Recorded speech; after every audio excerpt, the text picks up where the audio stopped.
We going all out, stand tall till we fall out. We cannot back down, we cannot back down. We going all out, stand tall till we fall out. We cannot back down, let's run it back now. Run it back, run it back, run it back, flip. Run it back, run it back, run it back, flip.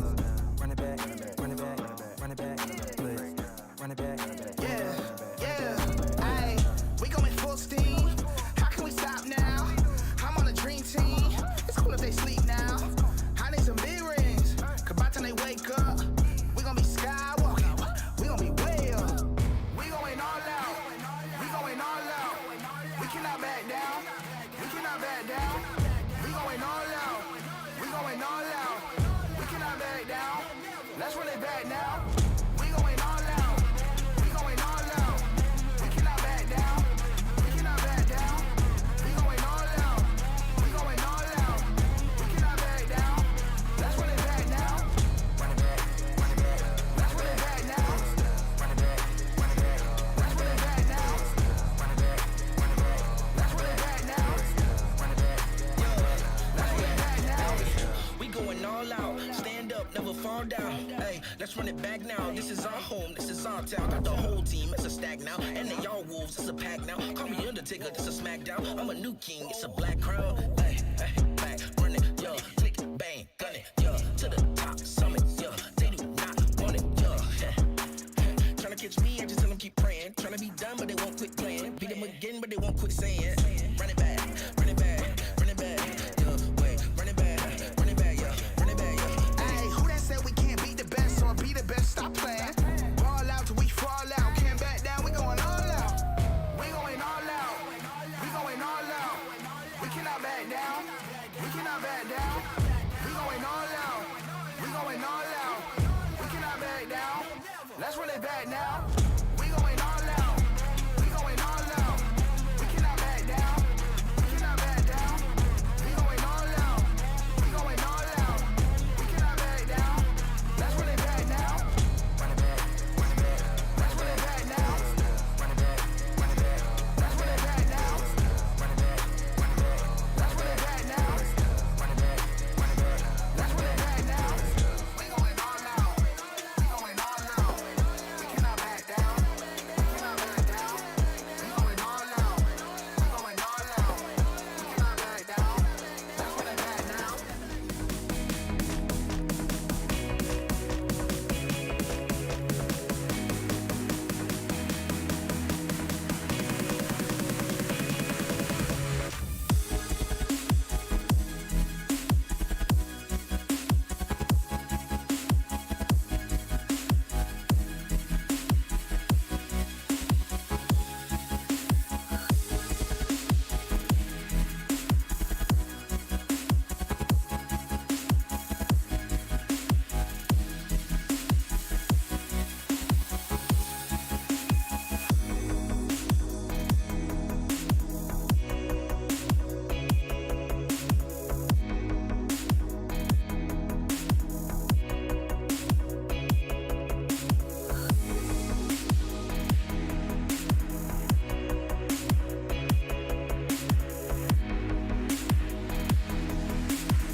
way up.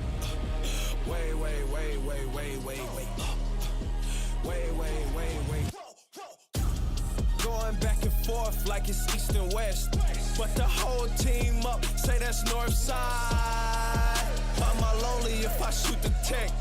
And I'm 10 seasons in, still I'm coincide. Every day I'm going back to back, so ain't no neck to neck. Bitch pressing in the valley, growing stronger, only open up to check the text. Really know it's superhuman, I'm in overtime, they hate, so they check the chest. I've been dotting all my I's and crossing all my T's, right now I'm trying to curve the S. Young, set apart, and I'm passionate. I've been in my lane, ain't no passing. I'm truly from the bottom, I've been fighting for the light. But when you in the dark, man, all you get is flashes. My whole team know that it's do or die. Mountain top, I see newer highs. I'ma make a move when I make a move. Ain't no thinking, I let you decide. On the gas with the vision, I've been out to get it, here to do it different. Ripping through the tension, rallied in the streets. Now we in the building and it's going way up. Way up.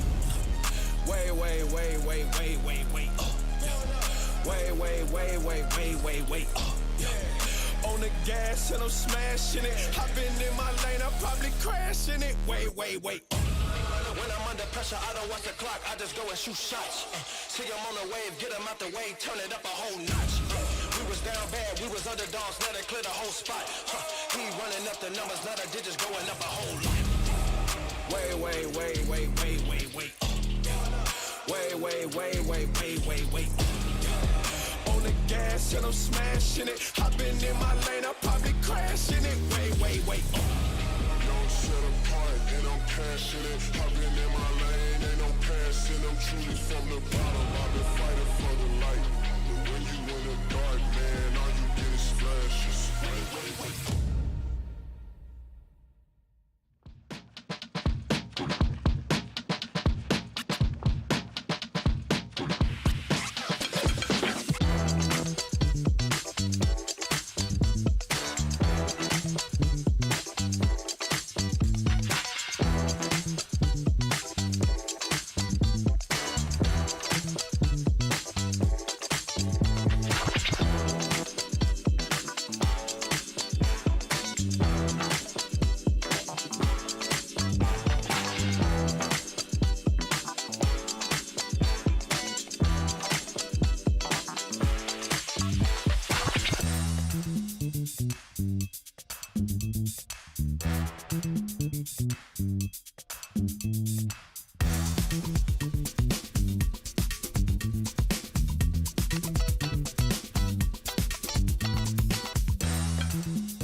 pick up where I left off, it ain't over. Whole squad on the gravel, all I know, I'm a soldier, stand up, add attention, shake it off, tell us swift, forget the trail, back to mission, no surrender, just commitment. I see visions, eyes closed, shut, heart monitor going crazy, medics panicking, woke up from the stretcher in the reds, removing the bandages, hopes up, I'ma catch whoever made me suffer these damages, power level breaking screens, they like, way, look at them scampering, rejuvenated, reborn, I'm basically the man again, made the world stand still, they amazed, frozen like mannequins, kick the door off the hinges, make waves, someone needs banishing, they ain't think I was able, but I'm came when it come to savageness, I'ma finish it, I'ma finish it, I'ma finish it, I'ma finish it, I'ma finish it, I'ma finish it, I'ma finish it, I'ma finish it, still got a little fight, I'ma finish it, still got a little fight, I'ma finish it, still got a little fight,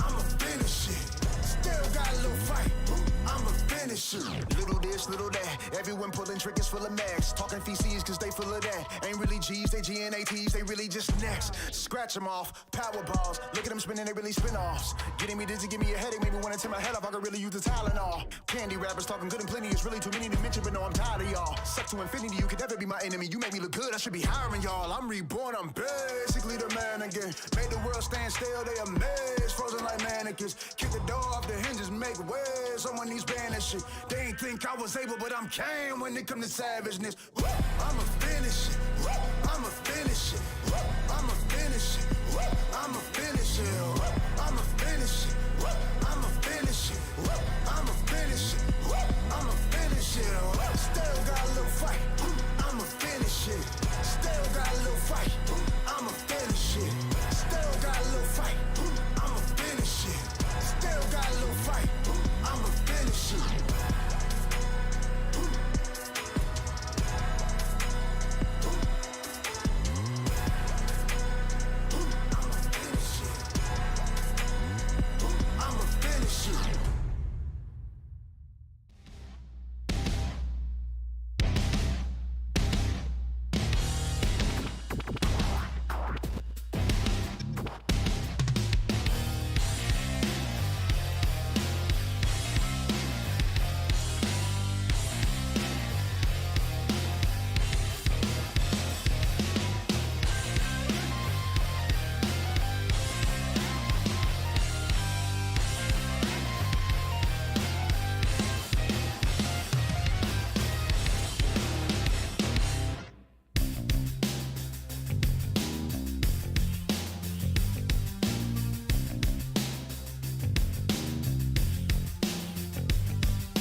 Call of Duty fans, welcome to Major 4.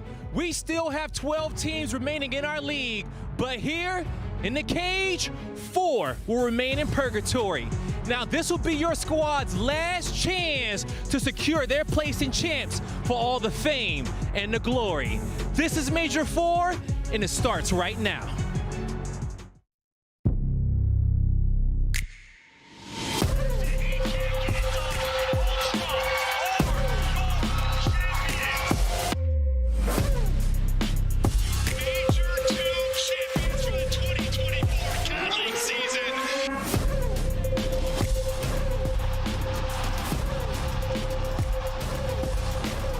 One last major before championship weekend.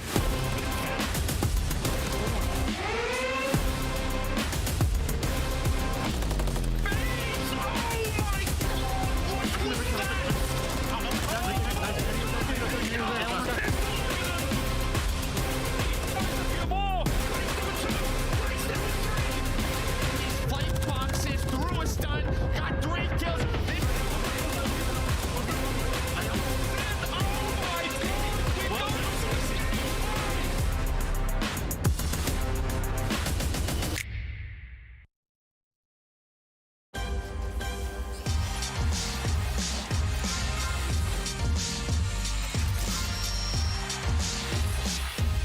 What is up, Call of Duty fans? Welcome in to the Call of Duty League Major 4. We are live from LA, where we will be hosting the 4th and final chance for our pro players to earn points heading into champs. Only top 8 are moving on, so a big weekend for everyone competing. Alley Cat and Nameless here at the desk. I'm Chris Puckett.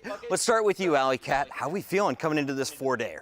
I'm so excited. The setup that we have here is absurd. I can't wait for the matches to get started. Nameless, I feel like we're kind of at a fight night here, and we got the players looking at each other once again. We're going all the way back to 2012 here. Yeah, they're caged in. It's going to be absolutely awesome. I mean, you're right across from your opponent. You're going to be getting up, getting animated, going nuts, and we all know this is the most important major of the year headed into champs. We'll figure out who our top 8 is. 8 teams, 4 spots. That is the battle we'll all be watching, and of course, the millions of bucks given away along the way. Let's take a look at everything going down here in LA. We got to talk about these standings, these players. So much going on here. The standings is where we need to start, though, Nameless, because we got to remind everybody what is up for grabs. We've got so many teams at 150 points. The Guerrillas and Rocker right there in the race as well. Carolina has a slight edge, but they're starting the elimination bracket. Yeah, we all know how it goes, right? You get additional points on land for wins. Winners bracket, you get 30, and then when you jump down to losers bracket, 15. So we're going to see a lot of huge shifts here. You know, these teams have been going super hard, and I think throughout this entire stage, like, that's why their records are so interesting here, and the bracket looks so weird. All the teams on the bubble have improved. They've been fighting so hard to make it into champs, so I'm excited to see some of these matchups. We got some dark horses, Chris. We really do. Allie, some of the big surprises, Seattle Surge and Miami are looking semi-comfortable at 170 points. Let's start with Miami. How did they get to this position?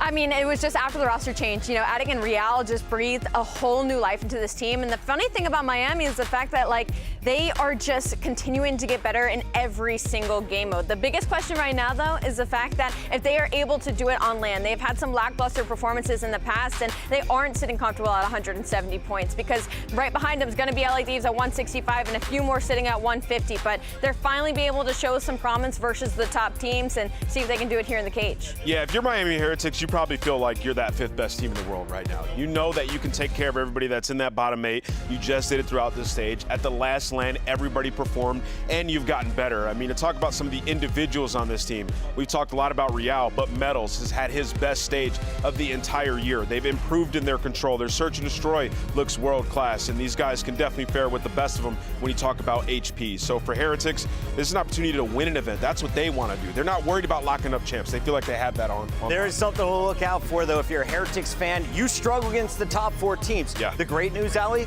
you're playing one of the bottom 8, where you have a 24-13 record in Hardpoint so far.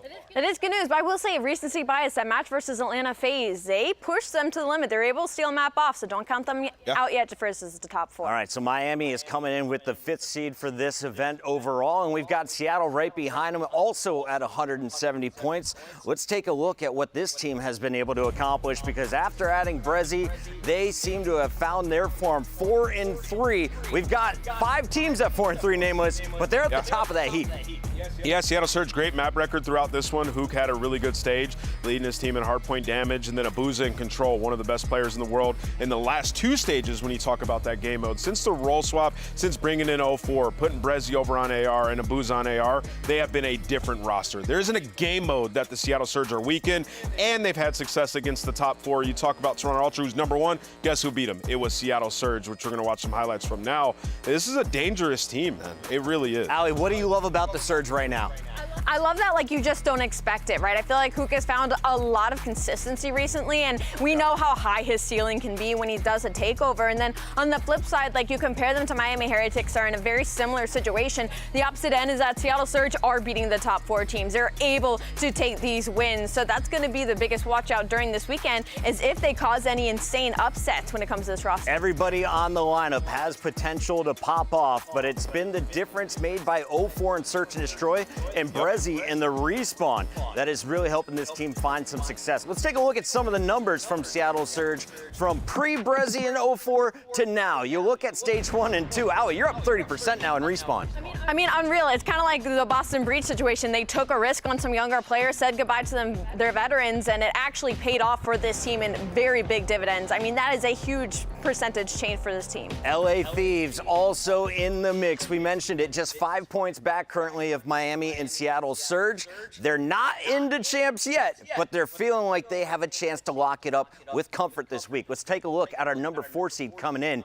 Dan Ghosty and friends, always so dangerous in game #1s, but this was the reverse sweep that put them in the position. They shocked everybody. They disappointed the Carolina fans, and they sent Subliners all the way down to a 7 seed. Yeah, you know, a huge match for these guys. One, it's a, you know, you're going up against a top 4 roster where everybody's picking them to win, right? And then LA Thieves, they come to this down 0-2 and they rally back. You know, I think in that series specifically, the AR duo just played so good. On that sub-base, Nasty's picking up on every single pinch, setting Ghosty up to find success in the slaying department. And then you got Kremp, who's been unbelievable in Search and Destroy, finding bloods left and right. And this is, you know, top 2 Search and Destroy team from this last stage. So for LA Thieves, they feel great. And this is the best environment, Allie, for them to perform. I completely agree with you. You know, talk about how young this team is and talk about the confidence. Like, their ceiling is so incredibly high. But we talked about it during the online split that 80% of the points came from online wins. It's talked about confidence in Joe Deceives, knowing what he's capable of doing, but not being able to replicate that on land. Like Ant said, there's no better environment. There's no fans. You're sitting across from your opponent. If LA Thieves are going to perform, it's going to be here. And if you're wondering how you get 15 points, that is a win in the elimination bracket. We're awarding 30 points per match in that winner's bracket. So a lot of opportunities to score and score big early on today, because it's all about the winner's bracket round 1. And we're going to be seeing teams like Las Vegas sneaking in here with a decent seed. The Legion have been up and down. Gio has brought that slaying power, but Johnny has changed the game for this team. He said he felt like he could have an impact. Definitely has in the search. Yeah, I mean, Chris, I love this team. You've known this for the last couple stages. I just feel like they got playmakers in every game mode. Attach is having a great year, you know, being a leader for these guys. Gio sneakily, like, he's on the Rookie of the Year list, if you ask me. Like, he's just Mr. Consistent. He came in and he fixed their control. And then you brought Johnny in, and what did he do? Search and Destroy demon. They got some huge Search and Destroy wins. And in the series that they have in winners bracket for Seattle, they beat them in both the SNDs, and Johnny played extremely well. So for Vegas Legion, they're feeling pretty good. They just don't have champs locked up right now. A winners bracket win with 30 points, Chris, could be huge. Allie, they took down 2 of our big 4 in Optic and Subliners, but then also slipped up against the LA teams. Are you worried about the Legion at all playing on land? A little bit, not so much just because playing on land, but because they tend to play up and down to their competition, which spells the worst situation possible, considering that they're still tied in this bubble for champs. Sure, you can perform against the top teams, but you got to make sure the ones around you are staying down. If the tournament ended today with no points awarded, it would be Carolina Royal Ravens moving on to champs. But keep your eyes on all of these teams fighting for the top 8 spots. It's going to be a blast, and it all kicks off when we come back. Don't go anywhere. This is the CDL, and actually, we got the bracket ready. So, Nameless, let's dive right into this one. You see so many great matches. Miami Heretics are ready to take this stage. What else are you looking forward to? I think Vegas-Seattle is the best match of the day, honestly. I really do. It's going to be a banger. Went Game 5 last time. Expect it again out the gate. Going to break. We'll be right back. This is the CDL.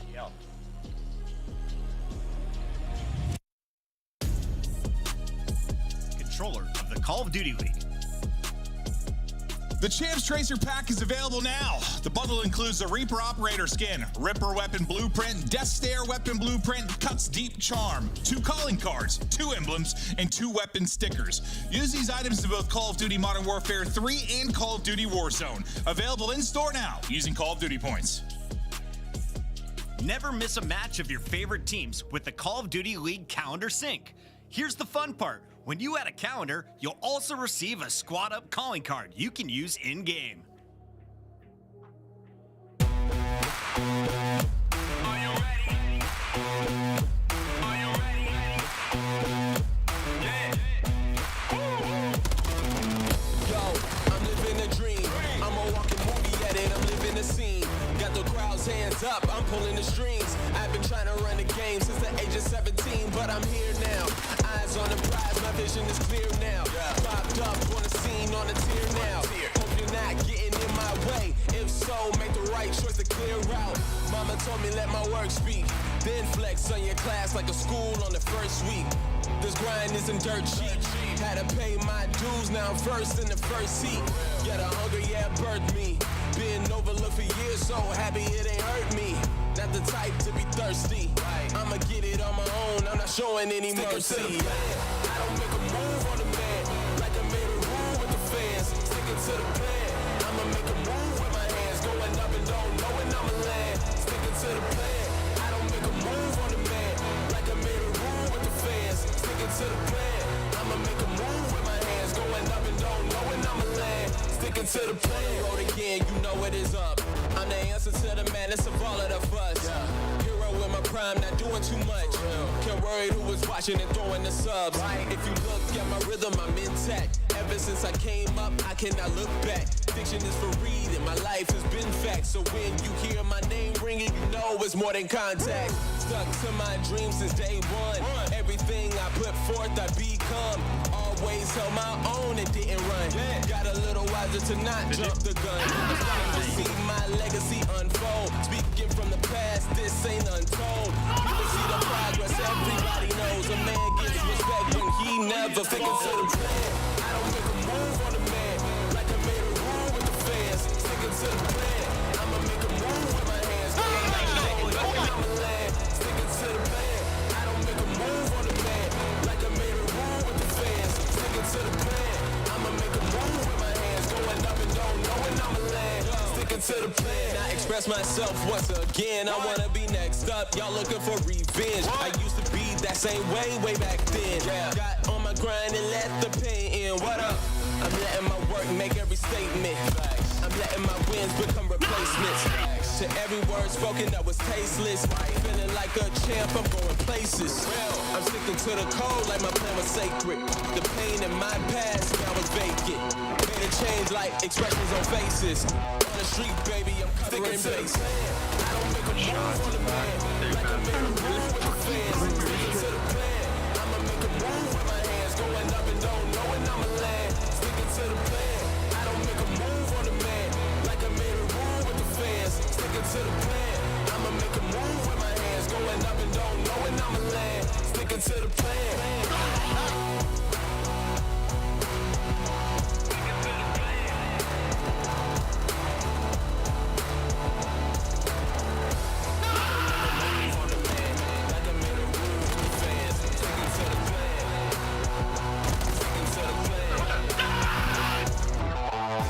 Welcome back to Major 4, live from Los Angeles. Before we kick off the matches here, we got to update the community. Something special that's going down. We do it every year, but Allie, this year, it is becoming such a tight race. It's the all-star race, right? Yes, the all-star race, and it is so hard because we have so many teams. Not only that, the rookie race as well has been so close. It's opening up for Sunday for fans. So Nameless, before they can get their votes in, let's talk about some of these MVPs here that we should be looking at. Some of the top nominees include some of the best ARs. And if you're looking for one of the most entertaining players, this guy brings it all.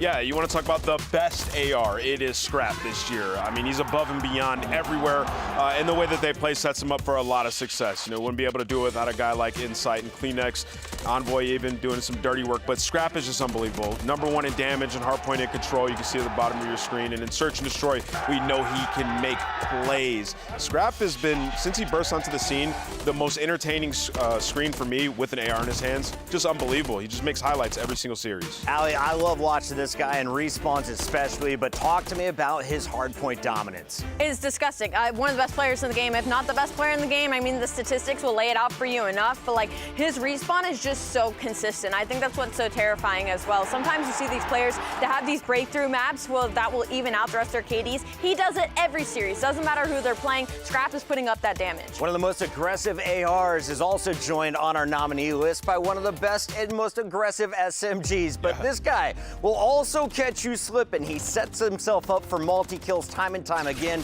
What does Chris Lair bring to the game right now? I mean, everything. Can I answer it like that? I mean, when you talk about, you know, Simp, it just feels like he's been dominating for so long, but he's had these periods in time where he just didn't seem as confident. This year, obviously, confidence through the moon. You know, with this roster, they have the trust in him to make plays. Search and Destroy, he's been unbelievable. I think he holds some records of control as well. Like, Simp is just that guy, man. Already has an MVP, and, you know, this entire year, they've just been so consistent with him at the forefront.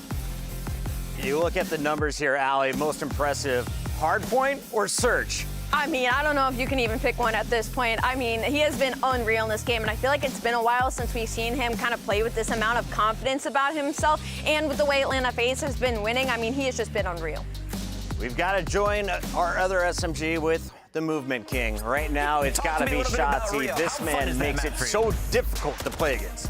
Yeah, you know, and I would say he's got one of the hardest roles in the game, you know, for this team. What they ask of him, it's to be a nuisance, it's to get kills, it's to take over Search and Destroy, and he answers it, man. Like, he really does. He has series where he is just simply untouchable, and he holds a ton of records this year. I mean, you can see one of them, 600 kill series. Like, Shotzzy has days he wakes up and he goes, I'm not gonna die.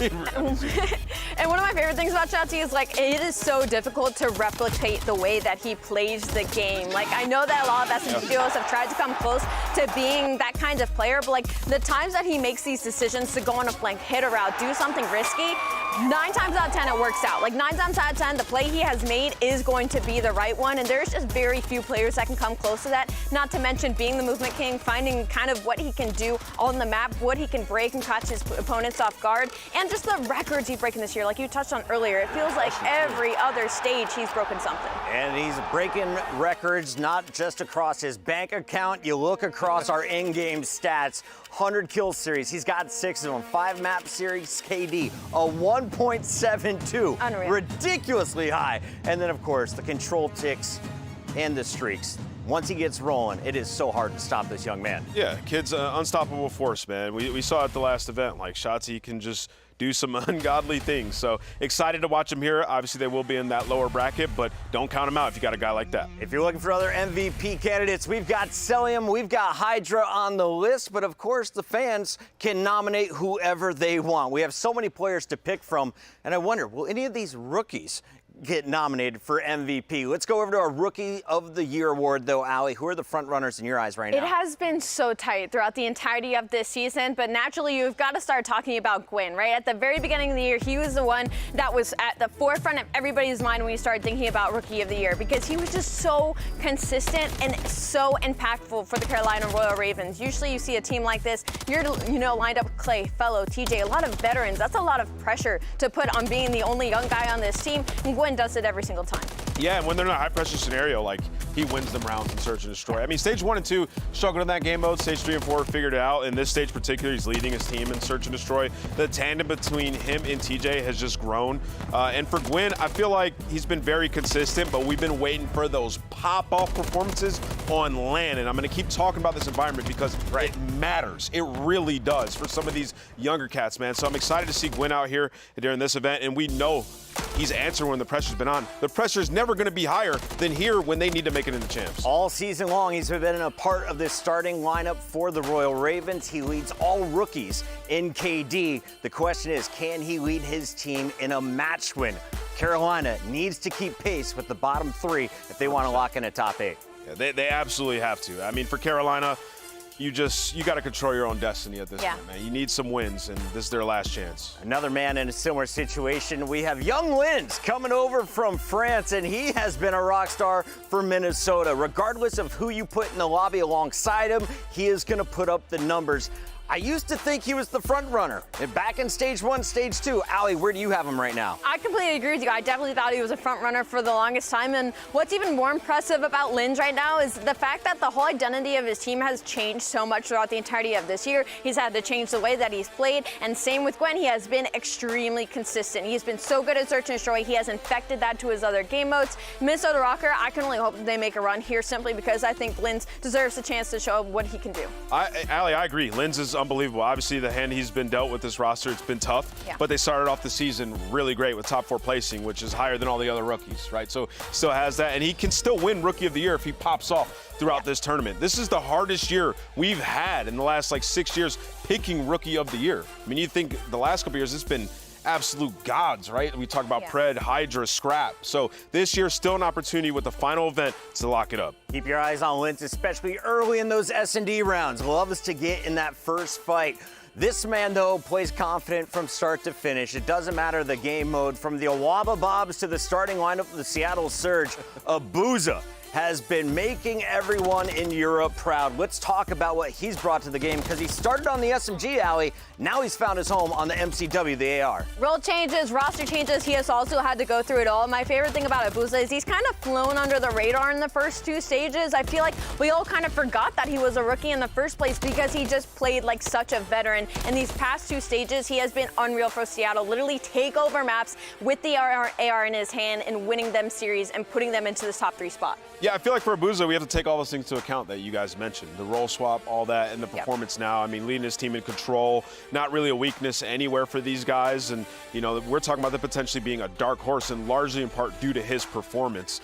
You think early in the season, he was running that SMG. He was finding a ton of success in search and destroy. I say this to state, any role that he's been put on, he's found success in what he's needed to do. How do you guys feel about this split here? Here are our top 5 front runners for the Rookie of the Year award. Love it. Real sneaking in with just 2 events now with the Miami Heretics, and Gio for Vegas coming in midseason as well. Yeah, Mr. Consistent. I think he's cool, calm, collected. I love Gio's game. I think he's great for that team. Might not shine always statistically, but kid's a monster. And Real, do I even need to say anything?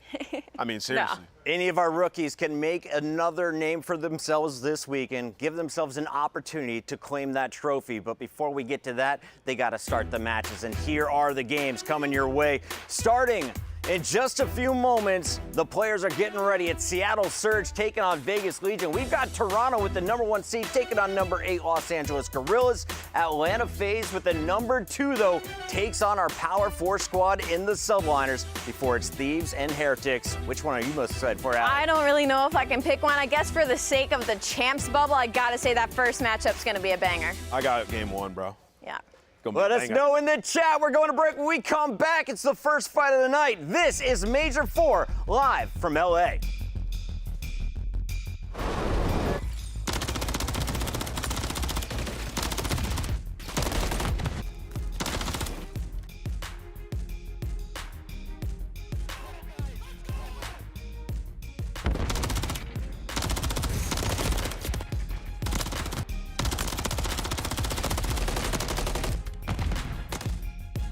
Fans, time is running out to make your picks.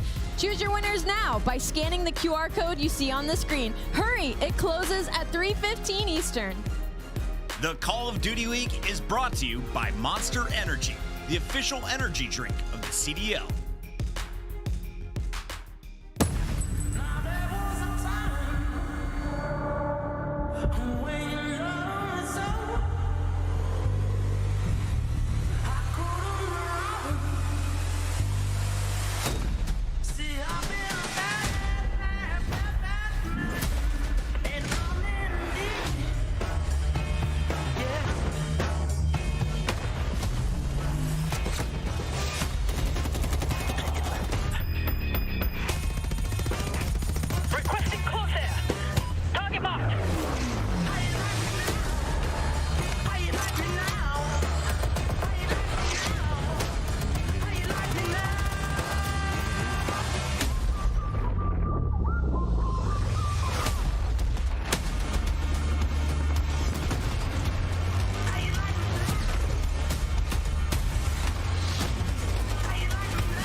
is on the line today.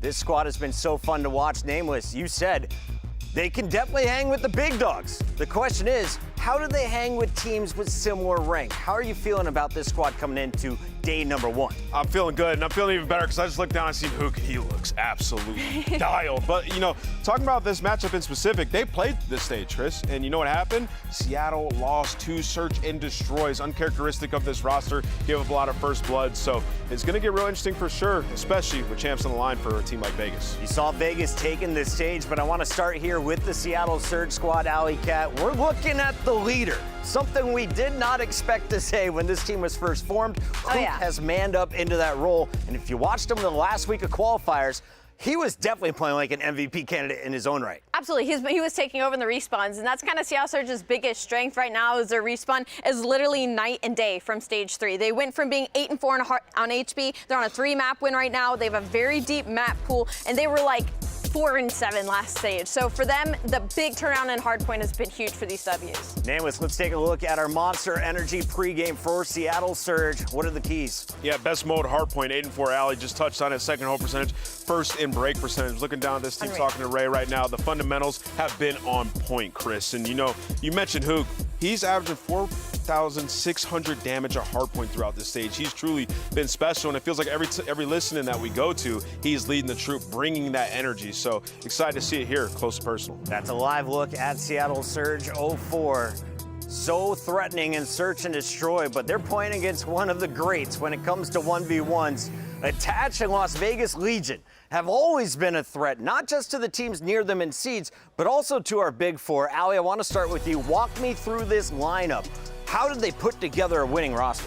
It was just kind of adding Johnny. Their respawn hasn't changed much at all before Johnny got added into this lineup. They just couldn't close out series because they couldn't win Search and Destroy. So Johnny comes in, we interview him. He's like, look, I know I can make their S&D better. That's what he did. 5-2 in the last 7 S&Ds, first in attack and second in opening duels. They do need to work on that defense, so that post play and that retake has been very much hurting them in these past couple of matches. And Allie, that was very much a difference in the matchup they had. They won 12-7 first bloods, a lot of them being Johnny, and Attach had himself a hell of a performance in the Hardpoint when they've needed it. So, you know, I say it all the time, Vegas Legion, every single player is confident. They have playmakers across the modes, so this can definitely go the distance. Here's a live look at Las Vegas Legion. They didn't know where they were going to start in this winner's bracket, but they knew a 4-3 record should be good enough. Nameless though, we said they should have finished 6-1 here for Major 4. They fell off towards the end. Can they get off to a hot start with this guy today? Yes, when you talk about control, that's the guy that I'm going to be looking at all season long.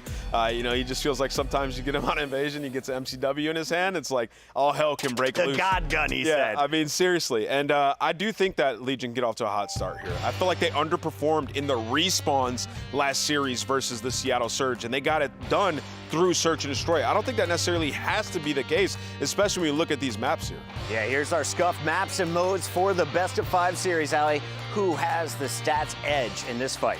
There's kind of trading back and forth when it comes to the respawns, kind of leaning towards Seattle, where the S&Ds are favoring the Vegas Legion. But the biggest one I got to call out is Invasion. Seattle undefeated on that map in game mode. They're going to be very happy once we get to the middle of this layout. Yeah, I think, you know, when you talk about Vegas, they're happy with this, right? Like, you don't have Vista or 6-star, those 2 maps that Seattle have been incredibly good at, like 13-7 across both of them. So Hardpoint, you feel all right. And that control, though, that's the one game mode where it's like if Nero doesn't go off, it has been wonky for them. They have some 3-0 losses, like one on Invasion to LA Thieves, one on Karachi to Seattle. So gonna have to figure out their control here on land. We're gonna have some time to talk about this match in detail as we're waiting for Nero's headset to work properly for him. And I want to make sure all the players do get set up because this is such a unique environment. If you've watched our previous majors, we have a huge swarm of fans. Everyone's screaming throughout the matchup. Well, here, it is basically a studio setting, and we're putting you just a few feet from each other as they are looking across the aisle once again. Nameless, this is how you made your money back in the day. Can you intimidate during a match? Absolutely. Oh, yeah. Are you kidding me? Listen, if somebody gets cooked or comes out here and drops a whopper, map number 1, you're standing up and getting screamed at, especially for some of these younger guys. Like, yes, you can get intimidated. You're going to have to have a lot of mental fortitude here, man. I mean, you're right across from your opponent. You have so much pressure for Vegas. They need to make it into champs, right? So this is a massive matchup. People are going to be talking trash. Average age of about 21, 22 in these fights, Alley Cat. Who has more pressure? Which rookie do you have eyes on in this first fight? Ooh, which rookie do I have more eyes on? Honestly, Gio. I feel like he's kind of flown under the radar. We didn't get to touch on him too much in the pre-show talking about Rookie of the Year, but he has been so consistent. In this past stage, he has been taking over in some of these respawns, and I feel like Johnny's energy has infected him a little bit, so I expect to see both of them getting on their feet. I'm liking what we're seeing. I'm ready to get this match started. We've got Merc and Maven on the floor for this one to open things up. Nameless, you ready to get this party started? Yeah, but we got to do our pick'ems first, Chris. Let's do it. It's time for you guys to put the record on the line. Should we start with your Sir Anthony Wheeler at 144, or Rosalie, would you like the honors? You go ahead. You want me to go first? That's fine. I'm pretty confident in this one. I'm going to go with Seattle Surge. I love what they've done recently. I think they perform here. Wheeler? Hook looks hot. Nero's headset's working. No way, I'm too short. You know what? I'm going to go with Vegas Legion. I think they get it done. No way. I think they get it done. Vegas Legion. I'm going to go ahead and play catch up here. It doesn't matter who I pick, but today I'm going with Brezzy.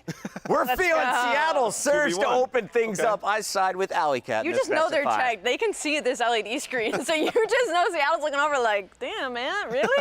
We never have to deal with that. Now we do. All right, it is time to get this party started. Let's send it down to our casters. We've got Maven and Merc. You guys, listen, ready to rock and roll. We're going to have a whole lot of fun. Joe, this is a different environment. We've been talking a lot about it. You know, not the major land where you've got everybody, all the fans screaming. It's a very different environment right now with the players. What are your thoughts? No, I mean, this is it's going to be one where I think both of these teams, due to their champs placing, they've had to create energies at home, right? It's sort of the same thing here. I think when you sort of look at an environment like this, it's sort of who can come out with a stronger energy. Yeah. I look at the Seattle side. I mean, every time we go to a listen-in with Hook, this guy is screaming, creating energy.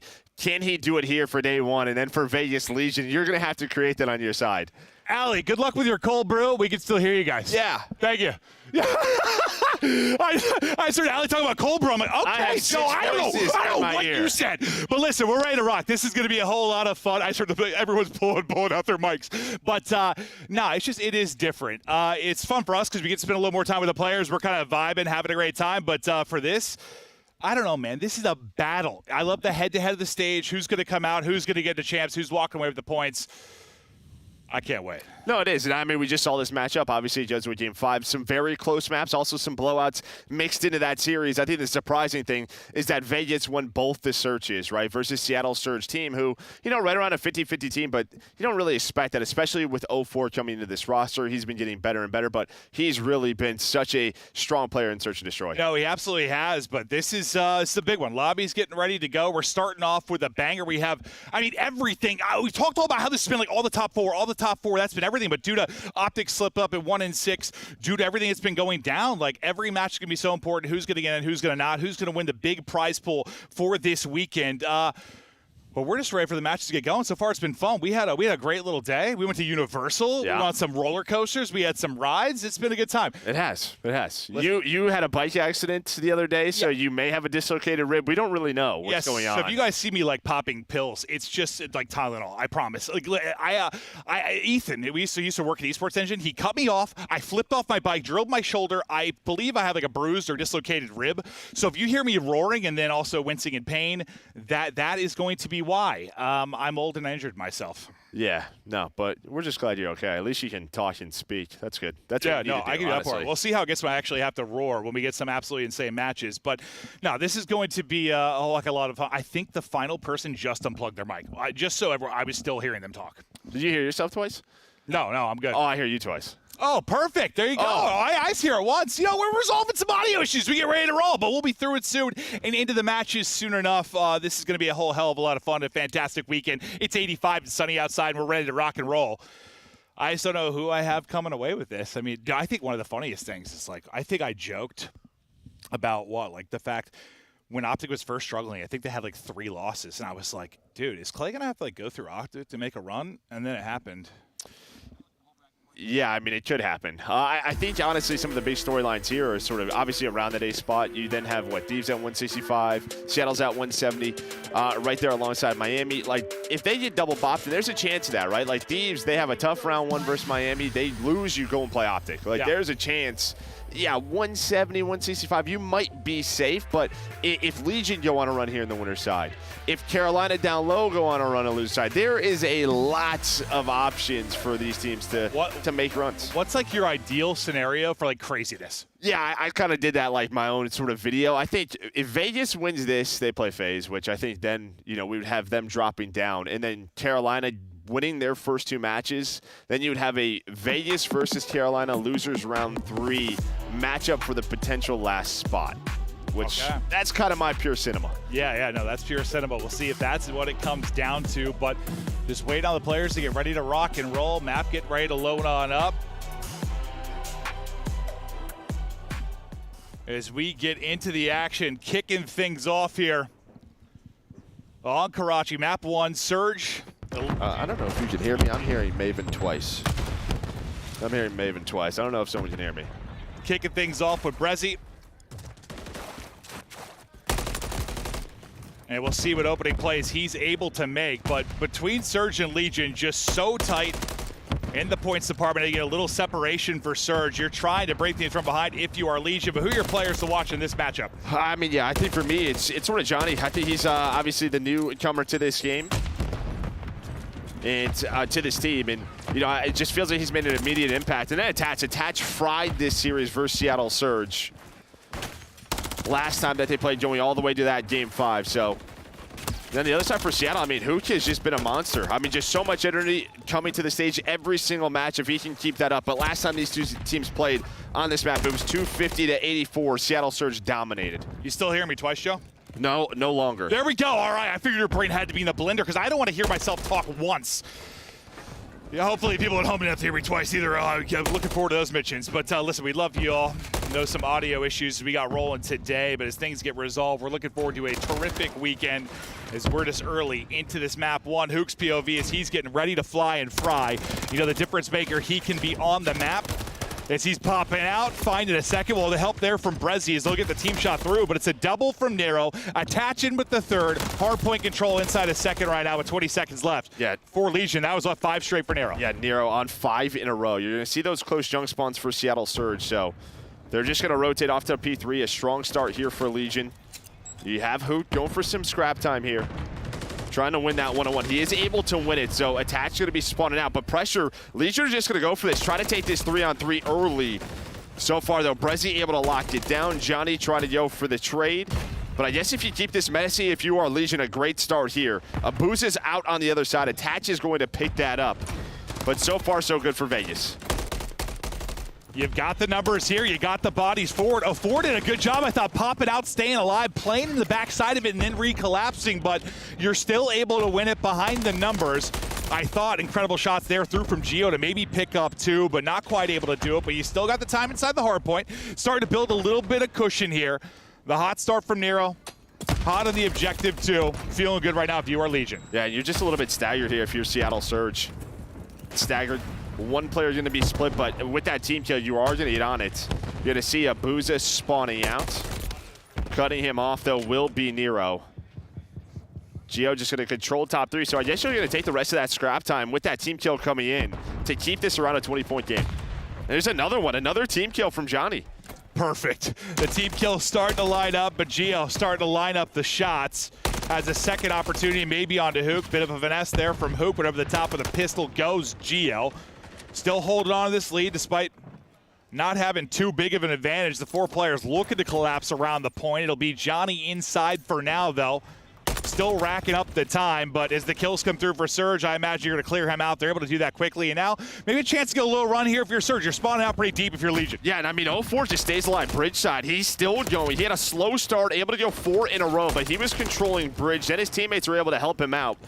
Brezzy was there, and now Brezzy going to take this spot. Some really solid time here. You already see 5 and 6. Johnny and Attach, they have already rotated, so you're going to get 25, 30 seconds clean here at this P4. Yeah, and you know how scrappy P4. It's like it's difficult to get time, but yeah, once they collapsed around it, you had like literally all 4 players just surrounding Johnny inside the hard point, leads to him spawning out so far, and as you said, that's a great 30 seconds. Not quite the lead change, but close to going out in front is Surge. Now can you get a big break? You've got the setup you want if you Legion, but there's the first pick. Brezzy, 0-4, Hook. Everybody dropping all on Johnny now to try and make the play, but he's going to have to get one and get out of it. This could be a fantastic sequence here from Surge. And this is the #1 break team throughout Stage 4, Seattle Surge. They have been so good in those scenarios, and it's such an early investment on a Legion, but they are fighting back off spawn. 2 kills coming in a row, but Brezzy, since he's been in this AR role, has been playing so much better. Now looking for that streak on 6 in a row. Should be able to find it. Does allow Johnny to go through, but he doesn't get the kill. So Vegas, what was an early collapse, do bounce back. Yeah, bounce back, but haven't really been able to get into the actual hard point. So now looking back at P4, yeah, those 30 points were great because you've kept this so messy. If anyone gets an advantage in time, likely going to be the side of Surge. Maybe an opportunity for the lead change as well. They will go, I take it back. They won't go out in front. We'll be tied up at 91 apiece. Into our second set, we get ready to go. Any big takeaways maybe from our first set? No, I don't think so. I mean, I just think really that P5 rotation, right? I mean, I think on the other side for Seattle Surge, they tried to rotate early to P3. Legion got that break. To me, it's just who is going to find that money hill and give themselves a 50-point lead. Who's going to find that streak? If someone goes on a run, can they get back into it? But right now, it's just sort of brace back and forth. Lots of breaks, but early setup from Legion now trying to turn this into some fantastic time and maybe trying to make the play as narrow to get in behind enemy lines, influence spawns for that P2, but it's Johnny that's finding kills inside of the point. He's on 4 straight. He's racking up the time. He's trying to do it all. Number 5 out in front of him. Gio's actually going to get that, so the streak won't continue for now.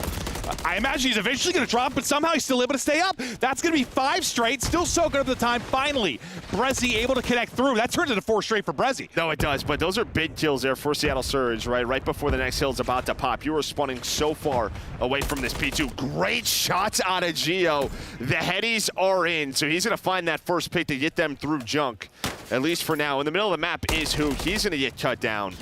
Nero's able to find another one, so it was looking like a very clean setup. Now for Seattle Surge, the pressure is here early. The pressure's here, but you line them up again. Brezzy with another big multi-kill. Abuza with 2 as well. All 4 wiped off the board and spawning deep. No close spawn in due to Brezzy being able to push out, but you get that first push, a chance to answer now, but there's already 30 seconds off this clock. No, there is. I mean, just what the ARs. Abuza and Brezzy locked that down. And that's maybe the hold we were talking about to kind of give themselves the lead. Surge, the first lead that they've really had since the start of this game, and now they have a chance to spawn out 2 players in Johnny Nero, but Seattle Surge right now take the lead. Let's go to a listen-in. Let's go, single! Alright, they spawn there. They spawn there. Wait, I spawn behind one. One shot. Dead? Nice. Johnny on top, Johnny on top, one shot. We have the first kill, guys. Yeah, they spawn red. Okay, I'm going mid, guys, okay? Johnny on time, he's behind the dead. Johnny, one behind me, green. On time, weak, Johnny's weak. One on time. And one back bean. Yeah. He might be back. I'm we can't, though, because the players can see it. I'm watching my mid. Okay. I got mid. We're also not hearing this. Which one's yours? Yeah, he's fine. I'm getting it on one of these people. This one? Yeah. One is back feet. He's gonna jump that way side. Yeah, he's gonna jump. Nice. Third time together. I'll spawn red, guys. This one third behind you. Cross on me, one shot. Yeah. Top third. On time, my team to bed one. One top third, one bottom, guys. There's 2 on time. Johnny's weak. There's 2 on time. There's 2 on time. He spawns bridge. Yeah. He low coup. Gio. Lamar. I'm going green review, guys. Top third. He's jumping top green. Top green? Yeah, all top green. Nice. Okay. I hear that. I can't see shit, bro. I'm about to slide out. Yeah, go. Just bait me. Yeah. One guy's bottom scuff. Yeah, bottom scuff and one's bottom bridge, guys. That's 240. Need that, guys. Yo, keep white. One's bad, Nero. Which one backside? Just one have to go back. Yeah, he's gonna be top red. Okay. Top red or green? Yeah. Break this. Yeah. I think it's time. He's not on the dumpster. I'm just. He's left. On Step back. Green. Bottom green. Bottom green, Johnny. Johnny, one top side. One shot, bottom green. Give me a sec. Left corner, bottom green. Okay. I'm waiting for you. There's two. Only one time. One bottom kill. One top, still, guys. He's top. Nero top, bottom, guys. Is he top? He's on the ledge, on the ledge. He's weak, he's weak. Pass one deep, Watch guys. out, watch out, guys. Nice. Can we Top chop third, there? top third. Low left. One shot on time. Alright, Top third. One HP. Just slide and stay it's a down. good time. No, I'm done. I'm going right, I'm going He's right. stand top. We see the first go. That's up, yeah. We beat up probably. Back at it, up 20 is Seattle Surge. Looking to close out this map 1, but right now, early hard point. It's Legion in control. Last time we were here, it was a great break from Seattle Surge. They made it messy throughout the entire point. It was Brezzy with the first pick on the push last time. This time he's able to do it again. Now trying to get him behind enemy lines will be Hook, able to do that. Abuza able to get one. Geo last guy. Hook sends it forward, and once again you're able to break through, but so messy again. Even if you're not getting time, it's messy. It's messy. Yeah, I mean, it's almost deja vu, right? Just a back and forth game there at that P3 and P4. You early rotate if you're Legion and get a setup, and then it's immediate break. But Nero, he's bouncing back, but Abuza's still here. Trophy down, just trying to buy time for his teammates to get there off a spawn. But behind the multi-kill, Nero 32 leading the lobby. Able to get Legion back on the hill. And like damage-wise, it's insane too. Like I think Attach has 2,500 damage. I'm seeing it's 6,500 up for Nero. Like he is frying right now, but you're down 5. Looking for a lead change, but it's going to kind of have to happen in the first set. There's been a lot of team kills on this side of Legion with the nades. There's going to be another one there. Hook trying to make the rival at MCWs. He's trying to get shots in range. Looks to go over top, though. Can't quite connect. I can test the point for a moment, but it's Johnny again, like deja vu again, like 4 straight in the point. Yeah, I mean, he's just been so strong in this position, but Brezzy matching what Nero's putting down, 31. Maybe the unsung hero so far for Seattle Surge, putting up some big numbers, keeping them off this hill. The P2 is where Seattle has been so good. P1 has been all Legion, but it's Nero again with a multi-kill, 3 dead in the feed. There are 20 seconds left. Seattle just trying to play for that rotation. I mean, how long this goes? He's about to crack 7K damage already. Like, this guy is frying. Nero is dialed in. Looking for more, finds it. Then will get dropped, but at 36, surpasses 7K damage. Absolute heater, but score. Still going to be the important factor here. You do have a cruise up for Johnny, as you'll see bottom right. We'll see when that's going to come into play. But we're looking at another lead change. Surge now out in front, P2, rocking. Yeah, this is just what we had last rotation. They find the first 2. Now, can Abuza hold? Who just snuck on through? He's trying to watch the pitches. Great shots, though, from Johnny inside the hill. Able to find the first and the second. The rookie able to find the double, get them on the hill. It's just 0-4. 0-4 trying to slide on out, but there is the shots from Brezzy off spawn. And now it's just a foot race. Everyone just trying to get back. Everybody drops. Now streak is in. Johnny from the sky looking to open things up. Geo able to get a kill at the same time. That will connect. And you should have numbers here to flood on 4, but a 4 and a Abuza go massive. And now the streak has been nullified. Johnny's going to be the last one up here lurking. Yeah, he's just trying to maybe get some of this time, but he's going to spawn out now. But he may get a lucky spawn. We'll see where he spawns out. Okay, but he's going to spawn with his team. But you're going to be at, what, 242 or so, so you get the cruise out. You're hoping to put one last push on this, but here we go. Seattle Surge been so good at breaking. Can they find another one? Hook will be the guy to lead the way. Trying to get in, gets him out of the point, gets down on his belly and stays up, but Geo going big. Attach, winning fights. That'll be all 4 down, and now you got a little bit of breathing room, but your 2 players spawning out have got to get back into the action. 6 points needed for the Surge victory. Time here for the victory for Legion. Yeah, but Nero, he spawns up, takes a route. He's going to go through green, able to find the first. He's just trying to deal with this push. Now get back to his team. Johnny, Geo, Nero, all in the feed. Legion haven't had the Cletus as a hold. Now they can do it here. Looking to take control now. 20 seconds left. Here we go. Johnny, he's dropping 35. Johnny, he's lining him up with a triple. And that is the map. Legion have done it. A banger here in the map 1. But some of the stats are going to look wild from that first one. Woo! Maybe not the 2 players you expected to step up here for either of these teams. Nero on one side. Well, I guess Nero's had his pop-up ability at any moment. Yes, I don't know what I'm going to get with him. He's like the definition of like X-Factor or streaky player. He's going to have one of the greatest series I've ever seen, or I'm not talking about him at all. It's one of the 2. Here we're talking about. Yeah, and then Brezzy on the other side just putting up the numbers there for Seattle Surge. But it was just this back and forth battle. Who's going to find those holds? It was kind of like everyone was set up at the same hills every single rotation, and there were some of the same answers, but I think, if you're Legion, you finally get one there at P3. Dude, it honestly, part of that reminded me of, remember when we were memeing, laughing about the first time after, when they first dropped Persian made the change, they played Optic on Karachi and it almost went to the clock. No one was getting the point. It was a weird one. This isn't the same. There were running 40 seconds or so left on the play clock. There was not much. This one just goes the distance, but there was a lot of messy hard points, a lot of contested time or nobody in the point. That was a circus. No, it was. And honestly, I was laughing at one point because, Attach's stats are going to be low. But there was a time at the end of P5, he rotates the bridge with 25 seconds left. All of Seattle Surge went middle, but he stayed bridge the entire. He was just putting shots in when Johnny was inside the hill. Yeah. He was 6 and 7 for probably 2 minutes. Yeah, just hanging out bridge side. No. When I looked at the stats between him and Nero, I was crying. The difference was insane, absolutely insane.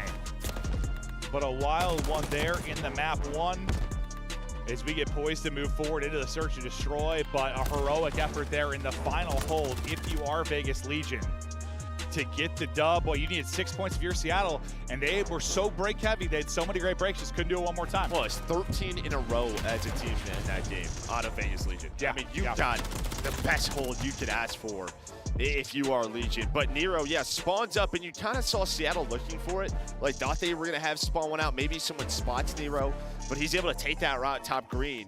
He jumps to top 3, finds a pick. And I think on one side for Seattle Surge, they're thinking we have to go. He's behind us. He's going to deal with this. But he just played his life, gave his team all the information, and that set them up. Well, what was your expectation for that map 1 going into it? Change your mind at all about this series, or? Honestly, I think the online, it's kind of the opposite. I feel like Legion have been the better respawn team. Yes, 8-4 for Seattle Surge, but if you take away Vista, they've been a 4-4 Hardpoint team, right? I think, honestly, their Hardpoint stats are gassed due to their Vista. Now that teams are vetoing it, they still have a wide map pool. Either. Correct. I think for Legion, they are the better respawn team. Okay. Well, we'll see what they're able to do. You get that first one, when they were able to take it last time they played, it was through 2 search and destroys, though. They got the victories, but you're thinking that's probably not going to happen again, 2 search wins. Yeah, no, I think Seattle Surge on the other side could be the better search team, right? I think with what we've seen from 04, the adjustments they're making middle of the game, Hook being the playmaker, we'll see what happens here. Yeah, we'll get ready to go into the search. A wild one there. Thank you for the patience at home. I know we were working through some audio stuff, new venue, having fun, different setup. Listen, we're getting through it. Joe was here and we've twice at one point.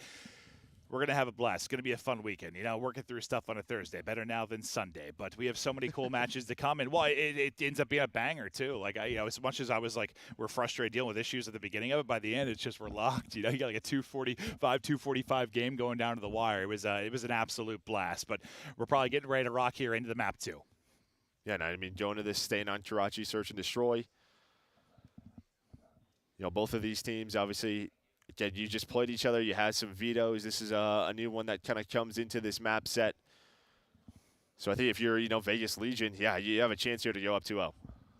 Good opportunity to do it. We'll see if they can take advantage and get the 2-0 edge.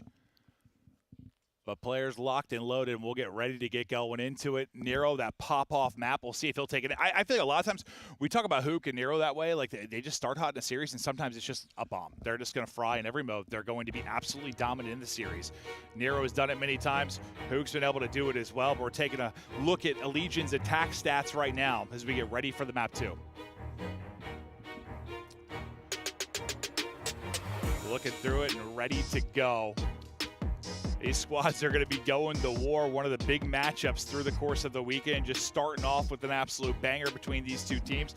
Nero's just kind of leaning back, chilling. He's vibing right now after the heater. I think I love that, right? Just trying to stay calm, stay locked after coming off that map 1 victory.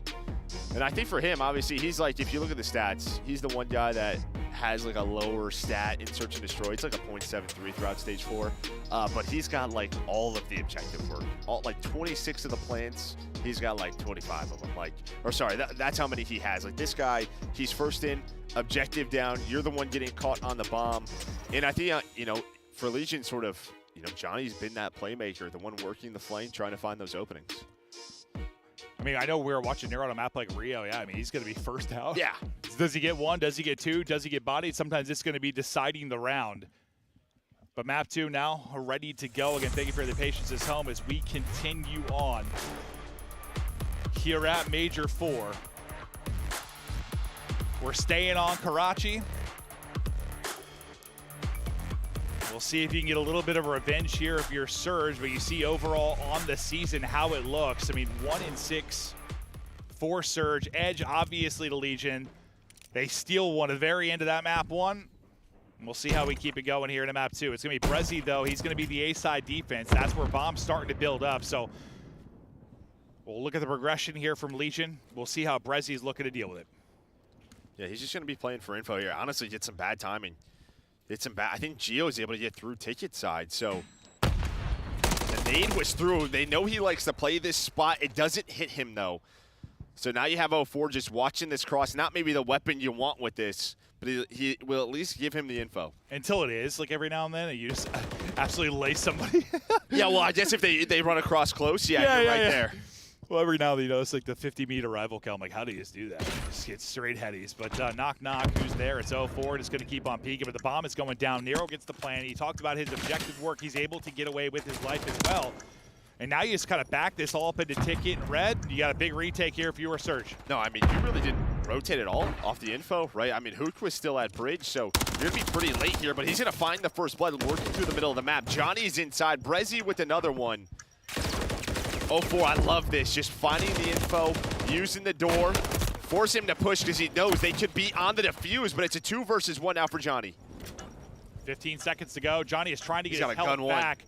He's got to go. Going to have to fry. Able to find the toes and then get the kill. Johnny clutching up, getting the 1v2 victory. But like that, we talk a lot about the sites, but we don't see a lot of action at A. Sometimes a little bit easier, maybe on the retake. It looked so good for Surge until it didn't. Yeah, and I think honestly that's just sort of on the comms there for Surge because the way 04 was playing that, he's hoping someone's there quickly to trade with him. I thought he was toying with his food until the help came. I literally will look. Yeah, but I think the other guys wanted to hop the bomb. Yeah. And they never really did. And then some kills came in. They did off the bomb. The comms there, maybe the nerves picking up here a bit for Surge. And I feel like we just seen that exact play. Like I think about Gwen versus Subliners. Like last guy is there, second story balcony, hops over, able to clutch up because you're playing a 50-50 game. If you're around the bomb, great stuff there, but it's 04 with a clean headshot through to get the first pick now in our second round, but Nero with an instant answer into a 3v3. That timing for 04, horrible, but he's able to get out. And now you have Nero, though, working right through the middle, the hot hand. The timing, though, not going to go his way. 04 just played around the smoke, able to give them a man advantage with his bomb down. I think you're hearing, he got stunned up, maybe a chance to get through, but not quite enough time to do it. Now you got to work the 2v3 retake if you are Legion. Great shots there from Gio as Abuza is evaporated. Yeah, 4 shot. No doubt about that one. I felt like 1 shot. Like he just was gone. 2v2 now, 20 seconds. So not a lot of time. It's awkward there for Gio. 04 going to get the better of him. All on to attach now. Just no time to work with. One of the clutchest players, but no opportunity really to get that round victory. So Surge will even us up. Yeah, and you'd love to get Attachio in a bit because, again, he had such a good series online versus Seattle Surge team, especially in Search and Destroy, put up a 1.7. Again, there were still some very close games, but he was massive in that series. So, again, didn't have a great map 1. Can he maybe find a clutch? Will that get him warmed up, sort of locked in? Yeah, I mean, you won the map, but yeah, he just, like, statistically, he was getting a lot of big rotations, but not getting a ton of gunfights. Johnny with that massive round 1 that walks away with 3. We'll see what we can do when he's back to the offensive side of things. He gets drilled with nades. He's hit to 20 HP. Nero here, the point man, at least for now. You've got 2 players set up, so they're ready to deal with this if you are Surge. You got one under Balk, 1 bridge side smoke out. Hook looks to pounce. He's able to win that fight. Nero got him to 5 HP. That's the rival difference there. Yeah, but Gio's able to win one, so he has bridge control. So now Hook has to hunt him down, able to do so. Attach now left in another clutch scenario, 1 versus 3, but not a lot of info. And they are flying at him. 04 up top AC, now in a spot to check for this here soon. Maybe doesn't want to overpeak without a teammate, but does give Attach a bit of a chance. He's got time to work with, but now he's been spotted, can't win the fight. 04 will seal it with the victory from behind the car, puts Seattle up 2-1 off back-to-back. It's sort of when you see those smokes go down, that player on that side of the map, Hook just kind of goes for it, just runs through the smoke. Johnny's ready for it, but Hook just connects with the headshots. Now his second first blood in the game. Yeah, he's going to be involved early and often, that's for sure, and his success can help dictate things, certainly, for this Surge team. But I feel like everyone's had their moments in Surge. I mean, Brezi's been massive for them as of late. He started out 4-1, 04 there with him. But yeah, all the first blood. So through 3, Hook with 2, 04 with 1. Not a single one for Legion yet. You're going to have to shift that if you're going to get things going in this game. And you're still trying to unlock Untouched, who's just been in some tough positions and hasn't been able to get unlocked whatsoever. It's 4 straight, 4-0-4. Smoke out, across, bomb plant going down. Johnny from up top. That's about as free as it gets. And Attached teammate able to hit the nade together to combo down Brezi. And bomb's not down, so now bomb not planted. So you can take this very patiently if you are Vegas Legion. Hook 0-4, gonna have to try to clutch on up, but gonna be difficult to do. There's gonna be so many angles on this bomb. You probably don't have a smoke to work with. Probably already used it, and Hook gonna slide on by. Now you're just thinking kills if you're 0-4, I believe, because he's on 4 straight. He's in a 1 versus 4. He's not in a spot with like a ton of wiggle room to get away to. If they really want to hunt him down and isolate him, they can, but can he get a freebie early? Oh, Lord above. The timing there, I thought he was going to have eyes. He's still able to win the fight. Now 5 straight, 25 seconds to go. Can he walk away with number 6 and the streak? Round win, obviously impossible at this point, but you're thinking Cruz. Yeah, he's trying to play for this streak. I mean, I thought Johnny was going to have him, but great shots by Alford to just realize this. They want to go for this. They may give him one. Here comes pretty much the triple challenge. Repositions, not able to find it. Great job there by Vegas Legion. I thought maybe just having the rival in the back pocket going to be enough to get one, but not quite able to do it. Maybe frustrated there if you are 0-4. We'll be tied up 2-2 now as we continue deeper into this search and destroy.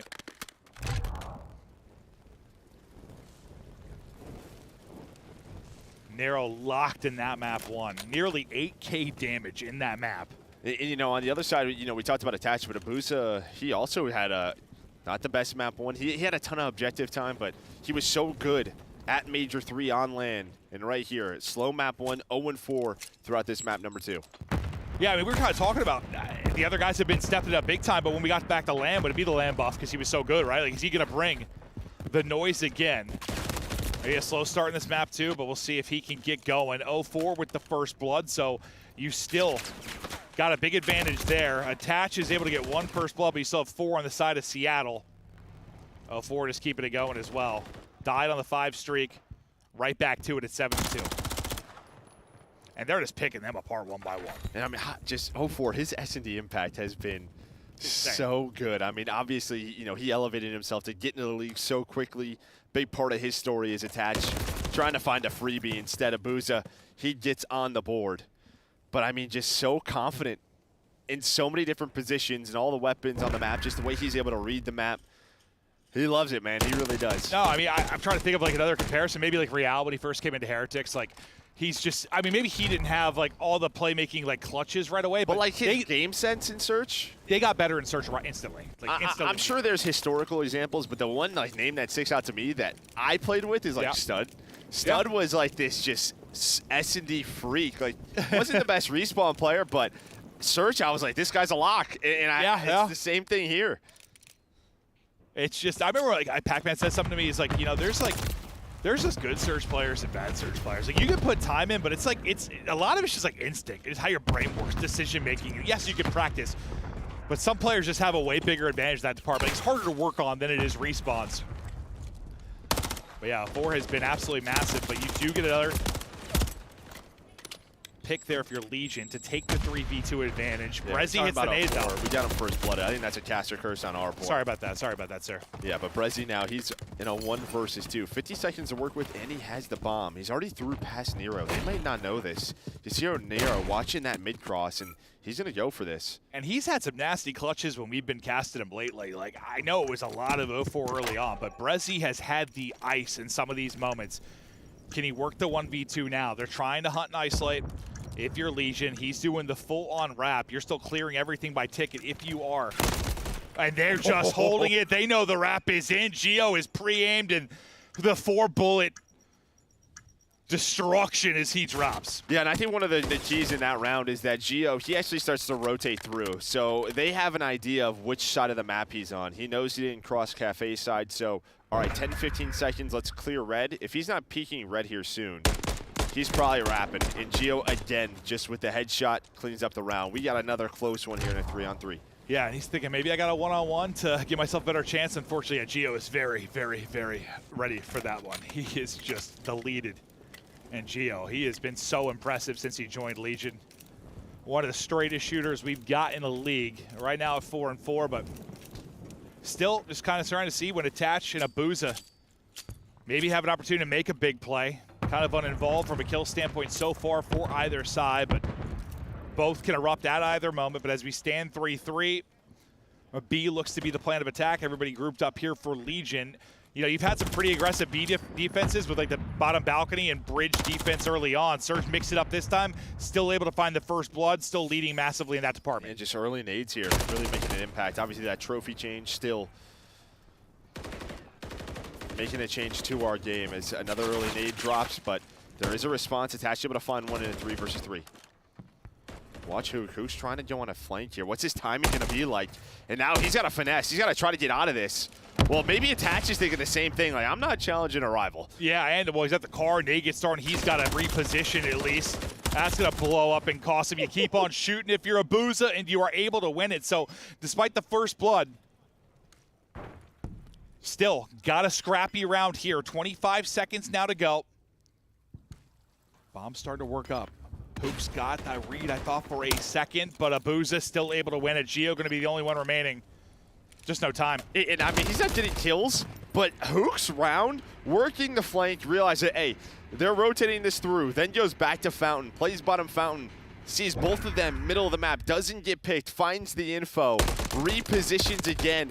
His teammates knew exactly where to pre-aim. Oh, yeah, he was literally like, getting info. They're in mid. Like, just watch bottom. All right, I'm going to go here. It was just such a great life there by Hook. Getting info, clearing lanes, making it easy for the squad. Advantage back over to Seattle Surge. There's 04.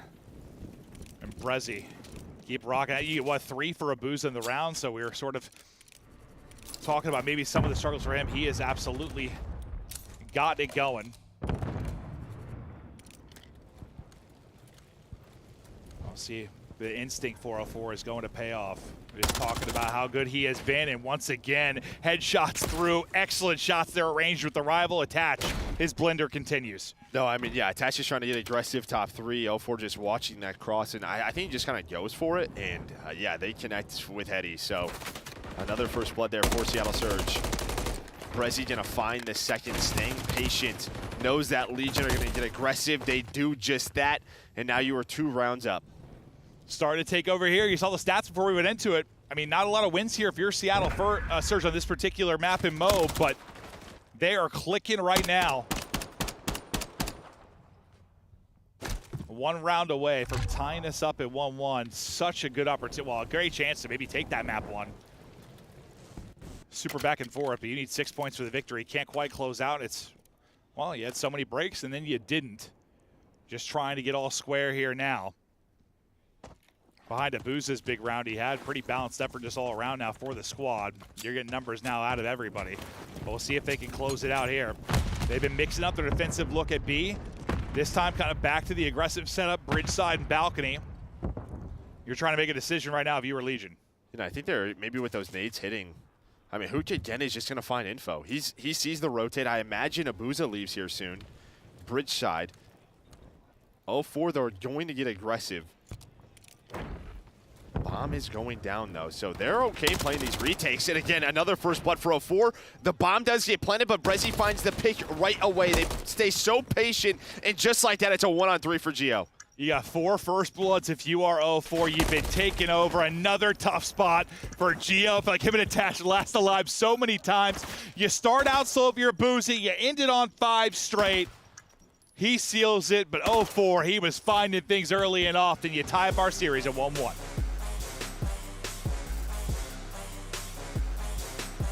Fist bumps out, and I think just a great bounce back. Obviously, you don't want to go down 0-2 early here. first match of the tournament. Again, Vegas, they beat them the last 2 times they played some Search and Destroy, but I think you just got comfortable. I mean, you played your game. Brezzy stayed alive Cafe side. They had a couple of good retakes. 04 was just so active. And he found those first bloods, and yeah, I mean, just great teamwork there. But no, I think you did a really good job pointing out, though, because I mean, we talk about the kills often because kills are important, but like just Hook a lot of times, even if he wasn't getting a kill, how valuable was the information he was finding. He was setting up 04 in some scenarios to find a first blood just based on the, I don't know, just having the confidence to clear parts of the map where not all the players are just kind of whipping it out and flying forward in spots. They're whipping it out? Yeah. They're just flying for it, going for it. I respect it. I do respect those players, though. Pure confidence out of them. No, I think, though, I mean, Hook just sort of this, I don't know, I don't think we ever saw Hook going to be in a sort of leader role that he is, right? He was always just sort of this guy who was going to fry. Had good chums, but he's the vocal guy now. Just feels like every time you hear them, listen to them, he's the loud one making sure they're doing things together, and I respect it. No, he is. He's screaming and roaring all the time for him. That is absolutely the case. They have been fires up. The comms, and I think you said if you were on that team, you put your head through a wall. I believe it's well in the Hardpoints, yeah. In the Hardpoints, yes. But listen, hey, it works for them. No, I mean, if it absolutely works for them, that's what it is. No, yeah, it's been clicking, and it's been clicking at the right time. You're tied up 1-1 though. Still work to do for either side. For those at home, we continue on after this quick break. We get to the control.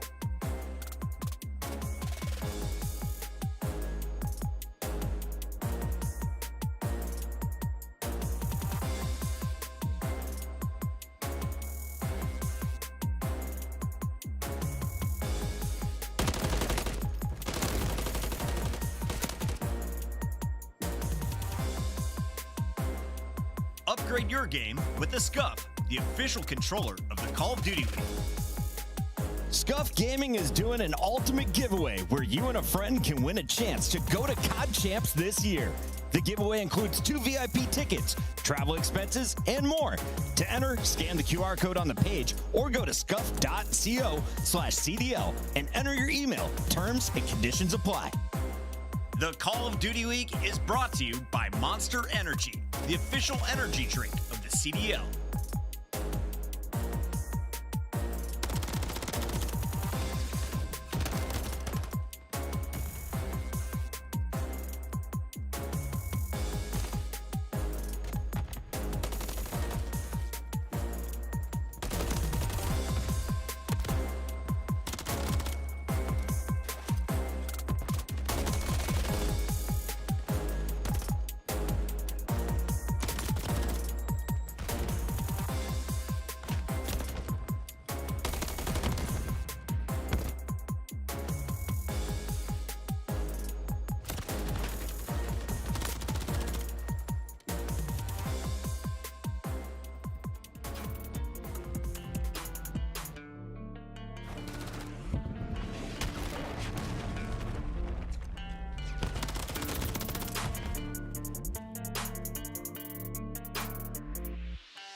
between the Call of Duty players here going to war, and we're ready to have a fantastic weekend. Joe is looking real handsome. I feel lucky to stand next to you. You look tan. You look great. Listen, we've been having a great time. May have a dislocated rib. We're not really sure. Oh, no, my ribs are real screwed up. So if you missed the story at the beginning, I had a little bit of a bike accident riding with my buddy Ethan. And last night when I was moving in bed, I felt a pop in my rib, and I was like, that's not good. Didn't fall by extreme pain. I've been up since about 4:45. So we're thinking you jumped off this fence like a cage match, right? Yeah, I'm on enough pain meds right now that I'm feeling good. I'm feeling loose. Yeah, you could run through a wall. Ooh, no, I'd actually start crying if I did that. I oh man, it's been a fun time so far getting out here. We've worked through some great stuff for Joe. He was scared of roller coasters. Now he's a roller coaster demon. I'm not sure about that one. I've never seen Joe anxious or nervous before, but we're getting on the mummy ride. Let me tell you, this guy, I thought he was quitting on me, but he battled it out just like Surge and Legion are going to. As we're into map 3 now, on to Invasion. What are your thoughts on this one, Joe? Yeah, I mean, again, in the last matchup, you had Seattle Surge dominate Karachi 3-0, so Vito's come through. It's going to be a little bit different, and like most majors, we're going to play a lot of Invasion control more than likely. And this is what we go to. So on the side of Seattle Surge, 2-0 throughout stage 4 for Vegas, 1-1. So both have played it, but we saw on the stats. When it goes to the round 5s, Vegas, they very much have the advantage. Well, see if they can get it to that round 5. So far on defense, doing enough to hold things off. You win it on the one side. You get a one-on-one if you were Hook. That's going to allow you to push up. You're dealing with things on the A Street as well. Hook gets another one. So Hook is in your face with a rival right now on one side, and you're in a bit of a blender. Yeah, you've gotten a kill or two on A Street, but you've got some position mid. I guess finally you're able to deal with Hook. So maybe now an opening? Yeah, I think you're probably hoping maybe Hook just stay alive there, right? You are one player over towards B. When they start to rotate, maybe just kind of lurk in play. But he's trying to find info. That doesn't happen. His teammates are still dealing with this, and now they're all pinned back. Hook's able to find one on the point, but Gio, he's on 4 in a row. Nice Renetti shots. This allows his teammates to start to work B. Yeah, clean there from Gio as you see the multi-kill X3 popping up on the screen. Well, knock comes Brezzy. Knock goes Johnny as Brezzy gets laid out, and B will be done. So you'll have 90 seconds to work with now as you try to collapse onto A. Lives-wise, you're basically square. Not a whole lot of separation. But as you pop dead, if you're Johnny, you drill with a frag, and you, well, you can't really get going. And I mean, because that good start for Hook, right, you only have 1 minute and 15. And so far, you have a Booza on the A Street. They have the info. I mean, I can hear Hook from here. Just giving his team the info about where they're at. So they know they're inside a laundry. That's to be Johnny and Attach on this side of the map, but Seattle just trying to find the picks. But they know, just cut off the reinforcements. They can't win this 2 versus 4. Or can they? Yeah, maybe they can. We'll see if they have an opportunity to do so. You've been lurking so long if you're Johnny, but at some point you got to start to go. 40 seconds now remaining. This is a little bit worrisome if you are Surge. If you go down here, you might have 3 players on this point right away. There's the first domino. Here we go. Nice one there. If you are Johnny, 3 are going to drop onto the point we go. Brezzy tacked up, backed up, and you are starting to move the needle. First bit done. Gio gets that kill finally. You've got everybody on the point, and it was Struggle City early, but now the round victory is in. Great stuff there from Legion. And that's one of those things where you sort of start to talk about, you sort of end up turtled up, and it's just yeah, one little wave, and it's adios. You have to make a decision there. If you know there's 2 players in the back, maybe you leave them alone. You have to play aggressive elsewhere, and they don't. So what ends up happening is the Legion reinforcements, they group up. I mean, Johnny goes all the way through to get with his teammates, and then, I mean, yeah, the numbers are there. And you just know where everybody is because you've cleared the entire map. Everything. So Seattle Surge right there, they need to be more proactive. If you know those players are on that side of the map, send 1 or 2, try to hunt them down. And it's so tough because you know how it is in control. You're trying not to make a mistake, right? On defense, you're trying to play perfect, not give something up, but yeah, usually you get that grouped up, you're that turtled.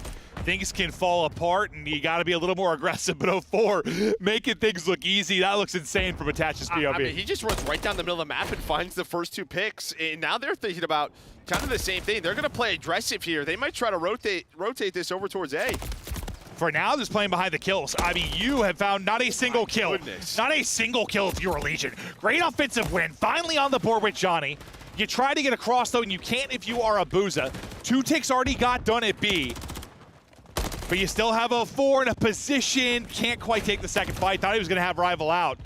It looks all right. You slow things down for now if you're Legion. Yeah, it did look scary, though. No, it did. I mean, they just got bamboozled off spawn. What a great word, bamboozled. It is. It honestly is. It works in so many different ways. But yeah, looks like B's going to be done. You see number 5, Johnny. He's going to try to get it set up over towards those Humvees. Lock down that A Street. The rest of his team trying to just find the picks off the point. Put Seattle Surge on the back foot, but Abuza's going hunt. And hunting he will find. Nero will drop. They're still trying to deal with Johnny bridge side. They've got like a 3-on-1. They're sending everything at him. Itachi's able to get 1 kill, but they're just trying to deal with Johnny. Abuza still finding kills though. Back towards middle of the map. 04 trying to get through and onto the point, but not going to happen because Nero's in position. You finally deal with Johnny, and now you got 3 players here. Everybody coming off spawn gas side. You need to win your ones right now if you're Legion. Yeah, they wanted to go right there. They wanted a double chow there with Brezzy and Abuza. Maybe get that player and get on the point. But Abuza gets picked. Brezzy a forward position. Who trying to get his trade?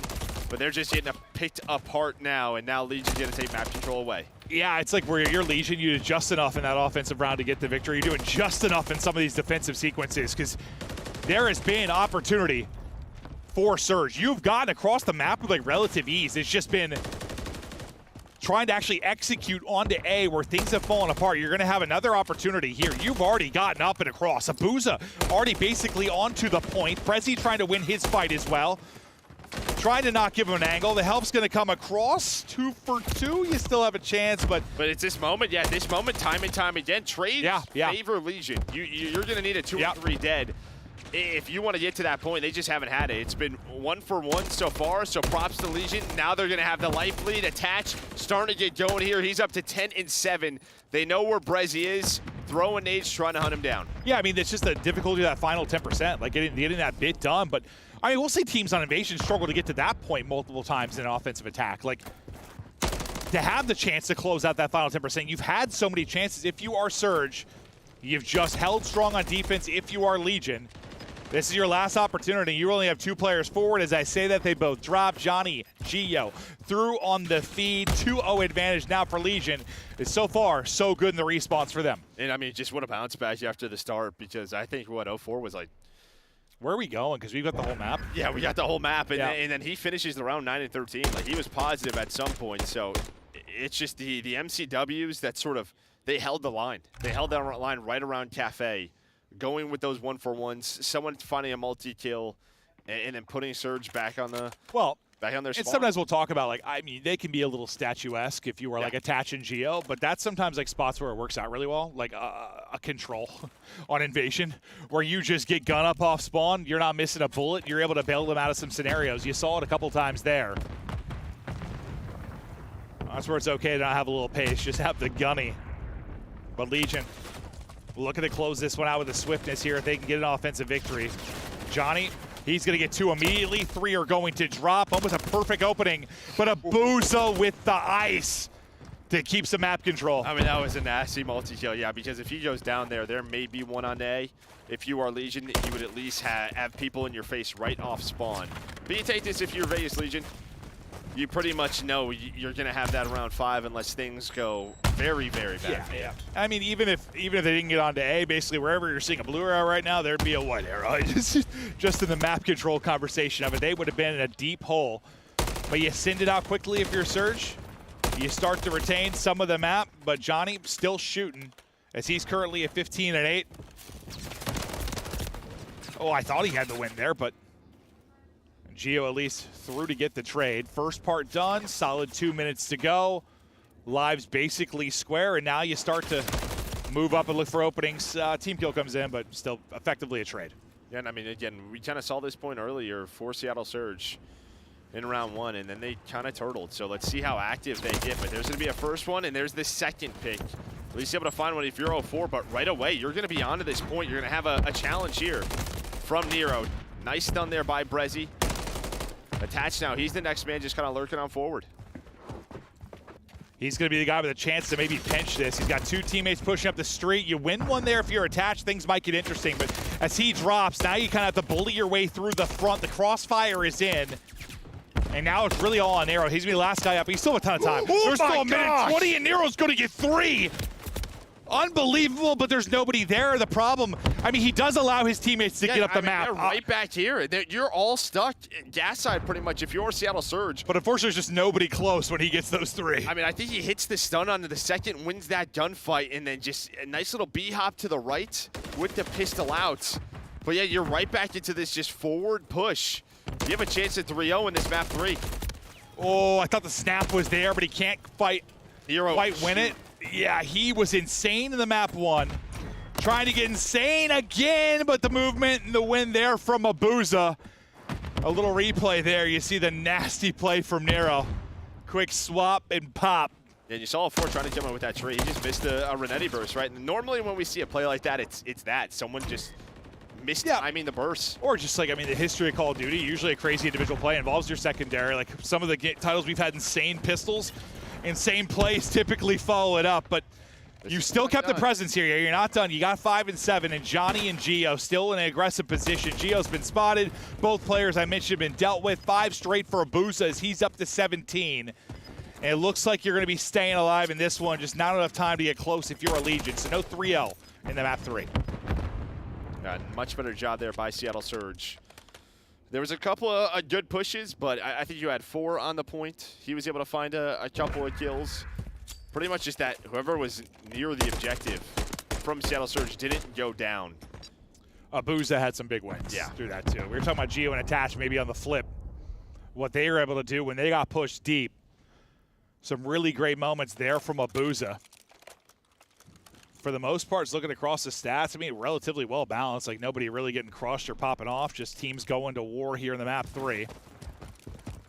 Now you said this is the one though. You got to win this offense if you're Surge to give yourself a chance at round 5. Maybe Abuza gets a streak here, and that'll be the difference. He's on 5 straight. We're sticking with him for now to see if he can get it. Gio's going to spot him. Good luck with that gunfight. Yeah, I love that from Gio, just to do a little hop up first, because that's where people normally play a bit of an off angle to get a streak, right? They maybe know he's on 5 in a row, try to find Abuza, and they're able to spot him there. A lot of times a player will just run through mid-tank, start to go towards that alleyway.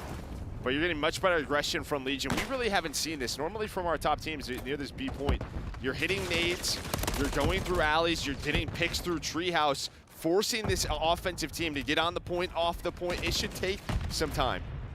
Johnny on one side is kind of keeping the reinforcements from fully getting there. He's got Brezzy locked up. He's able to get that kill. And now they got to worry about the flank if he's going to pushing through. You also have to worry about right up the gut as Nero is able to take one. Abuza right back to work, but the trades are there for the defense. We get right over to Nero, and he's lining them up from behind, able to drop 2. You got 2 ticks done, but you've only got 40 seconds to go. You're starting to feel the pressure a little bit if you were Surge. Yeah, they only have 1 take done, and they're going to get on that point. Oh, I thought the second was done. Yeah, no, good call, good call. They're just going to, decap that. So now pressure really on for Surge. Only 30 seconds left. Where do you want to go? Looks like they're going to follow Brezzy through the middle of the map. But you imagine they rotate off and go back to B. There's trades going down on both sides. Hook's going to be able to win it, but he's the last one. He's got no help. Well, maybe he doesn't need it because he's Hook the Nuke. He's able to win a second. He's buying time to his teammates back in. An insane gunfight behind the stun. Hook wins another. Now he's on 4 straight. No trophy, though, so the nade will hit and take him out. You do definitely, I mean, you take all the pressure, I think, off of B to get this done. Get yourself an extra minute. But nice little individual stretch there from Hook. Yeah, I think both of those gunfights were through stuns. So yeah, I mean, just nice, incredible patience there in that gunfight. But yeah, with his play, they're able to get B, so you have an extra minute, but they're down 5 lives. And look at the map. I mean, look where 5 is, look where 8 is. You have so much to do if you are Surge. It doesn't look good. 2 does get through, though. 04 might be able to get on the point. I mean, anytime he can pause the clock could be massive. Johnny's on 5 straight, 2 and a chance for streaks. That falls apart instantly. 04's right onto the point. Now you see all the white arrows tracking back. And they've got like a big track to go. This is the only player that close. And 04 is going to win that easily. So he's able to stay up. Johnny now next up the path. First it was Hoop from this position. Now it's 04's opportunity to do it. Only able to take down 1. Nearly wins that fight against Attach. But again, just buying you some time. Yeah, buying you time, but you only have 8 lives. And I mean, props to Legion. Every time there's been someone there, they may lose the first gunfight, but whoever's A bridge has stayed alive. This time it was Legion. Maybe the last chance here for Surge. Trying to cross to the point. Gio's going to spot the first and double chow out of Surge, and that is going to be 3 dead. And now 3 players going to be on A. They are stacking it, and here we go. 38 to go. Second tick is done. Ripping and roaring towards the third. Contest doesn't get there. The ice, the clutch. In from Seattle to a round 5 we go.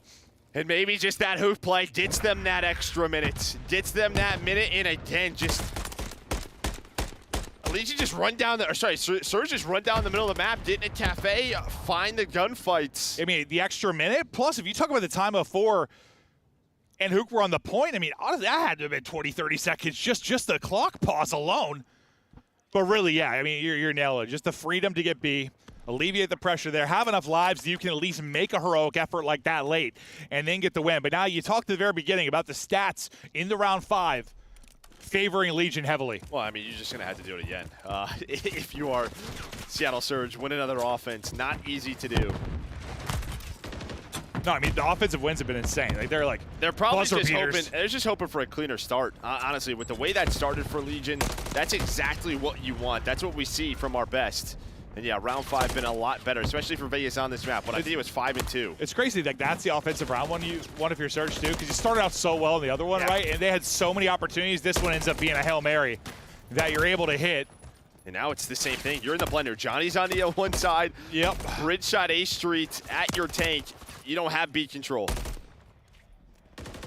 You're battling out of Palace. Looks like you're playing V1 Hardpoint right now. Trying to hold it down, but they are just up. And the pressure is there. Geo with the deep tags. Brezzy finally able to get a kill. Now A Street open, at least for now. You win a one-on-one on the other side if you're all 4, so you're going to keep the defense honest. They've got to worry about both sides of this. But again, you get to spots where Geo and Attach, they're shooting straight. They're lined up. They're getting the kills to thin out this offense. Yeah, but it's a gunfight on the side of 04 who's going to get them towards B. Now, there will be immediate pressure here, but he gives you the close spawns. If 04 doesn't win that, I think they are in that super spawn trap again, Fort Ed scenario. But he's still there. B not done yet. It will be, and it's almost just like last round. It's going to be about a minute 30. Instead of a 5 life advantage, you got about 4. But Vegas now had to defend A. Yeah, you're talking about a hotter start. You need a hotter start in this sequence, too. Like, right off of the B cap. And while you're getting that, 04, Hook, find openers. They're all trying to collapse. It's all in an arrow. The timing is abysmal, but he's at least able to get one. Make sure they can't get a 3-strat in here. You're able to take out a Booza as well.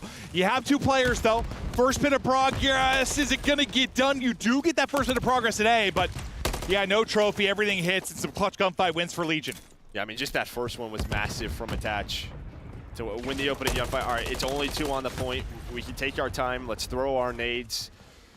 But Seattle, they just keep going. They're like, let's not let them get comfortable. Hooch is just somehow almost to the 8 point. You're so worried about him, and this is sort of the call. The play call from Seattle Surge is get to A. If it's just one, sprint on through, and now set up a Booza almost for the triple.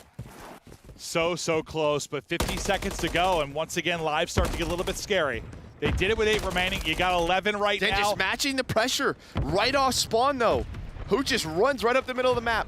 And able to find the kill. Renetti's able to hit for a Booza, and now another opportunity. The MCWs have got to be big again for Legion. We'll see if they can do it. And what do you know? Geo and Attach come through on the feed. Geo still dancing out mid-map. Brezzy, though, ready for the fight. 7 lives remaining. 6 life advantage now for Legion, but there's only 20 seconds to go. And you've got 2 players coming off deep of spawn. This is your last-ditch effort. This is your opportunity if you're Surge. And Johnny's making sure it won't be a 4-man push. That constant pressure has been great, but you only have 10 seconds left. 5 lives remaining now. Who's really the player in position? Geo's looking over his teammate. They spot Hook, and that is it. Legion now up 2-1. First thing we chat about is the round 5 stats for Legion, and that ends up being how they seal the deal. You made it interesting. If you were Surge, I mean, you had chances in every single one of your 3 offensive opportunities, but it's just enough defense there out of Legion. You've won both respawns. Granted, it's like, what, a 4-point victory in the map 1. A round 5 here. They have been nail biters, but that's what we're expecting from this week. No, I mean, that's what we saw in the earlier matchup. I mean, these 2 teams, they go back and forth, right? Yeah. So, yeah, that's what we're expecting. That's what we're seeing on the stage right now. It's great just seeing sort of all the personnel. I just saw the coach, like, Theory was like, oh, yeah. No, first I was like, who was that? Like, someone was, oh, I heard someone yell. I see Theory around in the corner. Yeah, a little bit different environment here. It's awesome to see everybody getting fired up. I think he's just happy like they held that because yeah. Seattle, I mean, I loved what they were doing. Like whoever was first off spawn when their A-hit was done, whether it was like a Hook or a Brezzy, they were just fly. They were pretty much saying anytime, don't let them get past the middle of the map, don't let them get out of cafe so we get into a trap. And they caught him a couple of times. I mean, they were familiar with that trap. They were also familiar with having intense pressure onto the point, but just not enough to close it out. We take a look at some of the highlights through the course of that map 3. But the end story, it's advantage right now for Legion, up 2-1, a map away from closing it out. A chance to do it through all 3 respawns, where last time they had to win both searches. Yeah, I mean, I just think that round number 1 just sort of sets the pace for you, right? When you're able to win that round 1 offense, I just feel like there's alleviates some pressure. Your win condition like doubles instantly. Yeah, like, okay. It sounds like a Maven stat. It's probably true. Absolutely made it up. But yeah, no, usually a round 1 offense, you feel pretty good based on the map, especially for Invasion. But just enough defense, just enough ice. I mean, it's reminiscent of the Hardpoint. Just comes down to the clutch, and you're able to hold on. I mean, I think right as I said, like you mentioned the MCW's been big, like Geo and Attach get a sequence there again when they're in a tough spot. Well, I think Attach was getting shot in the back, but Geo had the crossfire, which then allows Attach to find Hook, who is the closest one to the point, like really the only one who can make the play. But you had some chances there if you were Seattle Surge, just a slow start. Well, I mean, really, it's that moment you're trying to get 3 players onto the point, you do, but I think Attach finds all of them. He's able to find the opening pick, and then we saw just the bombardment of grenades, and I was like, that's a Denny player. There's no trophy. Yeah. They're toast. And maybe they had a trophy player that dropped because the first kill, where they were able to get the picks, you didn't get 3 onto. You get 3 there with a trophy, that might go very, very differently. But yeah, it was always just enough. 1 more kill if you are Legion to keep things interesting and make sure you get advantage in this series. But we go toe-to-toe. We continue on at Major 4. As you see the scoreline now, just 1 more map needed for Legion. We'll see the first one. We have, 4 matches to come to you today. Action all weekend long. A look at how our best of 5 sits for now. Do you try to close it out here as we get ready to go to Rio? Yeah, yeah, obviously you do. Yeah, do you try? That was a weird way to word that. Do you try? Yeah, I hope that you do. Please give an A for effort going forward. Oh, so map 1 Nero actually sets the damage record. Yeah. That's why I was kind of mentioning it. So that's going to be, I guess, on land for it. But like 7,500, I saw him when it was like 200, whatever it was, and he had like 7K, I was like, hold up. I look over at Attach to like 2,000 damage. I'm like, Nero is firing. Like, he's shooting anything that moves, snapping on the birds in the sky. My man is twisted. But then between maps, I saw him back like, it's like old Benjamin Bance, just like a little woo-saw, like getting his in on. I like that, though, Yeah, Bance was the guy for that. He was. It's like him and Clay bringing that breathing technique to the stage. Yeah. But yeah, now you go to a Rio Hardpoint again. This is going to be Vegas. I don't think they've played at this stage, but I feel like when Rio first came in, like this was like one of the teams who kind of set the pace on this map. So maybe just trying to expand that map pool a bit. Maybe they go away from it. Maybe scrims haven't been great, but right back to it. Trying to close out this series if you are Legion. See if he can close it out and get it done. Look at map 1 again in the series for Nero. Absolute heater. 7,500 damage on nearly 40 kills, but map 4, here we go. Right into our P1 mid-map. Nero can obviously be a difference maker on this one. You get a rival hot early and often. I mean, same for Hook on the other side. He's had some sensational sequences here. Nero just trying to find somebody. He's just snapping back and forth. Can't find it. Finally gets one, but you'll take the numbers if you are Seattle Surge. What are you seeing with a spawn in now from Legion? Yeah, I mean, you're obviously going to have to make a call here. You're going to see Nero. He's going to take a long route, try to rotate over towards P2. But, yeah, remember what Surge like to do on this P1 is kind of rock that third rival with Brezzy and put immediate pressure on, and that's exactly what they do, trying to get moved down forward, able to flip those spawns. Johnny going to try to hold out, but how much have we seen this sort of P1 early, 45 seconds to 0, and now it's just a question of can you combine this, but Johnny, he's going to shoot, he gets caught, now it is 3 dead, and Surge now in a great spot for this P2. Yeah, this should be a real hot start. You're spawning out deep if you are Legion. You got to trek across the map. Hook is in your cheeks mid-map, nearly with a third as the Cittering is there, but he was on 5 straight before he dropped. The pressure coming in, though. You get some gunfight victories. You're soaring on forward if you are Legion. You're able to break in, and You need this, even if you don't get a ton of time, just to disrupt the flow of Seattle Surge, because they were hot and Hook was roaring early. I'll be honest, after Hook died, I got a sip of water, looked away. I'm like, how do they lose the spawns? But the spawns flip. That allows Legion to pretty much have pressure here. They get some of this time, at least break it up so it's not a 70 to 80 point lead. Exactly. And now you can see 5 and 6, they spawn out. So you're going to be set up for this P3. It's not looking too bad for Legion. No, you'll get the final 15 or so. If your Surge push the lead out again, similar to the advantage you had after that P1. But now Legion, this is where you try to answer. Keep this clean, deal with it. It's an alley push. It's 3 players sending it forward. Gio trying to use the block there to his advantage. Yeah, it's 2 from him, but instantly answered from 2 from Gio. And yeah, beautiful shots, as you said. But Brezzy right back through with the multi-kills. They get them on the bridge side of it as well. And you get the disruption early in the last one. If you're Legion, this time it's Surge that are able to do it. Yeah, but Legion just have the good spawn still, right? So you get like 0-4 with a multi-kill. You then get Brezzy with a multi-kill, but you're not onto the good spawns, onto the time yet if you are Seattle Surge. But right back into it they go, and Brezzy had such a good map. One, he's able to make another play. He's staying alive. Oh. And see all the positions from Legion just trying to finesse. Yeah, and Hook, I think, was the guy with the position to maybe give them that spawn, but he's in a gunfight, loses that. They all spawn up behind him, and thankfully you've got the close spawn if you're Legion, but you didn't turn into a lot of time. You still only have 26 seconds. The pressure has been there from Surge. They had so many breaks there in that map 1, getting right back to it. And even if they're not getting time, just making sure Legion can't. You already got a minute off the play clock, as it's just been disruption around the objective. And again, this is the first in breaking team in Seattle Surge versus the first in rotations in Legion throughout stage 4. But Seattle Surge are winning on both fronts here. They're winning some of these rotations. They're finding the breaks. You're going to need a break here if you are Legion, and that is going to be a clean 4 dead. Well, I mean, I think their team got broken there. Yeah, no break through the hard point, but they all 4 get molly-whopped and sent back to spawn. This is a great stretch again from Surge, trying to desperately get this to a map 5. I've lost both respawns, but completely in control right now in this map 4. You finally get some gunfight wins. You finally get some pressure onto the objective behind Nero. As he brought the Thunder in the map 1, looking to do it here again. He's sitting at 11-11. Again, I think like sort of the best case for you if you're Vegas, you don't have like a streak here. There were a couple of chances in map 1, a couple of chances throughout this map if you were Surge to find a cruise. They don't have that, so it's like you can play this scrappy game a bit. Where Seattle Surge, you know, they're not going to have that cruise to kind of break this game wide open. And, you know, we talked a lot about kind of attaching a boost to the map 1 they had because they weren't as involved just from a slang standpoint. But right now you're seeing what it looks like when you have early control and you're getting the breaks. Like Attach is 5 and 13. He's not having fun gunfights. Abu's on the other side has been frying. He's on 15 and 8. The game's been a little bit easier for him, I think. And I think this is what you needed from him, right? He just hasn't had the best series. Had moments. You saw him get going in that control, but outside of that, he hasn't been the Abuza we saw at Major 3. What the Seattle Surge team needs to beat the best of the best. Now stepping up here, trying to get us to a game 5.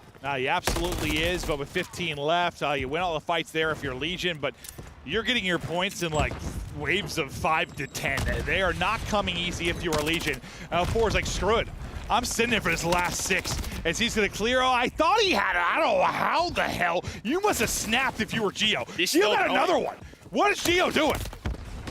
He's going to have 6 in a row. There's a cruise. Okay. What is this life on a Gio? They wanted to get control of bridge side, funnel this through if you are Surge. Instead, Gio just takes you to the slaughterhouse. They took him to Pound Town. Yeah, he got 8 before he dropped. The good old Gio Pound Town, Joe. The only problem is to shoot down almost 100. Yeah. Great sequence, but still. The pace has simply been there for Seattle Surge. The breaks have come through when you need them. I mean, you got to flip the game on its head in the second set of rotations. It starts with this P1. You went to a well, now you could use a cruise, right? I mean, you could combine this with a P2 early break behind the cruise, so you have that extra utility, but you have to find the time. And you have been so scrappy if you're Seattle, but that's going to be 4 dead. They may not need the cruise. Actually, the close spawns will come in. So let's see how they play this if you are Vegas. Well, they get one opener. You think the cruise might be coming in off of that. Still one soaking up the time. Just getting that scrap time. You'd love the kill to come in like a couple seconds later as the hardpoints pop in, but Johnny still able to get one. Attaches now through, picked up. Looked like he got joked out of his mind. I thought he had that win, but Abuza hits the shots. The only good thing here is you have post spawns, and Nero and Johnny have been cutting them off. So you're not on this time. It's very reminiscent of map 1, where it's just both teams fighting for position. All right, and now Johnny with the MCW would have had a third if he kept holding that. But just gonna throw the stun out, trust his teammates and put some trophies down. Hook now trying to go on a pinch. Here we come though. Vegas Legion ripping and roared, starting to get back into it. And as I curse them into the blender, all 4 will die. Hook with the triple, Legion in the blender. Let's hear the Legion comms. They try to rally back, down 60.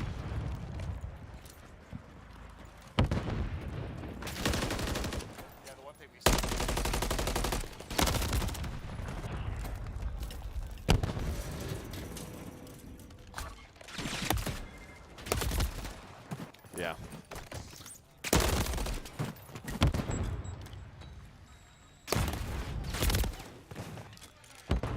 I'm a dirty, giant, bald liar. No, listening right now. We get right back to the commentary. Lead building for Surge, and now up 80, 40 seconds remaining in the hard point and trying desperately to get to this map 5. Johnny not up to the task to win the fight. What do you see on the map right now for Seattle Surge? I mean, that was sort of your chance at that P2 if you were a Legion. So props to Seattle Surge, making the plays. Hook with a huge one with that triple on that pinch to break that. And now you win this P3 rotation. The MCWs start to go on off behind Abuza in 04. And now you're still down 100. Still down 100, but a nice little sequence there from Legion. Next hard point, getting ready to go. 2:30 up right now for Surge, 20 points needed for the victory.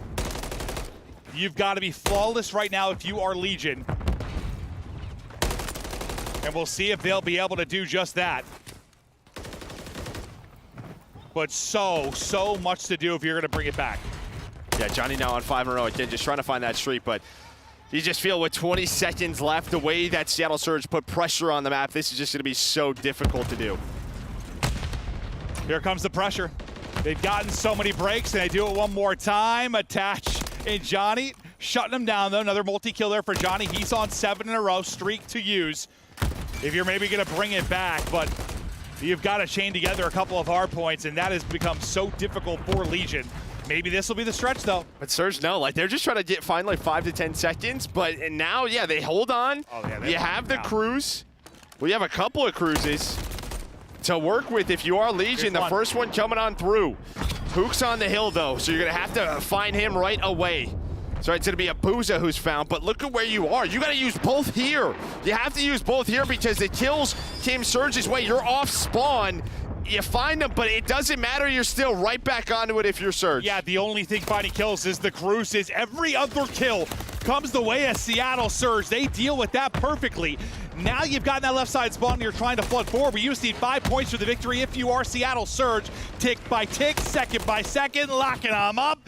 Victory there for Surge, and we head the distance to a map 5. They started hot, and they locked them in. Beautiful there. Yeah, I mean, that was just right from the get-go from Seattle Surge with that P1. Again, there was a chance maybe from Legion to like get back into the game, that second P2. Yeah, for sure. There was like 30 seconds left, but nobody picked up the flank. Hook just goes right through double doors, runs right up sidewalk. He's like, hey, I got 3. Game's over. They have the rotation over towards P3. You get even right there where like you have extra utility, you earn the cruises just way too late, and then you have to use both of them in the same spot. And it led to absolutely nothing, just wave after wave, volley after volley of kill there for Seattle Surge. This one is one we thought would likely be going the distance to kick off an incredible weekend here for Major 4, and that's exactly what we are going to get. Taking a look at the game flow chart, you came out hot, you never look back if you were Seattle Surge. No, yeah, like there's that one moment you start to see them creep back in, and then they just plateau again, right through the midway of the map if you are Legion. That's just prop to Seattle Surge.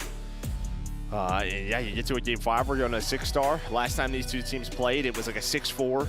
I just feel like both of these teams have been in some deep 6-star search and destroy. Should be a fun one. No, they certainly have, and this should be an absolute blast. But that like, dude, it just felt like when the pace, there's just another gear that Surge can hit sometimes. Yeah. It's like the better respawn team I know could be Vegas Legion, like when they get to their spots, when they get their setups, but like when they're constantly, it's on their back foot because the breaks just put them in this like unending blender. It's unbelievable. 04 and Hook are relentless. They are, yeah, that's a good word for it. They are relentless behind their tax and nades. They just go. Yeah, no, they absolutely do. But everybody at home, we get ready for a big map 5 here at Major 4. Quick break, then we'll be back with it.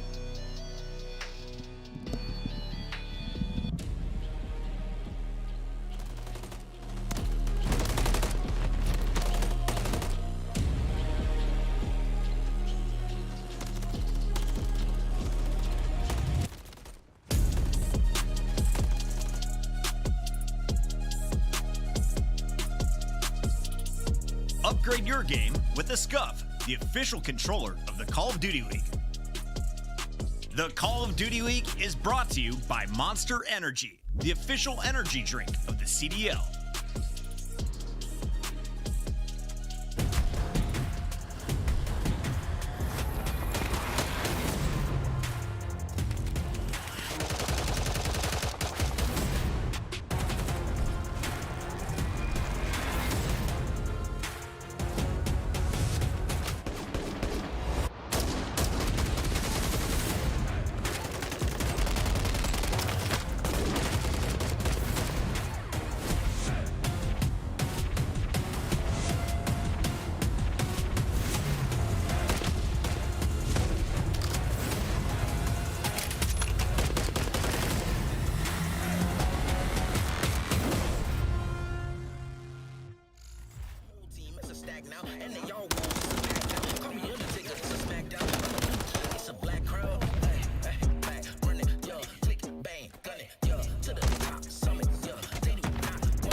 Ladies and gentlemen, welcome back. We're having a great time. It's map 5 time. It's Major 4.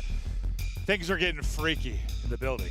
No, they are. And I mean, let's just, again, go over this, right? If you're Legion, you're trying to find the AC. You're trying to get in a champ still, right? Well, so are Seattle Surge, but you're at 150 points. Side of Seattle Surge, you're at 170. I think a win here is just, yeah, it's massive. Good. Well, I don't know if you're good, but, you know, it puts a lot more pressure on the other teams around you. Yeah. Surge, you're probably good. For Vegas, it's that's what I meant. Like, Surge, you should be good. Yeah, if you're Vegas, again, you know, puts more pressure on your Carolinas in the losers brackets. Minnesota's in the losers brackets.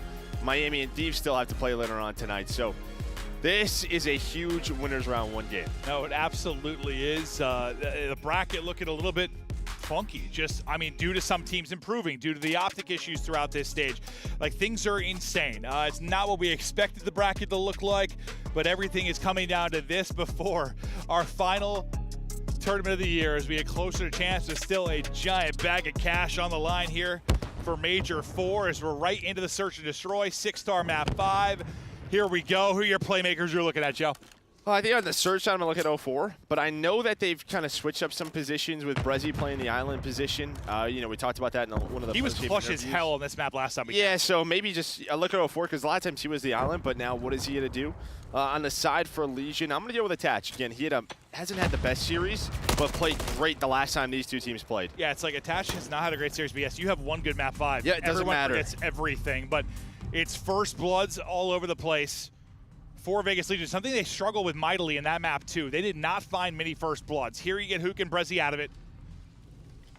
You get some info there if you're Johnny. Yeah, trying to get a pre-fire, maybe catch Johnny. Not going to happen. Abuzit does find the first. Where's the reach, Al? Not going to come in, so you pretty much get a free pick. The problem here, the bomb is not being planted. Geo, nice little off angle there. Smoke going to be used. Going to check the bomb. 04 is going to have to do a hell of a lot of work. Yeah, he's got to do it all. Not going to happen. That'll seal the round. Legion get the first blood, get the second, take care of the round. Abuza maybe give Surge a chance, but not much of one. We'll see the final kill there from Johnny as he comes soaring around the statue edge. Yeah, just great, just crispy shots out of Geo. Looking good. I mean, I don't know how many headshots this guy gets, but he's got to be top of the league. I'm talking 96.7%, Joe. I don't know. That would be insane. But he is up there. No, I mean, how many times even in the map 3 those headshots come through? Like, you just see him and Attach pop up with headshots, bail them out as they're pushed up deep on defense. Like, absolute shooters. Looking to get back to it here now into the round 2. Offense up for Vegas Legion. They're looking to collapse over towards A. And this is a lot of 6-star, right? Just how do you work this if you are the attacking team? On the defensive side, how do you retake this? Trophies are down. Of course, you're going to try to use a smoke, though. Still 1 trophy left, it sounded like. Maybe it's gone now. 4 versus 4 retake. We said that about 1,000,000 times on 6-star. Here's the smoke. Here we go. Here's the chaos. Nero, though, finding them all. Gets the plant, gets 3, lines them up. And you got all 4? Attach. I think Attach got the last one. Did he? I think. I see Nero on 4. Okay, so Nero got 3. So Nero must have got one at the end of the round. Yeah, that mixes me up sometimes, honestly, in the moment. Like, it happens so fast. I'm like, did he get all 4? But no, I think Attach with the last one as we saw. And Nero gets 3, though. I mean, you talked about how big he is around the objective, but he has the moments where he pops off like that. 2-0 lead Legion. And that is huge for Legion on what they could do on the attacking side. If you're Seattle Surge now, how do you defend A, right? If your retakes behind smokes aren't going to go your way, puts a lot of pressure on you on the rest of the map. It absolutely does. We'll see how they deal with it as we get deeper into this one, but obviously just one look at it so far from that side. Nero looking for 5 straight, not going to happen. Brezzy comes soaring on in. Right over to Geo we go. He's able to get a kill. Drops Hook, 3 straight for him. It's almost like Surge faked A, and they're hoping with Hook, they're trying to like pinch B behind Hook, but that doesn't happen. Hook ends up getting picked. Again, Geo finding a crucial kill. He's going to find a second in the round on 60 HP. He might find the third. Goes for the chow, but 04 left in another clutch scenario. Yeah, he gets like a burst in. He's a little heat check there, maybe from Geo, but yeah, just gets up with 2 HP. Hunting him down and tucked in a corner. 04 gets the kill. Now to a 1 versus 1. 30 seconds to go. Johnny. 0-4 in a massive one right now. You take a 3-0 edge for Legion. How huge could that be? Johnny is just going to stop. And both are doing this. So now it just comes down to this bomb play. Now Johnny's going to get on the move. 15 seconds left. He's hoping he rotates to A. That's not the call. So now this gives 0-4 so much room to work with, right? Where did this guy reposition? As we see Brezzy watching. Yeah, and 0-4 just making himself a drink. And have to check the bomb. Here we go. It's so delayed. Get out, get out, get out. Oh, God. 13 HP, able to survive. 0-4 is dancing with death. 20 seconds now to go. You need one more bullet if you were Johnny. Check is in. Spots him. Peek on the left. The clutch is in. The 1v2 is there at 0-4 with a huge one to avoid the 0-3 hole. Well, that's honestly with the first, it's a 1v3, right? With the trade. True. And now if you're Geo, you're probably hoping you didn't chow that. I mean, it's a heat check. That is a heat check and a half, but you're hoping your teammate's there. I mean, that's a great point. I mean, honestly, I like forgot about that. I got so locked into the 1 versus 2. Yeah, that little bit of a heat check and maybe the chow with it. What cost them there? A bad death from Geo leads to an 0-4 clutch, and here we go, a massive round. And that was it's just one of those rounds. You're about to be up 3-0, and you are dominating the map. You give him some life. He's had so many S&D clutches since he came into the league. I mean, this is a guy, he didn't come in until midway through the year, and the impact he has had, unbelievable. Brezzy, things exploding now in front of him. The help has come over from 0-4. You're probably rethinking this, reevaluating right now if you were Legion. But look at the space you're taking on the other side. They're just gonna send it at him. Who'll be able to get one, but you'll take that if you are Legion. Maybe a bit of an over-aggression. What do you think? Yeah, I think maybe a little bit if you're a Booza, but again, just because their A retake didn't work out, they play aggressive on A. They're trying to catch them. Instead, they get caught on the rotation. Surely not again. Oh, you have a fat foot! 0-4 with the kill, shots through. 0-4 is disgusting. A one-man wrecking ball on 5 straight. Things are falling apart for Legion. I thought for a second he got another. They might be falling apart, but Gio's got a chance to hold this, and he's reading this so well. Brezzy from up top hits the shots. But that one way from 0-4 was disgusting. Yeah. I mean, that's just what that was. Yeah, that was foul. I mean, he is just right on the edge of the smoke, and that, ladies and gentlemen, is why you don't see those in a respawn.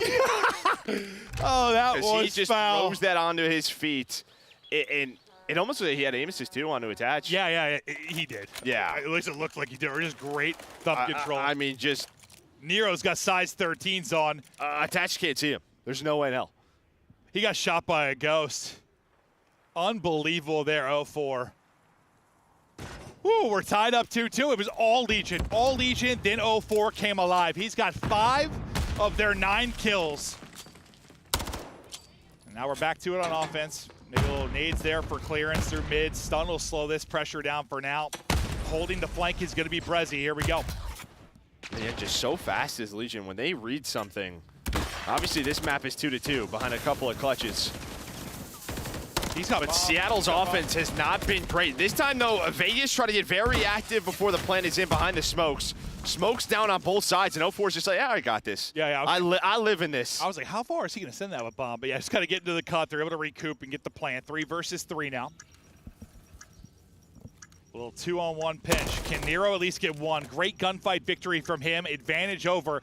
And now you just got 2 players, one holding either side. Pressure likely going to be on 0-4 as he's got the 2 on his side. Great gunfight win now from Abuza to bring it back. Yeah, I think you're hoping Nero waits for this push, but 2-on-2. 2-on-2 now, down to a 1-on-1. 0-4 again, but Gio is there. He's up to 7-2. Hey, Gio versus 0-4 right now. Who's going to make the play? And that is a massive win there for Legion, the 3 versus 3, because things were falling apart for you in this map 5. Yeah, in the chaotic scenarios at the start of the game, it was just all Legion winning. This time, Seattle Surge is starting to, behind 0-4. Very much make a mess of these rounds, get them into these 2v2s. This time, though, Gio is there, and he finds both. And I think that could have been cleaner if, like, Nero, I think Nero's got to wait for those first 2 to hit statue. Oh, after he got his first pick? Yeah. But then he's the first one that steps out, and his teammates still had to work up the map, but they recover. Back in control, our Legion. Back to offense, our Legion. And it's poolside vision first. We'll see what kind of information they're going to get, but spread pretty wide. Most aggressive player right now will be Nero with bomb in hand. We'll see how this works out for him, but just kind of spotting for any kind of opener. Oh, 4's got a nade in hand on mid-map, and they're able to pick him. Great stuff there from Johnny. Advantage over to Legion. Yeah, usually you don't see that from 04. Just kind of gets caught. Now, who trying to work the pinch? Another pick from Gio. He's up to 8. It's his second first blood. Oh, sorry, my. his first blood. My. And there we go, Legion. They just finding those picks, playing the map so well. And I think if you're Surge, maybe just slow this down a bit on this offense, because some of these early parts of the rounds just have not gone their way as Nero, which is unreal MCW shot. I figured that had to be disgusting because we saw it from the other team's POV, and I was like, he got the second player too. It looked like he picked him off the bar heady. He sure did. Just off bomb and right to the snapper. He had 3 in a round earlier, now up to 9 in 3. 2 bomb plants to his name.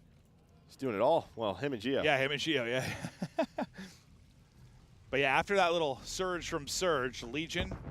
It's really a surge from 04. Yeah, true. You got 2 for everybody, 6 for him. Johnny can't keep the tracking on point. Big first blood for Abuza. You get that first blood, you are out. You're getting the information right now, though, if you're attached. That's the info, though, so. Oh. So you got the info if you were attached. Wait, why the heck did he just need that? I don't know. Why did he just need that? Because he needed, attached was backing up. He, needed statue. Yeah, I'm not sure. Gio is twisted. Yeah, I guess so. Whoa. The controller's acting up. I'm not really sure. Surge will get that round victory. Because attached should be calming, they've all backed up. And then he just gets naded statue. I don't know, maybe he was holding it in hand. And maybe the way attached worded it, he thought, I don't know. I don't think so. I'm just trying to think, because that was an interesting team kill based on what we were watching. But I think it starts with kind of Abuza's first blood there. Johnny trying to get aggressive. He's got 3 first deaths, something we don't often talk about, but he's trying to find some of the info, some of those first blood plays. Instead, he's been getting caught. Yeah, he's got 2 first bloods, got 3 first days. I mean, it's just how it goes, those types of players. Zuma's you have a lot of first deaths, you have a lot of first bloods. The rounds you turn it into 2, you usually win. Just is what it is. But yeah, I'm sure he'd like to get going a bit more. Hook is roaring because he just hit an 8 onto 3 of them. He's hoping that they have more nades middle of the map, but no one else able to connect. But again, you have a bit of an aggressive 8 defense there on the side of Seattle Surge. No info middle, though. So, I mean, just look at this Surge setup. You're giving up a lot of map control outside of A. Brezzy, though, playing safe B side. He's going for a little swim. Now tucked away. He's on the beach, dude, making a sandcastle. Absolutely. But God, you want this one to tie it up if you're Surge. Trophy eaten. Here they come. Hook's gonna get caught.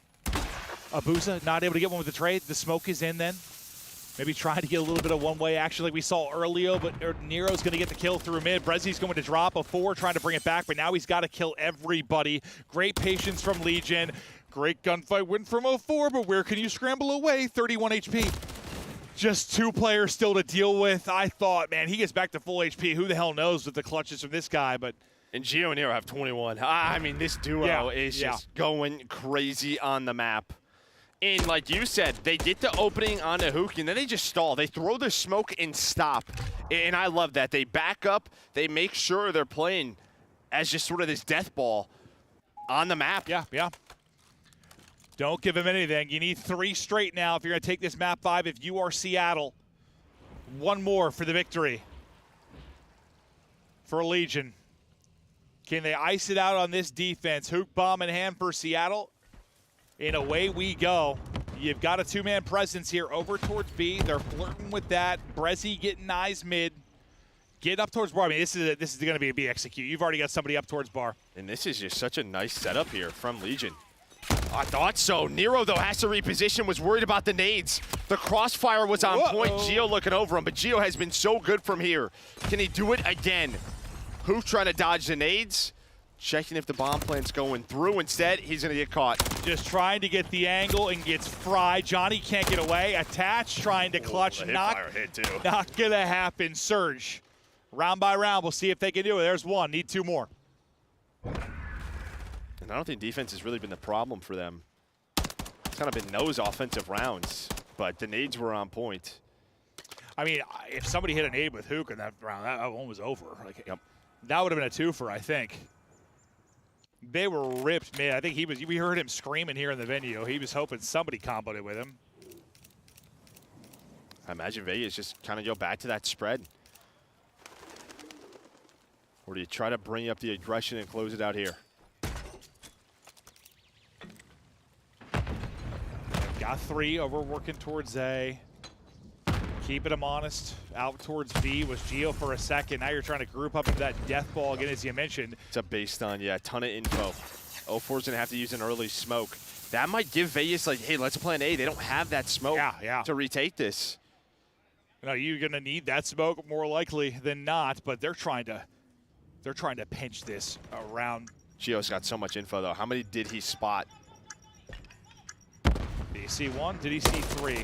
Gio holding, tags in, Chow through. Great isolation there onto Gio. He can't get safe. The 3-man able to push through. Nero does get a trade though with the nade. Brezzy winning one on the other side of it. Now over to Johnny, hiding in a bush. 04 trying to peek, then Chow flies out, can't win it. 1 versus 1. Attach, Abuza sends it, gets the final 2, and then a fuse. We're going to around 11. And Surge, they are rolling. The hearts are pumping. Here we go. First of all, great teamwork out of Surge there. I cannot believe Gio doesn't find 1. And then second, that's a great little peek in the shout out. I heard Hook. He's like, there's 1 drop down. So whoever was lurking drop down in that bush, Seattle knew the entire time. So they were going to clear that corner, able to find it, and then it comes down to that 1 versus 1. Woo, so much on the line here. Game 5, round 11. And it's effing match 1 of the weekend. Away we go. Offense to Seattle Surge. Can they do it again? Hook has basically been silenced. He is 2-9. Does he maybe have a big play in him in this round 11? Attach, who has had not the best series. We know all the ice he's got. Maybe he's the one to step up the bat. But right now, it is all out. You waited for nades. Now you're going to throw yours. Do they connect onto Johnny? Johnny's going to have to back on up with Attach, and this just might be an old-fashioned 4-on-4 retake. The way Surge is playing this. They're getting so much map position, but Johnny's here. Johnny is lurking. He's going to jump on up. Oh. And now he's caught. He has no help either. He has 0 help. I mean, basically, it's just Attach trying to keep him alive. That's the only help. Oh, he gets a kill! Johnny, how does he get a kill? Abuza can't trade. They're able to find him finally, though, so 3-on-3. Who gets the kill to the 3v3, as you said, time dwindling. 30 seconds now to go. They got to get this bomb planted.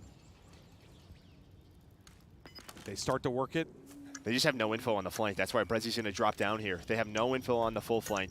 Smoke still in the hands of Nero. Hook, he loves to play inside of it. Nabuza finds a death. It's attached, but Hook 2 get me involved. Versus 1. He's able to find both through the smoke. It's all Attached now. Not able to win it. Surge 3 straight rounds, and they take the round 11.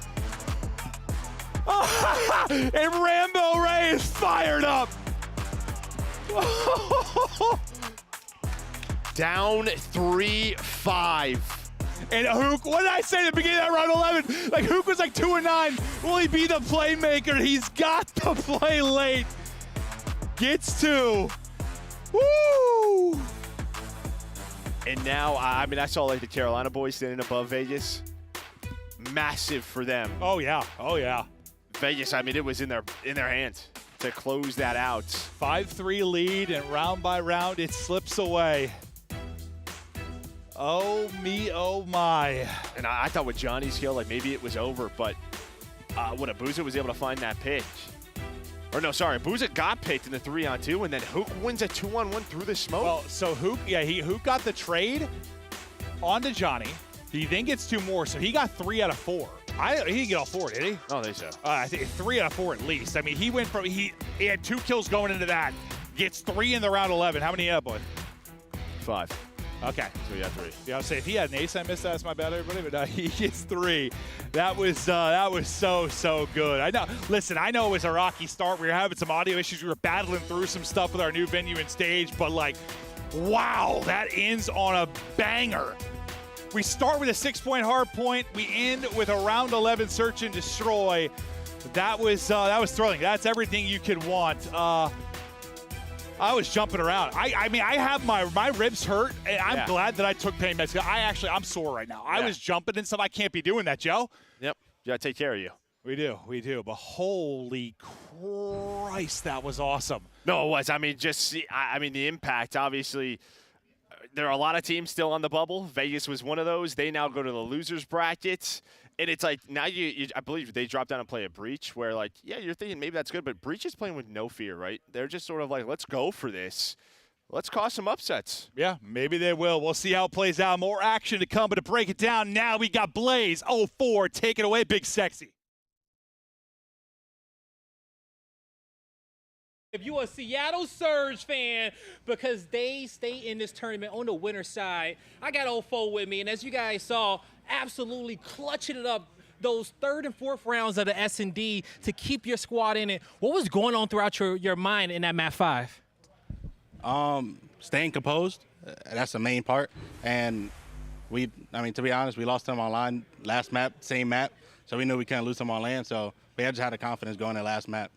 Definitely did have that confidence. You know, even though you guys were down, you guys stayed locked in. Now, in this, like, intimate environment, you're looking at your opponents. I think I've heard Hook the loudest I've ever heard him here, fighting to make sure you guys can make it to champs. Talk to me about your team and how proud you are of the boys to really be this resilient.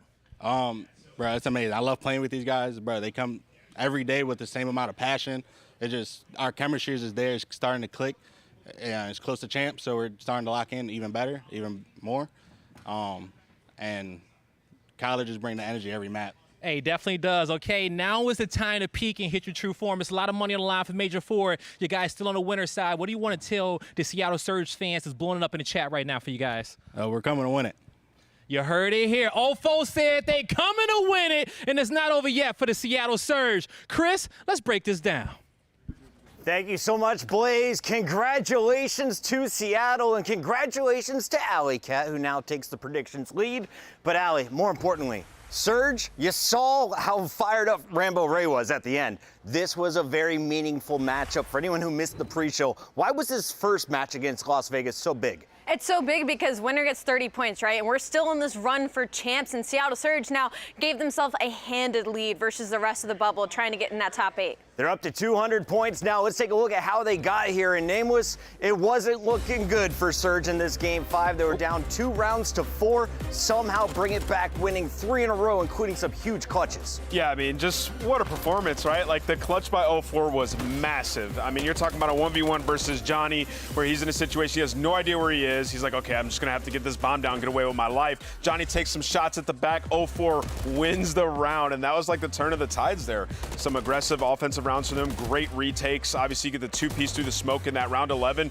I mean, if I was Seattle Surge, I'd be pumped up too. Let's take a look at that round 11. It is our scuff play of the game. When we get there, Alley Cat, I need you to break it down for us, because even Joe and Maven were lost amongst the chaos. Johnny's surviving way too long, but how did it break down in the final moments? Well, so Johnny gets that first blood, but he'll finally get traded out by Hook, and then bombs allowed to be planted again. This has been Vegas Legion's Achilles heel on defense, is allowing this bomb plant because they are 20% retake. And then moving forward, Hook gets the smoke down, he hides in, finds one, and then he chases the second for Gio, the biggest 2-piece arguably of the game, and they're able to close out that round. Round was so massive. I mean, you think about that situation, you know that they're going to be pinching. Are they going to be security, mid, or coming from the spawn? Well, Attach wins the gunfight, so you're in a 2 versus 3 at this point. Hook thinks 2 steps ahead. He's like, okay, if they are going to be pinching through mid, I'm just going to get involved in that chaos and get the jump on them from an off angle. Finds 2. I can't stress enough how much of a heads-up play that is by Kyler. Las Vegas enters the tournament with a top 6 seed, but overall, they are in trouble. They're 1 behind Carolina,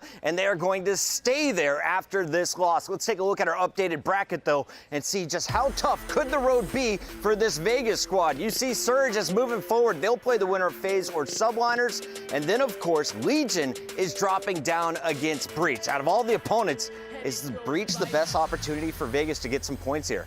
I'd say yes and no, because Boston Breach, this is their champs. And I mean, we're talking about a Boston team that's continuously pushed Game 5. So, like, I feel like if anything's going to happen, it could be a crazy upset. Namus, you just made a face, keeping a buck with me. How do you see that going down? Yeah, Vegas should come in and 3-0 them. I mean, they're playing for a lot, too. Like, Vegas Legion, this is their champs as well. They need to get through. They need to make it 2 champs. So they know could be their last opportunity. Speaking of champs, we've got Guerrillas in a similar position. Can they steal a win against Toronto? That is match 2 on our opening day. We have 4 total matches, all from Winners Bracket Round 1.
Goes his way, Shotzi with a very, very fast flank. 1, 2. Whoa! What the hell was that snap?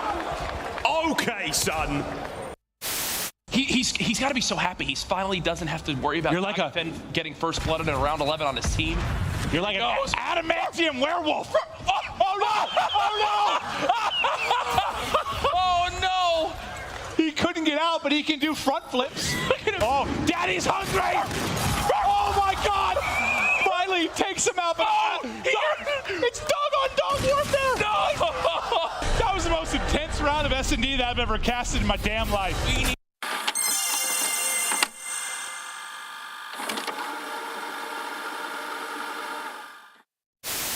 What's your favorite COD of all time?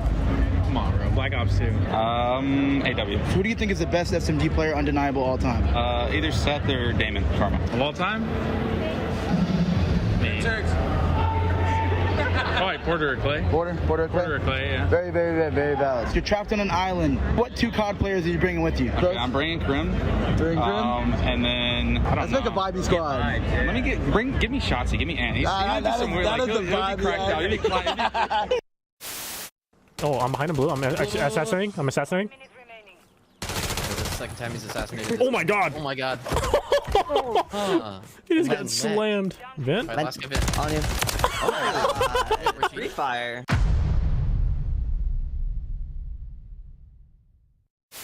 Picking up Zig as you watch the white arrows start to funnel out. Simp and RCs have that crossfire.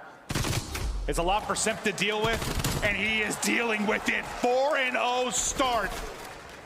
Just sensational. And he gets stuck. That was directly to his forehead, I think. Yeah, Toronto Ultra trying to get water side to, flip spawns for the second hill. We're gonna head towards the left side of your mini map, over towards kitchen. All right, but at least they're sticking them. Was that deja vu? It's like 4 in a row. For, right? Champs is solidified. Now it's about getting that championship. We know how that momentum can get you the ring, and look at that trophy. What's it's that? The best in Call of Duty history right there. We did pretty good in Black Ops 2. I think that thing is better. Let's take a look at the cash. Hello, everybody. Welcome to this week's show. This weekend, we saw the top Call of Duty teams compete at the U.S. Championship held at Full Sail University. In a surprising turn of events, strictly business, the 9 seed came out of nowhere to dominate the bracket, defeating 9-time champions Complexity twice to secure the #1 seed at the Call of Duty World Championship.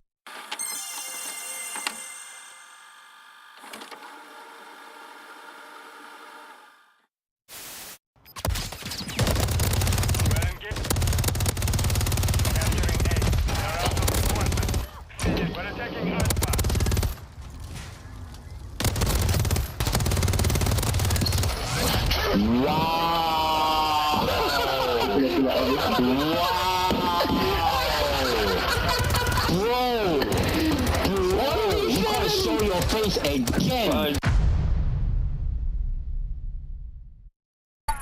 All shadows, ground team is mobile. Keep them covered. Eyes watching for the opposition. Out there crushing any competition. Long range, yeah, I got the vision. When I'm in the trenches, anyone can get it. I'm with the team when they need me. Or out on a dolo mission. They get rocky riding on this road of riches. If I catch you slipping, then it's over finished. War, ready, crew, coming through heavy. Aim steady, lights out, it's the gorillas. Not any winner, one out of many. Five talents, empty, lights out, it's the gorillas.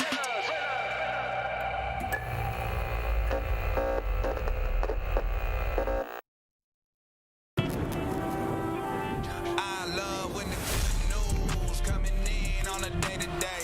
Already know what's happening, I don't gotta shake the hay. Big moves, big stepper in the right direction. The trip continues, every double use a psychedelic. I think they gon' need a minute. Look, I'm interested in making as opposed to making friends. Double bags, I've been paranoid, having a safe place, I'll take a check. Finishing this drink should only take a sec, but Mark just cut me off, he told me that I go on stage and tan. Walk out to my own shit on the main event. Da Vinci, my cologne after the show. She told me that shit was a favorite sin. Sprint advantage spacious, we can take it frames. What happened next? You can take a guess.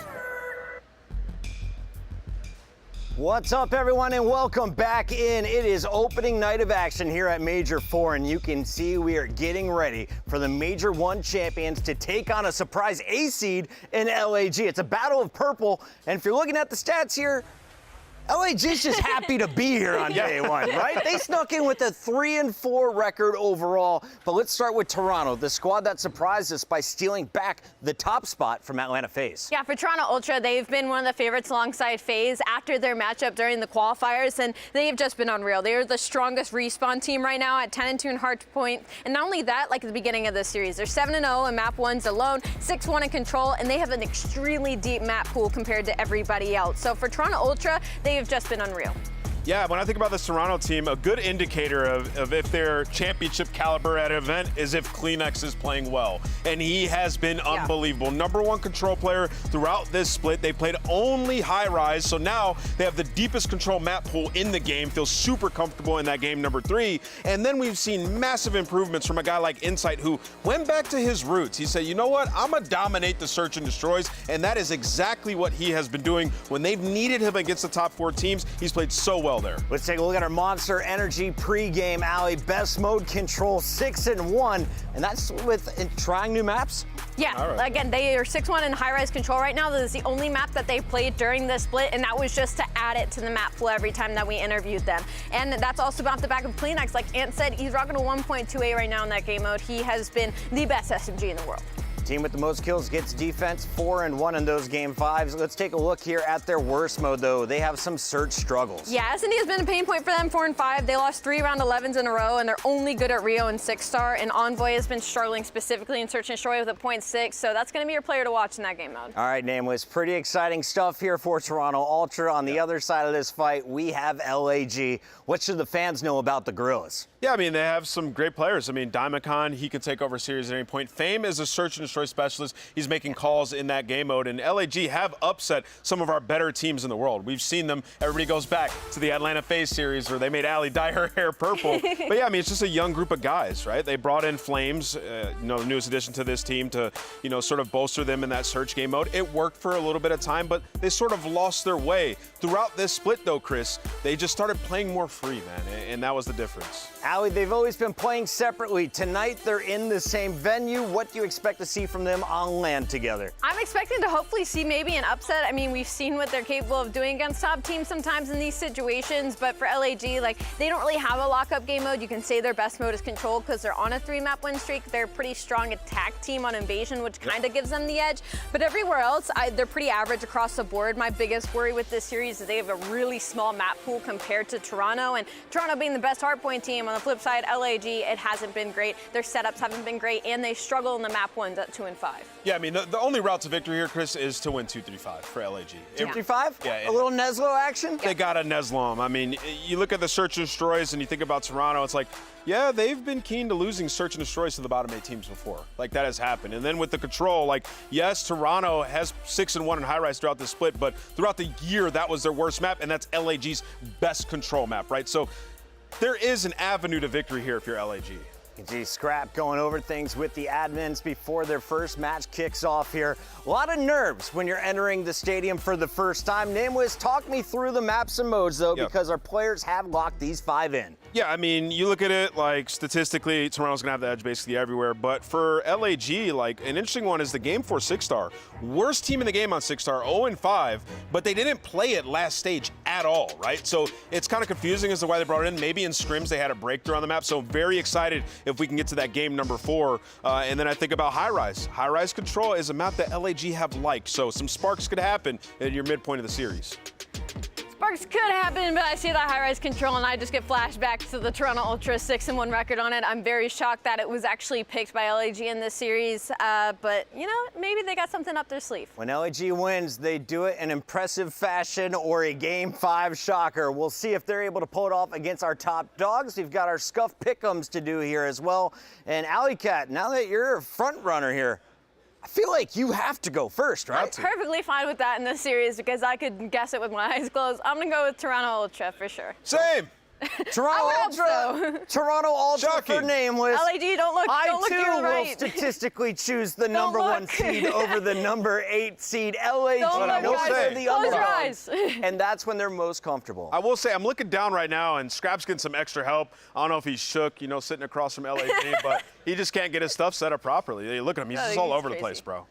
Giving Scrap a little bit here before we get going. Allie, call out some individuals, though, if we are going to see an upset from LAG like they pulled off against FaZe Online, or if they're going to make a run to top 6 like they did at the start of the year. Yeah. Who can help lead this squad of young players? Man, low-key, I think it's got to be a DiamondCon masterclass. I feel like when they were finding success earlier in the year, it was off of DiamondCon having really consistent and really solid performances. I think they're going to need him today. Well, that's going to do it. We're going to send it over to the casters, Miles and Chance. Let's get it, baby.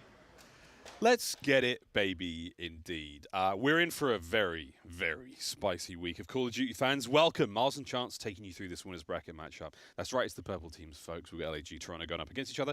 And yeah, it's fun here. It's really cool. I mean, if you hadn't joined us for the first series, the players are literally right there. 2 members of the LA Thieves on the rafters above us in the Gulag. I can't wait, mate. Yeah, it's a very strange, but also like a very pure environment, right? Like we're used to the LAN atmosphere when fans are roaring. Like you can't sound as much online. You can't hear or you got to crank your headset if you want to have that ability. Not here, not right now. They are literally sitting 10 feet across from each other. You can stare into their eyes the second you clutch a 1v1 or 1v2. So an intimate environment, it's very pure in that sense, and things might be out of control. Obviously, Seattle's, like, they already set the tone. They set the tone very, very well. While it is man on man, I mean, can you see him behind me? Yeah, you can. There's Scrap, that side. There, he's right there as we get things ready to go here in Burbank Live. Again, Major 4 so far, so good after a very, very spicy start. I think for this matchup, though, Chance, I mean, we're talking time and time again about how important this matchup is. LAG, the stats not necessarily on their side. But now you get yourself to this point, still very much in a dangerous position in terms of the runs to champ. How much do they need it? Well, this match, not necessarily too much. This for LAG is if you get it, oh my God, this is great, completely fantastic. But obviously Toronto, one of the front runners, if not the front runner for the actual tournament. But if you get the 10 points, it's fantastic. You're really just looking for that good showing to get the ball rolling. It's going to be a long weekend. Well, folks, we'll keep you updated with anything that happens in-house. I mean, we can hear quite a lot of the players. They're very close to us, so whether it's sneaky strats or a little bit of trash talk that doesn't make it to air, we'll give you everything we've got. And so far, Ultra are giving everything they've got as well. Nice 10 points. Starts them off well.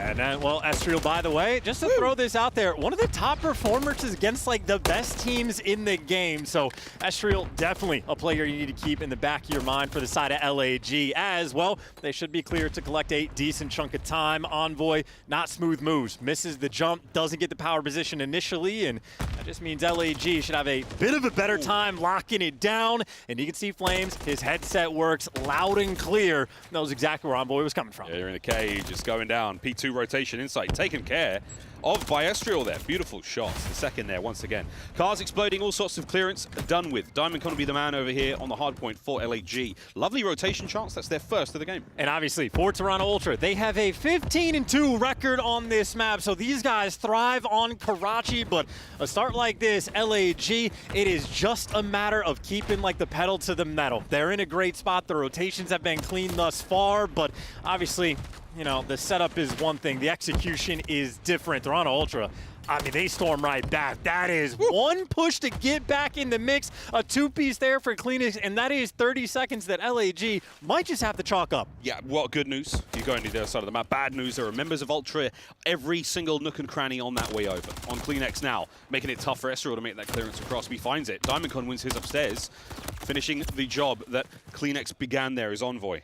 And the final few seconds here of P2 go the way of Ultra. Yeah, and if you're going to like lose out on the final 30 seconds on P2, you better be damn sure you win that rotation. So LAG, clean house, get a perfect setup around the time as well. Like players pushed out past top third. And, well, Cleanix going to meet his early demise. Fame there to give you two. An Insight, last man standing. Absolutely nowhere to go. Has to wait for his teammates to get back in the mix. But he got the pick. One kill in Junkyard, wide open. Insight blowing this P3 out. And here they come. Here come the boys from Toronto, flying forward to that hard point. Pushed back. Now right onside the time. Esriel brought down. Cleanix, nice work. It's 3 dead in the feed for LAG. And that is bad news from LAG, but what a ridiculous play there out of Insight. Doesn't get the cruise missile, but I mean, quite literally just ripping heads to make that break. And I know for Toronto fans, Insight frying in respawn, well, you love to see it. It's not been a fantastic season for Jamie Craven. As of recent, though, the form has been ideal. Lead change and big work now out of Toronto Ultra as they push forward. Through Coop, though. And these check-ins are absolutely clucking. Big kills there from both sides. The battle towards the new hardpoint, not going to be a friendly one. Spawns for LAG a tiny bit better. And this is also the third rotation in a row that LAG have won. They get there first, and they get all the entry kills in Envoy. Shaky shots around the pillar, can't get it done either. The Guerrillas, they've won every rotation. They're still losing this game. You need a good hold. You need it right here. Purple arrows on the minimap. That is Ultra on the approach. Fame, nice shots. Not enough for the second. Envoy. He gets into the hard point, and it's another break. This time round, 40 to go for Ultra. And granted, this is an extremely difficult hill to hold, but they just cannot get any time. Diamond Con gets traded out, and that means everybody else from the Guerrillas coming off spawn. Toronto, know what direction they need to look. Every single trade rolling through, and LAG effectively just playing keep away. Nice little final tag there coming in through Esriel, but it is scrappiness on one side of the map, and on the other side of rotation, Scrap versus Fame here in the kill feed. This is an important battle. And Fame's getting that extra edge, but Scrap a very difficult man to kill. Oh, difficult man to deal with, where it helps his teammates there to back him up. So there we go. One angle of attack now to work with for LAG. Forward you fly. Fame's extinguished by Envoy on the Diamond Con. And keep in mind, 10-point game, but this is the first rotation that Toronto are actually going to be clear to win. Diamond Con can't make the impact either. So Ultra have the lead when they've been getting out-rotated. Well, let's find out what happens now when they win the rotation. Got the rotation, and they've been thriving from the scrap time so far, keeping themselves well ahead. 20-plus points and climbing now. LAG trying to get in there. There is a little bit of discourse, and no one on the time for now. An open hard point, but 3 down for Ultra. This might be the game of nobody can hold. Good Lord. LAG absolutely ripping through that setup. And, I mean, Insight just going to have to be that guy. He's 12-5 for the moment, but he just always left in awkward situations. Ultra, final 20 seconds on this hill. They're setting up for the kill. And they get themselves at least the players out of the point. 2 down. 1 more to go. Ultra sent in for it. Cleanix on the hunt. Easy peasy, lemon squeezy. That's your point with 10 to go. I mean, I'm just waiting for anybody to actually effectively hold down a hill. It has been breaks on breaks for both these squads now. It has turned into a very scrappy game. Still, though, Ultra holding on to that sort of like minimalist lead, but back towards P1. Cleanix giving it the entry. Means Ultra maybe have a slight advantage to try and get this time, but Cleanix repositioning, playing for some extra kills. There's at least one that's going to be happy for it now. First hard point set complete, folks. Looking at the scoreline, pretty close indeed.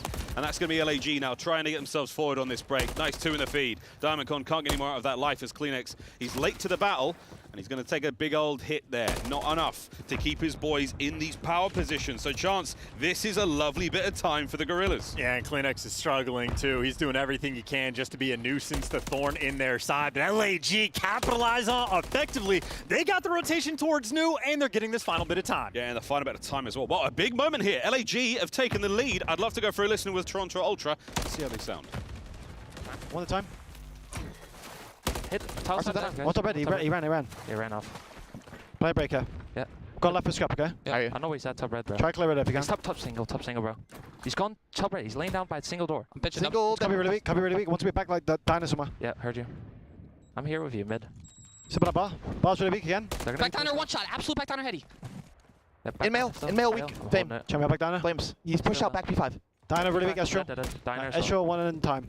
They haven't chopped me out yet. Lane front window. We have. We're already cubby. He's pushing front, like mail, front mail. On the window. Laying down calf as well, Fame. Yeah, calf is absolutely dead. Nice. Mark close mail. We should mail dead. Nice. Play this, bro. Trust. Behind the bar, weak, dead. Let's get back down. Put it across, bro. I think it has to be there. That's calf. What's calf? Plat. Top plat, winning red. Jump to red. Yeah, jump red. Plat. Go back down as well. Back down door, dead. He's gone top red. I have him. Dead. I'm picking left for now. Put diamond in Fame. Yeah, you already front time on me. Front window, he laying down. Hey, my diner. There's two. Another one. Back push me up front. That's fine. He's pushing mail. Toast one. I'm playing back pocket right now. I'm mail push, okay? Big kill right, boys. Yeah, I got an AR out. I can help you dirt, bro, okay? I'm alright. I'm looking low. They could be top. They could like, I can call the low back push out. Yeah, I can as well. I can help you. Alright, bet. I'm looking top towers right side. Shoot me. Yeah, just stay down. Top. I'm double mid. I'm dead. 2 mid. What's that mid lane? Archer's Fame really weak on the yellow car now. One push up mid lane again. No, yellow car, yeah. 2 out. 2 out. One close right. Close right. Weak. Mid lane. 2 mid lane. Challenge. Already half all. One shot. They're going. Half all to the back dead. Nice. One more. Front side. Me dead. Nice. Fame, I think. Yeah. Mid. Laying on the dumpster. One bike. Back half all one time. Half all. One's already in the back. Deep half all weak. Half all dead. Nice. One time me. Make cut, absolute scrap. Going mid, in P1, inside P1. Backdoor, right one shot in time. Fame. He's backdoor time. There's 2 back on you, 1 shot. Diamond comes P1. Close to mid, dead. Nice. Close back on you, nice. One at a time. Wait for you guys. Looking for one third, I think. Push out, bike. One at a time. Right one corner, bro. out. He's weak. Shot back front time. He's backdoors. Front time. Dead. One more. Nice one at a time. And low bikes. Gotta go now. There's 2 there. Okay, that can I don't see him. I'm rapid set. Still front time. Front. Back left as well. Low church on me. Yeah, nice. Low church on me, weak. Let's go, yeah. Low church. One low church, look for one. He's still right corner, still low church. Pump bridge. Top bridge, yeah. Low sandbags in the cubby. Yeah, one top bridge. What do you know, folks? LAG with a home field advantage here, playing from Burbank. What a scoreline we have here, my friend. And I just remember it is shades of Envoy. He's got a .5. There was a brief moment in time after the Major 2 where he was consistently dropping these kinds of numbers. We thought in Stage 4 he had solved that problem entirely, but Envoy's back. 10 and 22, absolutely got world start on a P3. And for Toronto to have a 15 and 2 record on this map, Guerrillas are literally picking them apart. Having a great time in this Estriel on a 4 spree. Looking for streaks, looking for the map win as well, if they're getting more time at this point. One more there for the Cruise, and he's absolutely beaming, feeling it now in the toe-to-toe against Scrap. But that scoreline is not getting any worse. And if Estro gets this, by the way, which he's got it, now you got the rotation over towards Junkyard. You can fight for this Scrap time because the Cruise missile can just blow this game wide open. They're going to have, what, like 240-something on the clock, and you see the setup from the Guerrillas, leaving Estro on the old time. As soon as his teammates get in position, calm this bad boy in, you're breaking down the Junkyard. We're getting ready for this one. More Guerrillas players need to be in position before you can actually get the break. So here we go. Get into a power position maybe, call it in. This Cruise could decide the map. 2:44 on the clock to LAG, 6 seconds after this goes boom. No good. Doesn't get anyone. Here comes the hit through the front. Fame, naded to the ready. Trophy systems, they're working overtime. Pistol, work from Fame, 3 down, last man in sight. Cut down as Estriel gets kill number 7. And LAG get the map. And how about that? To set the tone for the Guerrillas, you're looking at the hard points in this series, and I'm thinking they have no shot of 15 and 2 record compared to 5 and 10 for the Guerrillas. And that is a masterclass of a performance. I mean, look, they were unable to hold a hill early on in that game, but as soon as they found their rhythm, I mean, they just caught the flow state. Couple of hills in a row, chained them together, never looked back. And I mean, I'll be honest, this is officially scary hours. I was thinking it was a 2-3-5 necessity, but already LAG, they got options now to win this series. Well, folks, that's our first upset, I think, so far of the tournament. That's a big one. LAG, map number 1. Very happy to get that. And the stats, not too bad whatsoever. Chance again. Big love to Estriel for the spree. Everyone else pulling their weight. And again, Estriel, one of the sort of players, even amongst the league, that plays extraordinarily well against the top teams in the game. So you got to appreciate that level of consistency out of a rookie. But obviously, everyone a make contributor. Flames had his moments, like to break that final P3 as well. Flames goes on a 4 spree maybe to help get that break. And I mean, LAG just out here making plays. And it is important to mention, Guerrillas have been one of the most disrespected teams this year, literally from the jump. As soon as the roster comes together, people are calling for their heads, attacking them, challengers players, calling for coaches' heads as well. These guys have been fighting, been in the mix, and even though online hasn't always been their best friend, they have leveled up in the LAN environment. And I mean, hey, I know it's only one map in, but that is not something I was expecting. No. This is just not a team you can ever count out. No, this is a squad that had a lot of promise, a lot of excitement coming into the early performances. A major team change. Assault leaves the roster. Flame joins in. And Flame with an incredibly explosive start to his time in the CDL chance. See if they can keep it going. 6-star on the way. And I know for the way that LAG sort of like ended their year in the online stages, they were very solid across the board. Pretty balanced hardpoint record. SND control 50-50 down the line, which means these guys can fight. They like their map picks more, but they didn't pick that Karachi. Things pan out, and now for SND, well, this was the biggest point of concern for Toronto. It is their hardpoint that has carried them through. SND has been a touch of weakness. 6-star, definitely the map they're happy to see. They have a fantastic record on it, but that just means Guerrillas, I'm expecting, have something cooked up. And look at the flat line there. After P1 in the second set, total flat line there. Lifeless work out of Ultra.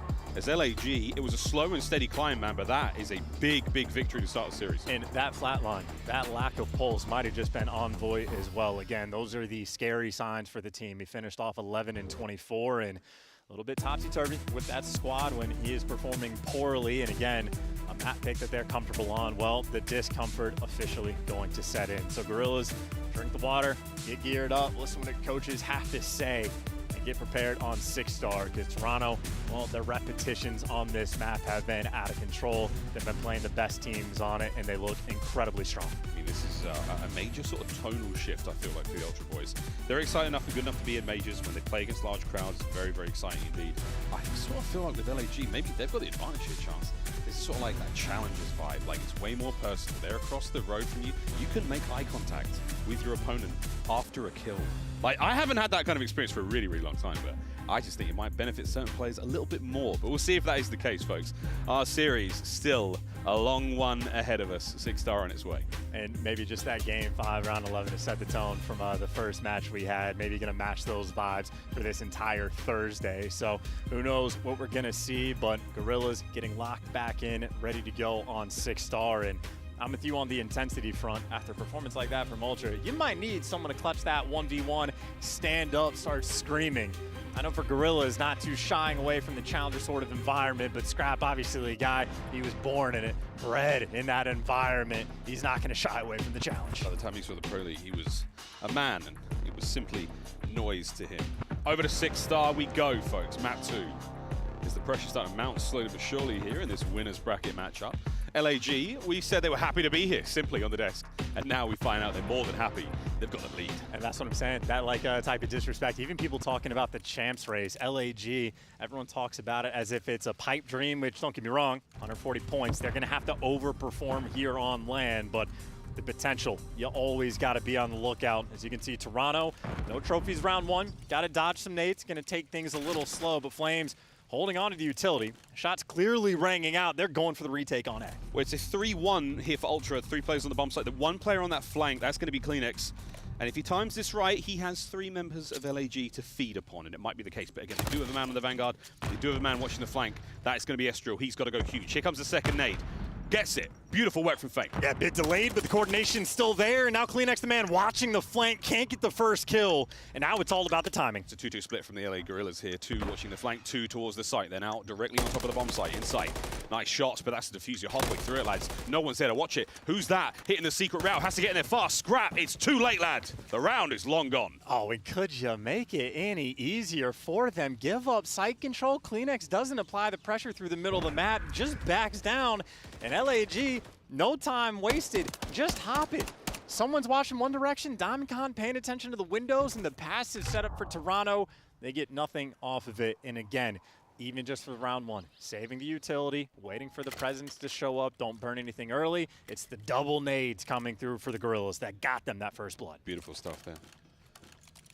Players watching one direction, but certainly it was the boys of LAG who were in sync. Here we go to round 2. Estriel, bomb carrier. 3-2-1-1 here for Ultra on the attack. LAG, a slow line. Yeah, very much playing for someone to get over aggressive and see if you can find that first pick. And well, we'll see if anyone's going to overcommit. Envoy, nice and aggressive on the map, but while it's playing for picks on one side from LAG, I mean, Toronto effectively spread the map out a little bit as well, but they're reading B pressure. And Toronto, for the moment, have read this wrong. At least the bomb leaning towards this A site, but maybe mind games. A lot of attacks getting thrown one direction. LAG trying to trick them, now rotating on the other side. Yeah, time of the essence, though. 50 seconds left on the round. Oh, dear. Kleenex, you saw something, but from behind, the kill comes through. Envoy dodging it. Timing. Oh, the shots were brilliant, but Flames a little too hot. Diamondcon gets his, all down a scrap. It is rival 9 players in an MCW's world. Flames guns him down in a 2v4, not something Ultra had any faith in. And I think the mind games there for the Guerrillas paid off. That's a lot of stuns coming out, weird directions, and just for that first blood, Kleenex bamboozled, looking the wrong direction. Ultra not prepared for the pressure. They got beat down in map 1, and hey, that is 2 clean rounds in a row coming out from LAG. Crazy stuff. Again, the stat lines are a little funky in this matchup so far, folks. Yeah, that's right. That's real. Damage, no kills. Beautiful stuff there from Flames, though. That too. Let's see if they keep it going. LAG have a slight advantage against Toronto Ultra in their matchups in Search and Destroy, and this one is no different. And the initial play calls from LAG sort of indicate they're going to be happy to play for these A-site retakes. Toronto, incredibly efficient at getting the bomb down. Envoy had 19 throughout the stage, but Envoy also had a .65 KD. So the bomb plants are one thing, defending the site after the fact, another. And LAG, they're squaring up for the retake once again. 2 through mid, 2 through long. How great can it be on the retake? The frag will slow you down. Here come 2 through middle as well. It's a war on 2 fronts. Who will break first? Fame finds his. Oh, 3 down. Ono Insight for the clutch. Can he get what he can? There's 1 and another round to LAG. Dude, and not even close. Flames 3-0, Fame 4-0, and everything operating like clockwork. And even the fist bumps I get to see absolutely perfectly synchronized. These boys have come to play. This is a very, very nice showing so far from LAG. I mean, at this point in time, you're halfway to getting monkeyed. And yeah, and there are some top teams in the game going against Toronto with the form that these guys hit in stage 4 that would be a bit nervous. These are effectively like a full team of either rookies or very fresh players. Guys like Fame, it's their 2nd season in the CDL. They're icy right now on the main stage. No fear in their hearts, playing incredible Call of Duty. 3 rounds in a row. LAG just want to keep it going. Yeah, this is the way it goes. Fame, the man of the moment so far at 4-0. These 3 donuts of Toronto Ultra City, not known for that kind of confectionery. Let's see if they can find something sweet here, because they need it. And Toronto are hyper aggressive through the middle map. They're making the play call too. Diamondcon just gets caught. 3 players sprinting through on the flank. And LAG, you got to pump the brakes and try to figure something out. Toronto, they pounced. Good luck trading that. Up close and personal, Flames get some damage in. Estro there with the immediate trade. That's the wrong gun for the wrong fight. The bomb down. And Fame fighting for his life. Can he get one more? No. Ultra finally get on the board. Yeah, and look at that play call. Punch him in the mouth, triple up through the middle of the map, and there's just too many bodies there for the trades. Every single player that was tagged up, well, their friend now goes out for the challenge. So LAG, just so many players chowing out and someone there to back them down. So a trade efficient round. The first blood, absolutely the difference maker. Ultra with a little bit of confidence. You can see Scrap, Motormouth, probably going to make an aggressive play call again. I'd like that. What did you hear? They're trophy now close. Don't worry about me. They're getting trophies down. They're getting ready. Yeah, these casters are doing their best to have their own listen-ins during Search and Destroy. And this time around, we might not need it. This round's already exploded. Lovely nades. The down low seeking play absolutely cut up. It's going to be a 2v3 with Toronto with a man advantage. Here comes Scrap. Yeah, great tag. Just going to back him down. Nice clearance for Envoy. You see the trophy to make sure he can plant the bomb safely. And Diamondcon for the reposition, but the angle, a little too difficult. Still just taking your time to get this bomb down. A time. That's exactly what you've got right now. Take that time. Wait for the kill. DC finds a big one. Scrap gets peeled. Now it's down to Envoy. Well, Inside able to get one on Fame. Everybody's just playing, you know, it's a very delicate game to go for these challenges. An Insight angle way too perfect. He is but a pixel for Diamondcon, and As soon as Envoy gets the call that he's mid, easy plants. Should be an easy hold as well for the 2v1. It should be easy. These fellas don't have to move. The purple team in the form of Toronto Ultra with an overwhelming advantage in this situation. What can Diamond Con find? Well, 30 to go. He's trying to play with the timings, right? Hasn't shown any presence for 10 seconds, so he wants to isolate a gunfight, and, well, he is isolated. 1v1. Got to go against Insight. He's trying to guess. Where might he be? Where might Insight be? That's a 1v2 for the ages. Diamond Con cuts Ultra in half. And cool as ice, too. Just grabbing a sip of that water. A 1v2 against a world champ and the most clutch player we've had over the years. Diamond Con out here getting it done. And what a difference maker. Instead of a 3-2 game where Ultra's making the comeback 4-1, lead is beginning to look insurmountable. The teamwork from LAG has been on point, and when they needed it, Diamond Con has risen. As far as their reactions go as well, you're right, man. Absolutely cool as anything. That's a 4-1 advantage right now against one of the best teams in the league. And it looks like another day in the office for LAG. And just like the Hardpoint, though, got to keep the pedal to the metal. Keep it going from LAG. And obviously, last round, Toronto hyper-aggressive through the middle map on defense. You can see LAG are honestly setting up for it. Number 7 in the vents is looking for the middle map push, just as Estriel waiting for a little bit of presence. So LAG very much want at least a little bit of information before they start making a call, but they're holding on to all of their utility again. This is a really interesting strategy. Yeah, the heavy pockets of the LA Guerrillas players. This late into a round, it does give Ultra, I mean, I think an air of unease chance. They're still guessing. And they're forcing it through B as well. There's no tricks being pulled, and they were ready for the middle map pressure, but Envoy still wins the gunfight, and Kleenex, aggressive as always, might just be there to break you down. A perfect round from Toronto. No funny business there. LAG wanted to play the mind games, but a steel trap up there for the Ultra Boys. And perfect game is the only way to describe it, really. We're watching the coverage in the final few moments there, that P3 top bar position. Kleenex makes a lot of noise, his teammates behind him instantly watching his flank. Perfect coverage, perfect teamwork, perfect round. And now from Ultra, I'm very curious as to what they're going to do on the offensive round, just because they've been like giving up the A site. They're getting the bomb down for free virtually every time. LAG just want to go for the retakes. Do you want to trust yourself to hold on again, or do you want to mix things up? But I suppose if they're going to give it to you, why not do the same thing again? You got a killer lead right now for LAG. Can you throw 1 or 2 away and still maintain the initiative that you've had so far? Here's the bomb plant. And this is so fast, by the way. It was a late trophy coming out, but you didn't even need it. LAG, not a quick response, a pure 4 versus 4. Yeah, and we've just thrown nearly everything we've got there. The trophy is now gone. Insight, back at it on the stairs. Here come the smoke. A couple of tags, not really enough to get anything done. Over to Envoy, brought down in the 1v3. Over to Kleenex, doing what he can to keep these boys back. But no, it's Fame, it's Flames. 2v2 now.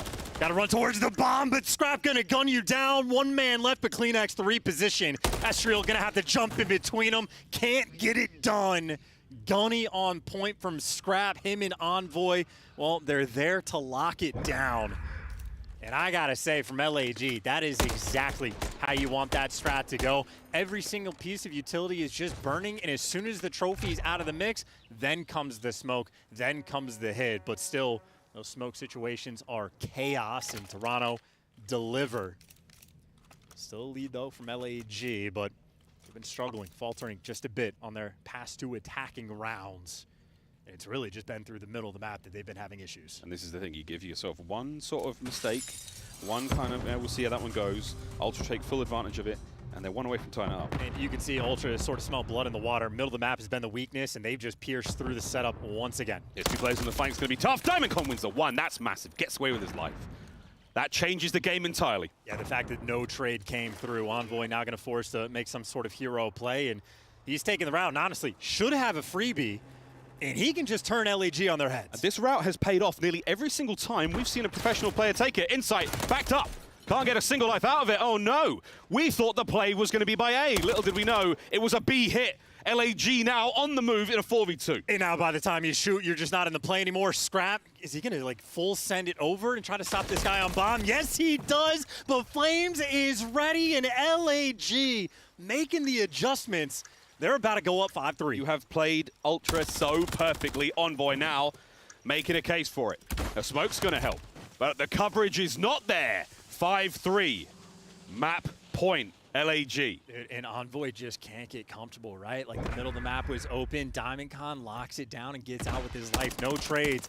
And Envoy was in prime position to make the play, but he plays it a little passive. As expected, Diamondcon's going to be looking for him, but LAG take the initiative, start making moves, and nullify that flank entirely. A 5-3 lead, and they've responded to that mid-pressure.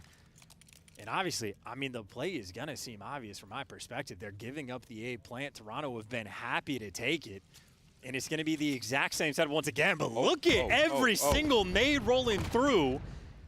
Doesn't connect. That trophy just put in overtime for Toronto. You've been training Ultra to not expect any nades or anything. This time round, every nade hit. So LAG flexing the muscles of the playbook. Yeah, now Kleenex is in an interesting spot. And he delivers. First blood, nice and aggressive on one side. So now the retake coming through. It's a different situation. Too big of an advantage for Toronto. Ultra Boys are all across the map trying to win their ones. They get one out of it. Oh, Flames gets his. And that's a 2v2 now. On Envoy in the position to maybe catch out a player here on the rotation. Scrap is the absolute man on the bomb. Yeah, great intel as well for Flames up top. And the gunny on point. Does he send Envoy in for the kill? He doesn't. Toronto keeping it passive, but the time on their side. Flames is trying to stay alive and buy time for Estriel to hit the flank. He's trying to hit the other side of the map here. Oh, that's a big win from Envoy. Now eyes all towards Estriel, wherever he may be. The smoke is certainly going to help, but he's going to need all the kills, and it won't happen. 5-4. Yeah, Scrap just finds himself in the perfect position always. Sees Flames up top, can call it out to Envoy, and no mistakes being made. I'm thinking maybe Envoy wants to trade out the one-shot kill, but could have been two players there trying not to make mistakes and just handling the intel game efficiently. But still, though, from Ultra, got to dig deep. LAG, First Bloods have been solid for them. And if they get it, they've been executing. A delicate moment at the start of this round. Yeah, to go to round 11 here in this cage. A scary place to be. LAG looking to close out the advantage they had. Ultra all over the site. Trophy. Engage, Flames finds it. Envoy on the hop. He was spotted though. Pressure now on. And there is no rush. 1:10 on the clock. You know one player's down low. You're ready for the flanks as well. LAG, that's their point of attack. They're looking for Scrap down low. We were looking for it, but they're not going to find it at all. Minute to fly. Got him. Oh, that's huge. Fame. He in Flames now. Going towards the top side of the site. 4v2, LAG can do no wrong. Envoy's playing hide and seek. He is playing hide and seek behind this bomb, praying he can pick up a two-piece. And this is the flank. There's no way Envoy picks this up. There's one. The smoke check, nothing. Now inside has to fly, has to send it in the 2v, with the 1v3. What a clutch this would be. There's just simply no way. Even in the smoke, the bomb's gonna get planted. Nice spot as well. And there's just nothing you could do. Insight's gonna have to gun basically every single player. No freebies in this round. Diamondcon's on the stairs, lying in wait for it. Here it comes, the chow. Easy. And that's the map. LAG 2, Toronto Ultra 0. Bro, and these guys are icy.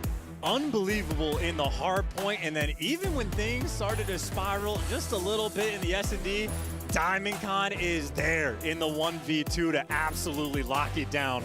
Talk about a difference maker of a round, but the young player from LAG delivers for his squad. And hey man, absolutely nobody predicted this to go LAG's way, but one map away, and this chance race that's already spicy gets so much more interesting. Are we really destroying the pick'ems of day one, folks? Yes, I mean, yes, we really, the pick'ems are eating it tonight. Well, that is an explosive start to what is already, set to be an interesting series. But LAG have changed the game for all of us here in Burbank. Home field advantage might be one thing.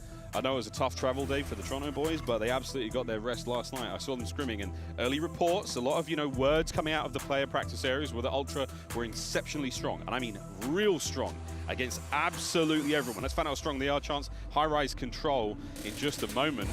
What are we watching, man? What's this? We might be listening to a lot of useless chatter around the scenes because in-game is the only talk that actually matters, and LAG have answered every single question in high-rise control, especially interesting because it's the map that Toronto basically haven't played all year long until this stage. They've been grinding it out for this very moment. Well, now's the moment. Well, actually, after the break, that's the moment. But that's where we're going to go, folks. Don't go too far. The action here in Burbank is simply getting started. A long day of COD ahead of us. But this series, a very spicy one indeed. LAG find themselves up 2-0 over a strong squad in the former Toronto Ultra. We'll find out if the comeback starts or if it's the beginning of the biggest upset of the tournament so far. We'll be right back.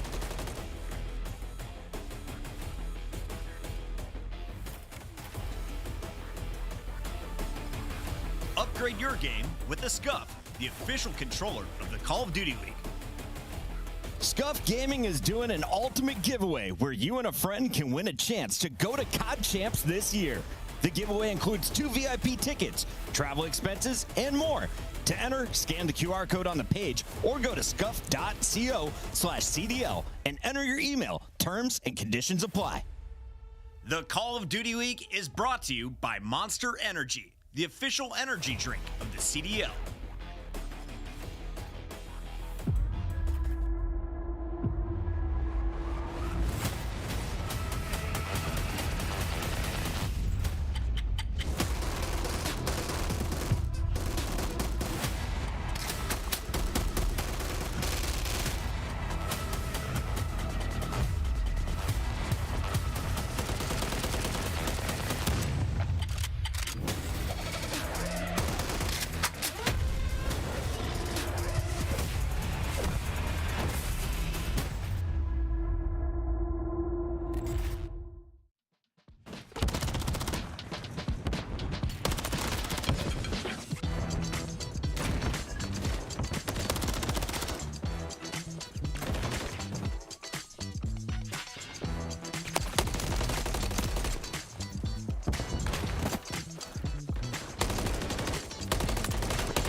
Welcome back, folks. Whoa, what a turn we've seen here in Burbank already. The day has started in a spicy way.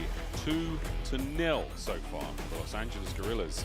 The big bad wolf chance, we got it all wrong. Turns out it's those guys. This is ridiculous. This makes the race for champs infinitely more interesting. 170 is sort of that magic number that we've been talking about recently. It's not a guarantee. Tiebreakers could be weird, but if you get to 170, your spot for champs, you go to 90-something% likelihood of making it.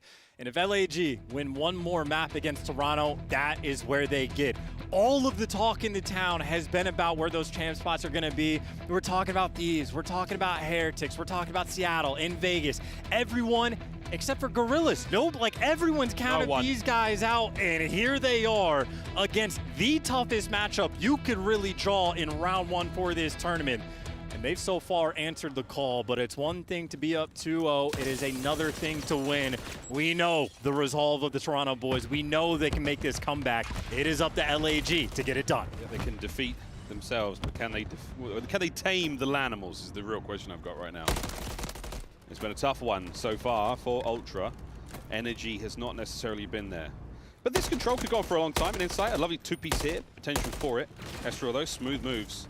It's scrapped there with the pickup. And you can see that streak there. There's a 6-map win run in control. Let's see if we can make it 7. Yeah, this is quite literally the map for Toronto that they've like focused on the most. They never wanted to play it. Their Karachi control is absolutely bonkers. Their invasion is solid, but they wanted more. And it's moves like that on high rise where Ultra want to dagger you. They get the 4 down. They put LAG in the spawn trap, and it's a newer map for these guys, but you saw it 6-map win streak on it. And when they get those 4 down in defense, they never let up. Beautiful shots from Kleenex. And the comms we can hear now are a lot more spicy out of the Ultra boys. There's a lot more going on. And Envoy there with the 4 and 2. Pressure. Nice shots from Scrap. Trying to clear up the last player there on B. Oh, but he pushes right out. Fame stays alive for a Mo. Insight there with the trades. We're all good. B once again safe with 30 seconds to go. Yeah, perfect coordination, perfect trades, and well, even Semtex is in the right moment. A single trophy on this A zone right now. When you see the extra nade that rolls through from Toronto, the nades are perfect to clear out the A site. These guys are efficient. This round of defense has been like clockwork. 20-13 on the life count. LAG, no signs of life. Fantastic, but not perfect. That single segment lost. That goes in the pile. We'll see how that plays later on. Over to B, 15.7. The attack now from Ultra so far, very decisive. They're still getting the capture done though, Chance, and at this rate they'll get the segment as well. Well, it's only a solo capture though, and that's the big problem. LAG just simply cannot get out, and they are getting overwhelmed. And there's Envoy, slow starting the hard point, but 8 and 2 and a 4 spree right now. If Envoy can connect with a potential cruise missile, that could be massive. You see Envoy in the feed, that's number 5. Can't quite get it done, but still devastation in this round. Oh, that's terrible news, but that's the segment. Wait, the play not done just yet. Trades complete. Envoy doesn't manage to get the cruise, but you get the round. Nice start here from Ultra. Yeah, 10 kills from Envoy in that first round. That is a third of the life count just evaporated by him from LAG, but some of the better teams in the league, we see him. If there's ever a moment of 4 down on defense, it is so difficult to dig yourselves out of the hole. And we just watch it from LAG's perspective. They're just running into a trade blender. Every kill they got is traded literally in an instant. And that just means LAG are going to be forced to respond in the exact same way. Classic high-rise hold. Been doing it for quite some time, since, 2009. Through the glass, into the open air. Trophies down at the ready over towards blue. So the top side of the map, we might be hitting A in a moment, or is it all a ruse? We'll be going B, and Envoy cuts the map right in half. Almost like a round of S&D, just sort of spreading the map, looking for the picks, and they're able to get 2 of them. So now you get options. They're able to get all 4. So now on the flip side, if you get a clean 4 down, what can Toronto do? Oh, scraps and you spawn. That's a problem, boys and girls. We deal with that for now, but you've already lost a segment at B. The second one's on the way out. It's a 2-man capture. What do you know, folks? Ultra come out swinging. And they're looking for it too. They're looking for the Estriel jump over, but it doesn't matter. He slides in, picks up 2 big kills, and LAG turning the tides. Poor opening break, but they have held strong. Toronto, maybe not back to purely square one, but still a difficult moment to get out of. A lot of love to Estriel, though. I mean, he battles his way out of that position. He gets himself a 4 spree in a row, and now he's still dancing. He's still dancing, but he cannot dance with the devil himself. Envoy 12-4. He has been a monster so far in the map. Second segment of B, toast. Oh, but they managed to save a... No, they don't. He had everything he needed except for a trophy system. What could have been there from Toronto, and maybe now what could be. Great tags, even through the wall. 3 down, and now, hey, there should be so much pressure coming from this direction. Ultra, 2 ticks through on this one, and B-Zone and it falling as well. LAG. Oh, it's a 2-piece from Esther with an A. That's the last man there on that side of the map. This could be game. A and B captured at the same time. Folks, it's done. 2-0.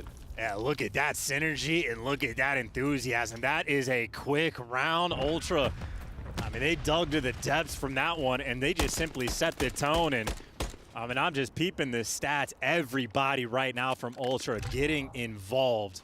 Everybody 2K plus damage, and that is an incredible round. If they just had an extra trophy system at any given point, that round ends 30 seconds in advance, but trophies didn't even matter. Ultra, that is perfection. Little chat scrap there. You might have picked that one up on the mics. We're starting to get hot.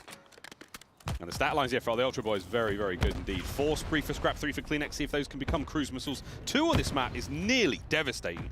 But Fame finds himself his first. Fame, Flame, in we go. All 4 down. 2, maybe 3 boys on B, 1 on A. 3 on B, 1 on A. Ultra, what direction are you going to go and how coordinated are your nades going to be? That B progress is flying. With 3 players on it, it goes away at about 12 seconds. And they're going to get it. Ultra, now they're going to have to defend A for the rest of this round. Very, very tough. Halfway through A as well. Diamondcon's 3-11 might not matter whatsoever when you get yourself on the board. But now a slow hit.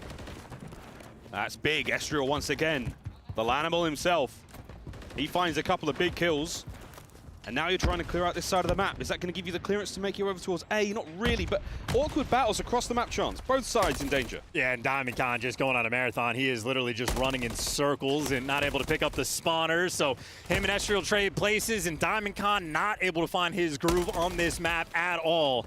And maybe a squandered opportunity, because you had so much pressure out of your base, but Ultra welcome you back to it again. This round could have been so much different, but Guerrillas lacking the aggression they needed. Well, they may be lacking the aggression here, but they found the special work there on defense. They've fought their way out of spawn. Estriel, the man, once again, tip of the spear. Able to get at least past the turret. Can they get themselves towards top heli? And that's where Kleenex is trying to slow him down. And this could get big. 1 wave of kills, and it might be the map. Still, though, you're going to have to actually get that wave. Envoy and Insight showing up in the feed for the first 2, and Kleenex prowling in the power position.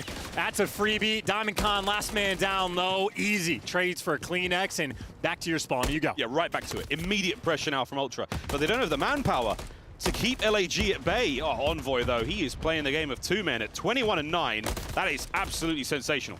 That's great comms as well. He knows the guy's one shot, happy to go for the chow, and LAG just feeling the heat. They are staring down the barrel of a hot 3-0 on this map. The cushion that they built might be a necessity. See how far it can go, though. Kleenex, nice work. Insight joins him in the feed. LAG, oh wow, they have just been caught at every single possible avenue of attack. This could be 3-0. 20 seconds to go here in map 3.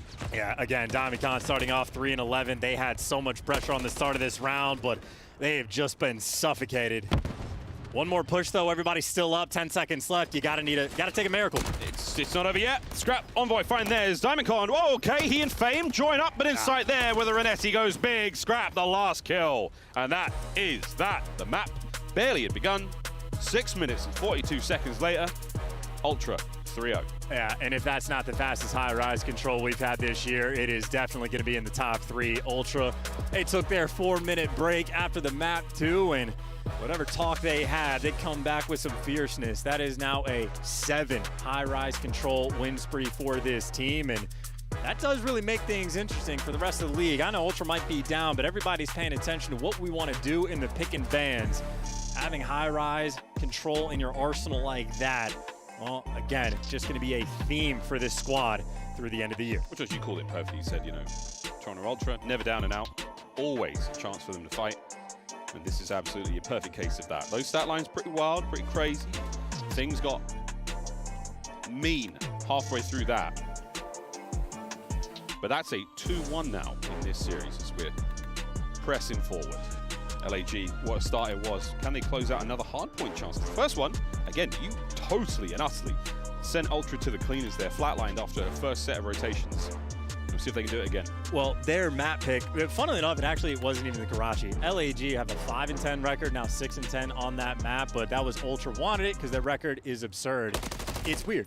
LAG picked the 6-star for the map 4, but they have an 0-5 record on it. But they also did not play it throughout this stage. So they were bad on it initially. They've just been like sort of grinding in the background. We haven't seen a look from them in a long time. So I don't know what to expect, but LAG, maybe they have something cooked up. But certainly on the map record front, I'm thinking about a game 5 now because Ultra clearly, as you can see from the highlights, I found their form. I mean, that's true flow. That's absolute dominance, perfect execution of plans, and if not for one sort of crazy surge of life from the LA Guerrillas, an absolute beatdown. So back to the drawing board with very, very little time left in the season to do so when it comes to high-rise control.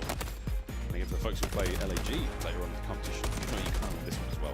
Oh, you absolutely want this one because even for the high-rise specifically, I think they might have had a small case of the yips. Again, very small windows of opportunity you have on these attacking rounds, but LAG, even when they created those opportunities, absolutely no execution on the back end. So a 3-0 beatdown. Maybe that lead they had initially for those first 2 maps is going to be a necessity for them because personally, I think we might be looking at a game 5. Yeah, Rio will be game 5 if we have to go that far. And again, that 6-star hardpoint is a moment away, folks. A very, very interesting series. If you have just joined us, Toronto Ultra, they go down 2-0 in a seeming, an unheard of fashion. Very, very convincing displays out of LAG. A 3-0 on high-rise control brought everyone back right down to earth. Over to 6-star. The highest of highs in the Call of Duty world. This map is. Let's see how we go. And I just know how many fans are sitting on the edge of their seats because if Guerrillas get this one, I mean, Carolina fans, Thieves fans, Vegas fans, everybody right now that is going to be on this Champs Threshold bubble, if LAG get it, they might just rip an extra spot away from you, and it is going to be a dogfight just to get that final one through. So a lot of teams playing on LAG's downfall, but this is their map pick, the 6-star. Again, the records do not look good, but these guys have been on the lab to figure things out, and obviously a big factor in that poor record. It was a completely different map. It was a completely different map with different hills, no more water hill. LAG, it's going to be a new look for them, but obviously you're talking about first half in the series versus latter half. Ultra, you can see perfect on the map 4s there, or excuse me, perfect the map 1s. I got that backwards. They actually slowed down a little bit. So LAG, that's a big opportunity if we're putting faith in these stats. Again, I think the stats are a little more recent, so I'm the recent form as well. LAG have certainly come to play today. They've looked absolutely clean in the search. They've looked very fiery in the hard points. And right now, I mean, their side of the cage, not necessarily the stage, is empty. There were some anxious onlookers there from the LA Thieves. And when you see them go up 2-0, I mean, there is a lump in your throat you do not want. Here we go, though, folks, into 6-star. Map number 4 here in our series. Yeah, big surprise for many. This is still match point for the Guerrillas. I know if we're focused on the Guerrilla side of things, it was both Flames and DiamondCon that were feeling the heat on high rise, but I think the man of the hour on this map, or sort of the X factor, the focal point for both squads, it might just be Dylan Envoy. Again, 10 or 11 and 24, he finished in the first hard point. If he's going to drop a 0.5 again, LAG, a team that will capitalize. And if you do win this, LAG, this will be your first win on 6-star in a regular match of the season. So good luck, boys. So far, Envoy off to a lovely start. Makes it 3 in a row, as boys have still got the time. And again, if Envoy is the X factor for the squad and you're looking out for him to not go double negative, he starts off perfect 3-0, Ultra the perfect break, and DiamondCon is taking the route to flip spawns the wrong direction. He's on a 3 spree, but they're just desperate to get this P1 breaking. They're not going to get it, and they're not going to get the spawns. That is a wild decision as LAG is struggling to get kills. Mission failed successfully. They've got spawns. Right-hand side of the minimaps will be going after this one, and Ultra, they'll be the guys getting it close enough. Unless it was an evil plan, a ploy. What kind of malarkey is this, as Insight has enough of it and finds himself his second kill of the map? And Flame just caught between a rock and an Insight right there. So again, spawns lost, poor rotation in LAG, starting this map off in the worst way possible. And Scrap right now in prime position to get some kills. At least you trade him out, you sent 2 to deal with the water pressure. LAG, step 1 complete. Now you gotta make the break. Phoenix looking for another one there. Step 1, step 2, oh, done. God. That's 3 in the feed right now. Ultra marching forward towards that 50-point mark. here on P2. And this is just too comfortable right now. The trades can't even roll through because Kleenex is doing a little bit of a dance, but at least the pressure's here now for the break. Yeah, lovely work. And through the front we go. LAG, they start proceedings off nicely. Trades are complete. Last man left alive, Envoy. Can he kill 3 members of LAG? No. That's the break. 15 to go. And Toronto, well, yeah, you're spawning in the back. You're going to be forced to flood. You should be able to overwhelm this P2, but even for how much time, you got DiamondCon showing up the feed. Him and Flames take away an extra few seconds, so it's going to be a 40-point lead on the rotation. But P3 is the closest thing we have on 6-star to a money hill, and LAG are here way in advance. This could absolutely transform the game for them. They get right back into it. Insight, though, he's shooting hot. Kleenex and DiamondCon exchange a little bit of love there now over towards the hard point. It's going to be a pincer, 2 through lobby. The Flames is there to get the ID on 1. Oh, Kleenex finds the other. A massive kill that could have been. There's the contest, and that's the break. Yeah, Kleenex and Envoy going to give you a little bit extra to make it inside the hill, and now Insight wants to play keep away. DiamondCon, nice reads. He saw it was white time. Someone's got to be on the bar, so now you're going for the 50-50 gunfights, but the closer spawns from LAG, they're able to overwhelm. Estriel again, this masterful attack. Cleans up another one. That's a 3 spree from him. Beautiful work. LAG back in the hard point. And it's an interesting moment again. They go down on that hill by 40 seconds. They've done enough, maybe not to tie up the game, but to keep that fight going on rotation. Fame and DiamondCon, though, get caught. Estriel, he's got no help. He's going to have to do everything himself. And hey, in the chaos, he's at least able to give you 2. Now his teammates should be able to swarm. Still, though, a dogfight. The nades from heaven above from Envoy, maybe there to slow you down, but shout out to Estriel. The openers make the difference. Yeah, huge work. Well, Envoy gives you 2. Estriel gets 2. Break now on. Estriel having a back on up. You've got the numbers if you are LAG. If you're Toronto, get a nade or 2 over there, boys. No trophies to be found. Well, as I say it, there it goes. But wonderful work and a lead change for LAG. And Toronto are trying to group together to make the break, and nice gunfight wins as well. Headshots making the guest appearance in the feed, and well, now Envoy does enough to stay alive, regen up in the break, truly in, but for 20 seconds, a dogfight right now on this Statue Hill. This is shades of Karachi all over again. Oh, we're absolutely fighting over every single second, folks. Slamming. Wow. Folks, left, right, and center.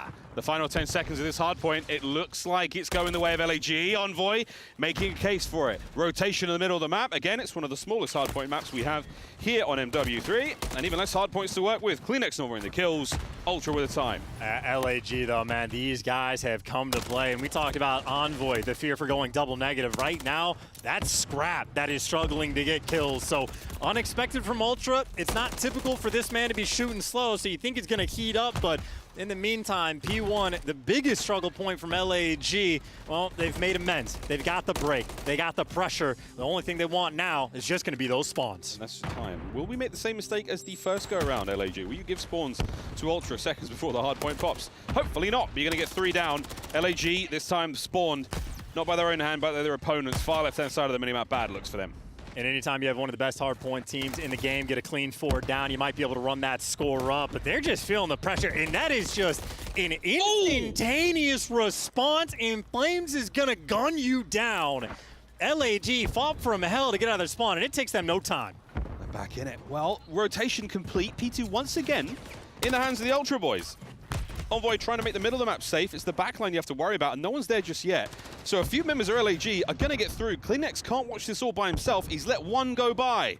However, Insight's got the long line covered there. This could be an interesting setup. Oh, it pays off. Lovely work from Ultra. Still, though, this is time that neither team is going to be able to collect. Eventually, Ultra get the kills, and I do really love that play from Kleenex. Might have let 2 players pass, but times it out on the flank, and now LAG, similar shades as what we saw early on, trying to break P2 through the front. Kleenex finds 1. Lovely shots in a DiamondCon. Massive work. An unfortunate suicide there from Fame. Takes care of himself. Insight. Can he get another? No need. His boys are all over it. Ultra are fighting tooth and nail here on P2. And this is exactly how sort of the first P2 went, where Ultra able to get the majority of their time, but the rotation towards New. Gonna go towards LAG, but frankly, that is an insanely strong P2 as well. You're gonna have a 30-point+ lead going into New, and those Ultra players crawling for the pressure. Fame, though, wins a big one. Locking down the statue side of the map. That means pressure through mid, through the water side. Again, on Money Hill, and LAG are cashing out so far. Insight, oh, top of the railing. Oh, no, he's done. There's no getting back from this one, mate. Sorry. It was a lovely attempt. but not enough to get his boys in it. Those skulls too close to the hard point there. Ultra got to fight their way forward. Esriel denies once again.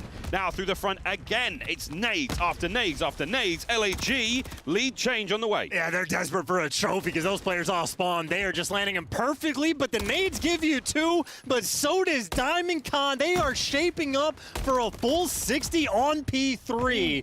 LAG, a masterclass hold on this hill. Their big difference maker, and Fane gives you so much. Can't get the cruise, but they've taken lead again. This is a battle. These players stressing. Yeah, big time battle again taking place on rotation right now. It's just Flames over towards the new hard point. And he can hear all sorts there. They're trying to clean it out, but they've not checked the stairwell. Surprise, boys. Here's a Flames. You should be able to get at least one more out of this. Oh, no! He does nearly.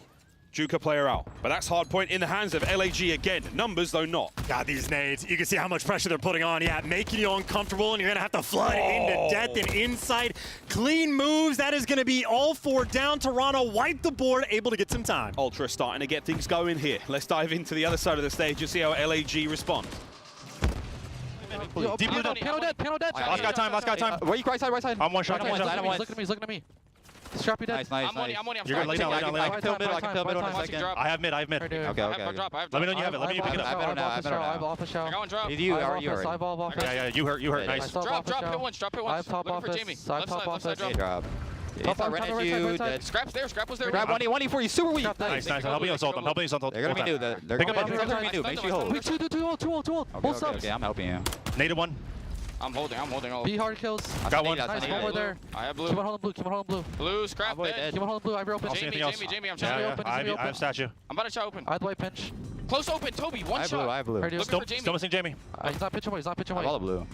He's on me open. I spawn you. They're on me open. Blue, 1 HP on white, blue. There's two. White and open. Blue dead. I got Blue, half health. I spawn on mine. They're gonna be spawn Top blue. Just drop the time. I'm pinching. Drop the time. White spawn's here. I'm pinching. Heard you. Yeah, I'm coming blue. Give me a second. I'm trying to play through. It's on me. Yeah, no, he picked it up in white, Jamie. Open.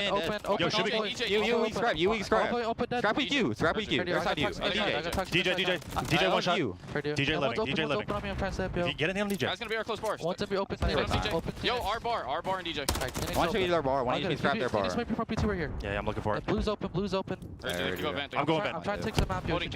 Vent already. He's in vent. He backed up. Toby. I'm trying to go to peek him a second. They could be Yo, open. back ring. I'm with. One vent. He ran back to blue. He's playing this low scrap. They're gonna go deep. Might go blue scrap. That's my deep. Scrap got him off streak. One more deep back. Open with you should. Deep left. I have everything. He's holding Watch from your middle. drop. Watch your drop. I have it. Drop one They're point. gonna hit me, Kitty. They're gonna drop me, Kitty. I'm fucked. Try and set. Drop Weak scrap. I'm trying to left time. Yeah, two time, one kitty. I'm gonna kitty. 2 front time. I have kitty. Got you. One push down front, guys. He's gonna be like front B2 then. You guys can double blue. I'll play front. Yo, back blue, Hearthstone. Telling off time, Scrappy. One kitty. He's back blue. I'm winning. I got tax on kitty. Got one front time. Nice. Blue, I'm way dead. Time. I'm winning. They know I'm in the bed. I can't tell. I'm bucking one shot. Shot for front Kev. Front one shot. Kitty weak. Oh, God. Well, despite the lovely listening from LAG and the brilliant comms, oh, boy, Ultra are alive and kicking, and this Estriel doing it all, mate. Dude, what a play just to give you 3. And now that could have been a moment for Ultra to run the lead up, and Estriel somehow digs from the depths, and now you get to play a keep away. And now from LAG, they're going to have the rotation to P3 for the 3rd time in this game, down by 20 points. Last time they gave you a full 60, and if they get a full 60 again, they win this game. Here we go. Will we see a game 5? Will we be going to Rio? On Estriel, the playmaker, the masterclass again. Finds himself 2, holding it together. Here comes the next wave. Oh, wow. Diamond Con has had some issues with the timings, but he's able to get out with his life, and that is all 4 players killed there from Ultra. Beautiful stuff right now of LAG. They continue to hold on. Grab though, trying to fight forward. Oh, it's a stick right on top of the dome. Estriel again. What a 3! This man is a god. He is playing out of control against the best teams. Estriel rises to the occasion. LAG, 20 more seconds, they get this done. About time we got a trophy in play here. Flames finding 1. Over the top though come Ultra, and it's a clean hard point for now. Ultra stay alive. Well, and this is going to be a foot race, too. You still want to get this extra time. That's final 10 seconds neglected. LAG will need 5 seconds, and look at Estriel in prime position to be the cutoff man. Uh-oh. Can't gun him down, can't get the cruise in his team. Well, they can't get this time just yet. One break is all it's going to take. 5 seconds of time. Flames playing patiently, waiting for the moment of strike. That's the strike. The iron was hot. The man is in. That could be the series. Scrap fights for it, stays alive. But ladies and gentlemen, that's an upset here at the Major. The absolute dagger. Your front runner team potentially to win this tournament. They lose in round 1, and that champs race gets so much more interesting. It's not enough. I don't think we can call it a guarantee, but LAG have now hit that magic number of 170, and that puts so much pressure on everybody else. So LAG might have done it. A bunch of rookies, fresh faces we have to the CDL, but even in the comms, Miles, that's some vet stuff right there. Nobody's feeling the pressure. Ain't no nerves coming out on that side of the stage. Those guys were on point. And we got to give the credit to Estriel as well. One of those front runners for Rookie of the Year. He was making literal godlike plays to end that game. Absolute animal, man. I mean, we saw some ridiculous strings. Gorgeous work there from LAG. 3, Toronto Ultra 1. That is a shocker to start the Major off here for them. And again, hearts ablaze here in Burbank from the boys of LAG. Hearts sank for everyone else on the bubble there. That has just made this tournament unbelievably deadly for those there. Dude, and Estriel 36 and 31, 6K damage as well. That is clearly absurd, and I know we're going to be able to look at some of the highlights that he had where things are just falling into his lap. Literally 2-piece inside of bench. He's dead to rights, guaranteed to die, gets the stick off. How long does it take to Kobe someone again? Literally like 2 lives later. Peaches of grenades. I mean, bow down to Estriel. That might be his best series he has had all year long. And again, LAG is a team that every expert has counted out. They get dished up Toronto in round 1. Nobody thinks these guys can do it. But here they are, guaranteed top 6, 30 CDL points. That is a spectacle of a performance. LAG out of control. Well, I'm not sure if we're on camera yet. No, we're not. We just fist bumped most of the LAG players out there. Fame said, man, my season was nearly done, if not for that one. So well done, folks. What a start to the tournament. Look, a lot of experts said that LAG weren't necessarily going to make a splash. The 3 up there, they counted them out big time. They said they were just happy to be here, but boy, were they happy to be here. 3-1 the final score, and a brilliant performance out of all those players. Disgusting, disgusting work. The man of the moment, though, is Estriel. He's right behind me with Blaze. Thank you so much, Miles and Chance. I got Estriel with me. Yo, for the LAG fans in the chat, blow it up. I know you can't be here, but I know some of you guys was rooting for him here in the city of Angels. Estriel, how does it feel to be able to get this win against the Toronto Ultra? It feels great. We knew we had to come out. We had to play our good card, just play the best we could, and just do what we had to do to try and make champs, man. This puts us in a good spot, so. Definitely does put y'all in a good spot, and the job's not done. I know you guys want to come away with a dub for this tournament, but talk to me about this series and how proud you are of your teammates, especially in the hard points, to really shut them down and ice up the way that y'all did. I mean, usually we made a lot of mistakes sometimes in the hard points, but this time we knew we just had to play our best card and make no mistakes and just come out and play our best game. So we knew we had to do, and we came out and executed. So yeah, definitely more.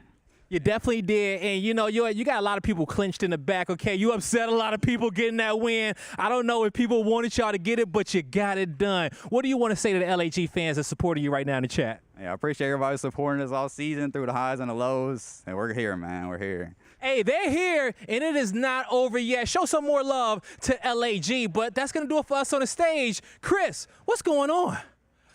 What a fun series. Let's just say that. And congratulations to LAG. We knew they could finish top 6. We didn't have this route on our map. No. So let's take a look at what went down in this series. It started off with that game 1 surprise hardpoint win. You said it was going to have to be a 2-3-5 nameless.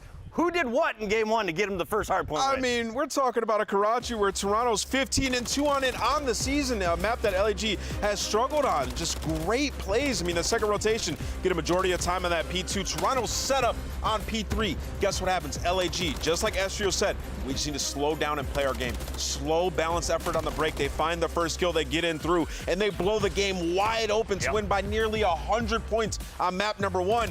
We go into that game 2. Allie, what happens? First Blood's left left and right. Fame picking up 3 in that search and destroy. They just took, I feel like LAG in the series just really took advantage of the maps that they were allowed to put into the lineup because, first of all, that Karachi win was the most impressive one in the series. Yeah. First of all, it shouldn't have happened. You're talking about Toronto Ultra, not only that is 15-2 on it, but also was 7-0 undefeated in map number 1s, and LAG had yet to beat them in a respawn in their last 3 times matching up. So being able to steal that map 1 was everything because they get their best search and destroy in 6-star in map number 2. You can throw away the high rise, allow Toronto Ultra to have their best control, and then you get one of your only decent hard points in 6-star for Talk LAG. me through this final few moments, though, because it was 220 to 212. How does LAG lock it in? I mean, yeah, like, see, Toronto are coming through security, and the trades just go LAG's way, and it's only right that Estriel closes it with the 2-piece there, the 3-piece prior to that, and the hill before. Like, unbelievable plays. Mind you, Chris, they were 0-5 on 6-star, didn't even play at this stage, and they come out to beat Toronto. From 140 points in 10th place all the way up into your top 7. If we ended the tournament right now, LAG would be going to champs. Carolina, not only upset by the fact that they got bumped down to number 9, but guess who's waiting for them still in this tournament? Oh, no. Is that the matchup? So much problems for what we thought was going to be the weekend of figuring out who in the bubble's moving up and down. The fact that Toronto Ultra is now in the Elim bracket, Boston has a chance to ruin Vegas Legion's hopes. LAG is now jumped into the top 8. This just got so crazy with the second match. Carolina plays Toronto now, right? Yes. I'm going to say that unofficially. Oh, my God. Let's, for now, look at our scuff play of the game while our admins make sure that we are not spewing something wrong. But no, I think that's it. I think you're right. Do you want to see Estriel? Blake can't catch a break. I do. Here is I game do. number 4. It's your scuff play of the game. Take a look at the young man who plays up against the competition.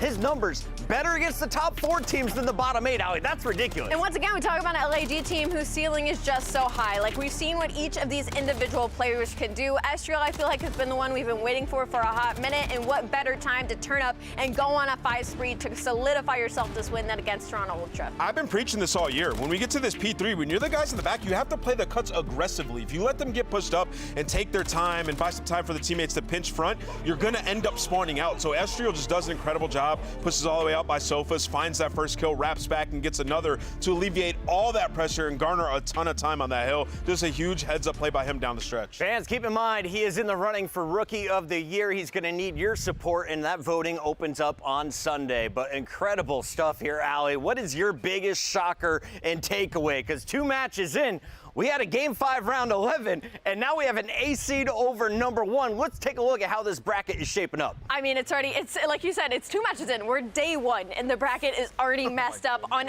everybody's clocks. I mean, LAG move on to play the winner of LA Thieves, Miami Heretics. Ultra drop down to play Carolina Royal Ravens. Guys, we are going to have LAG, LA Thieves, or Heretics in our winners final. I'm here for it. It's amazing. I am here for it. Congratulations to the chaos so far. Fame said, I thought our season was over. They are very much still alive. When we come back, we've got your Major 2 champion taking on a squad that's been looking for a trophy since the 2023 World Championship. Can the Subliners right their wrongs? Stay tuned to find out.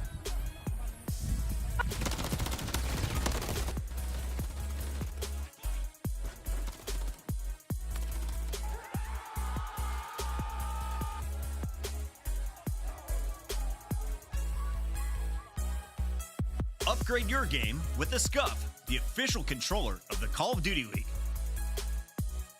The Champs Tracer Pack is available now. The bundle includes a Reaper Operator skin, Ripper Weapon Blueprint, Death Stare Weapon Blueprint, Cuts Deep Charm, 2 calling cards, 2 emblems, and 2 weapon stickers. Use these items in both Call of Duty Modern Warfare 3 and Call of Duty Warzone. Available in store now using Call of Duty points.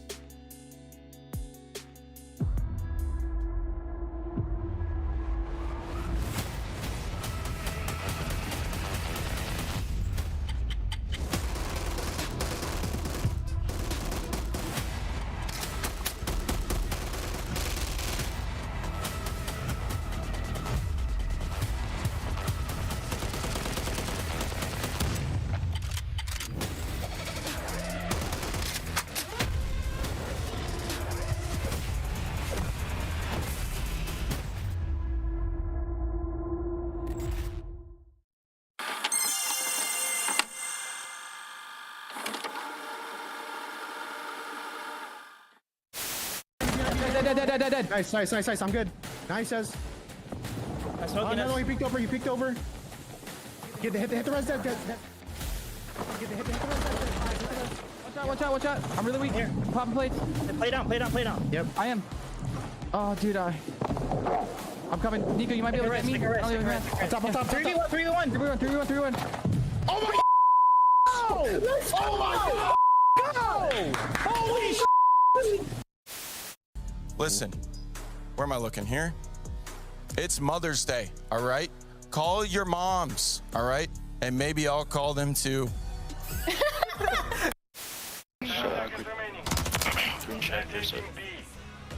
What? What are the odds? Sorry, my bad. You didn't hit the... two in there. One's red, one's our house. Yeah, one's they got it.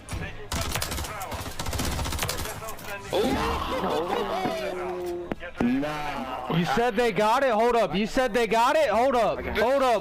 You said they got it?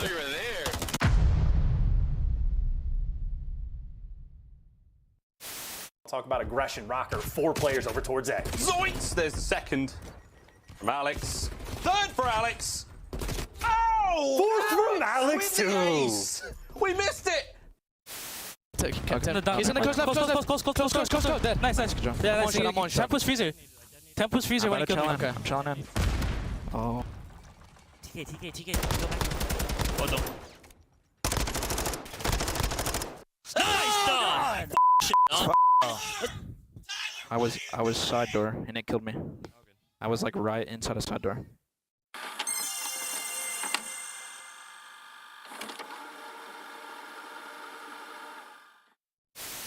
We're going to have some laughs during this match, Maven. I'm going to openly just ask, who will be the worst player we see in the All-Star game today? The worst player from all of these teams? Oh, this is hard, man. It's the All-Stars. Oh, I got to think about this. It's going to be Octane.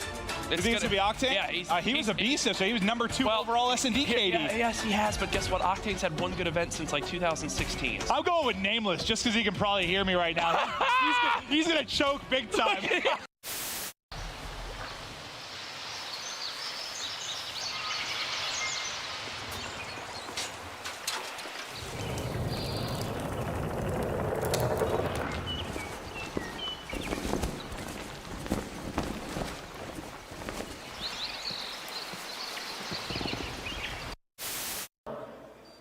Just a question of, is that what he's going to do? But he's just going to spot him himself.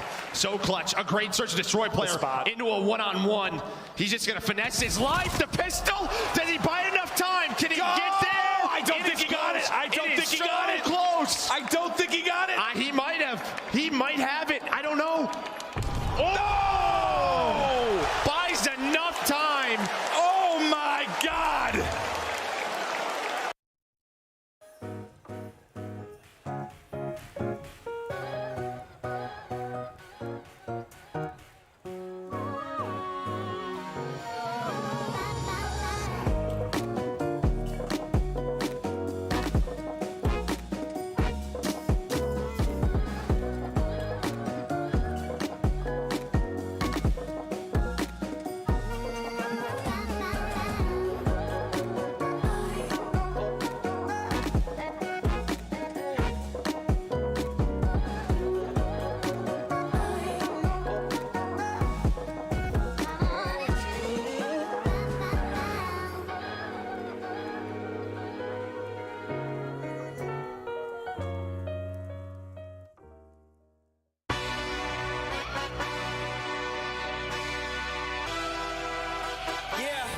See how you do under pressure.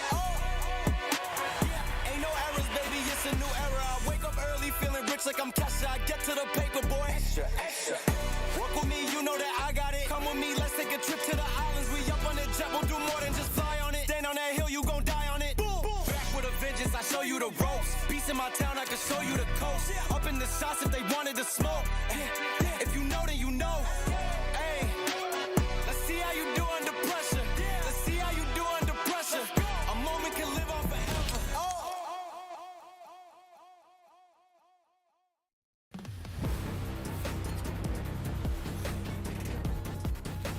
empty cage. Now, though, we see a fight between two of our juggernauts. Our top 4 powerhouses since the start of the year have dominated. But now the Subliners enter with just a 7th seed.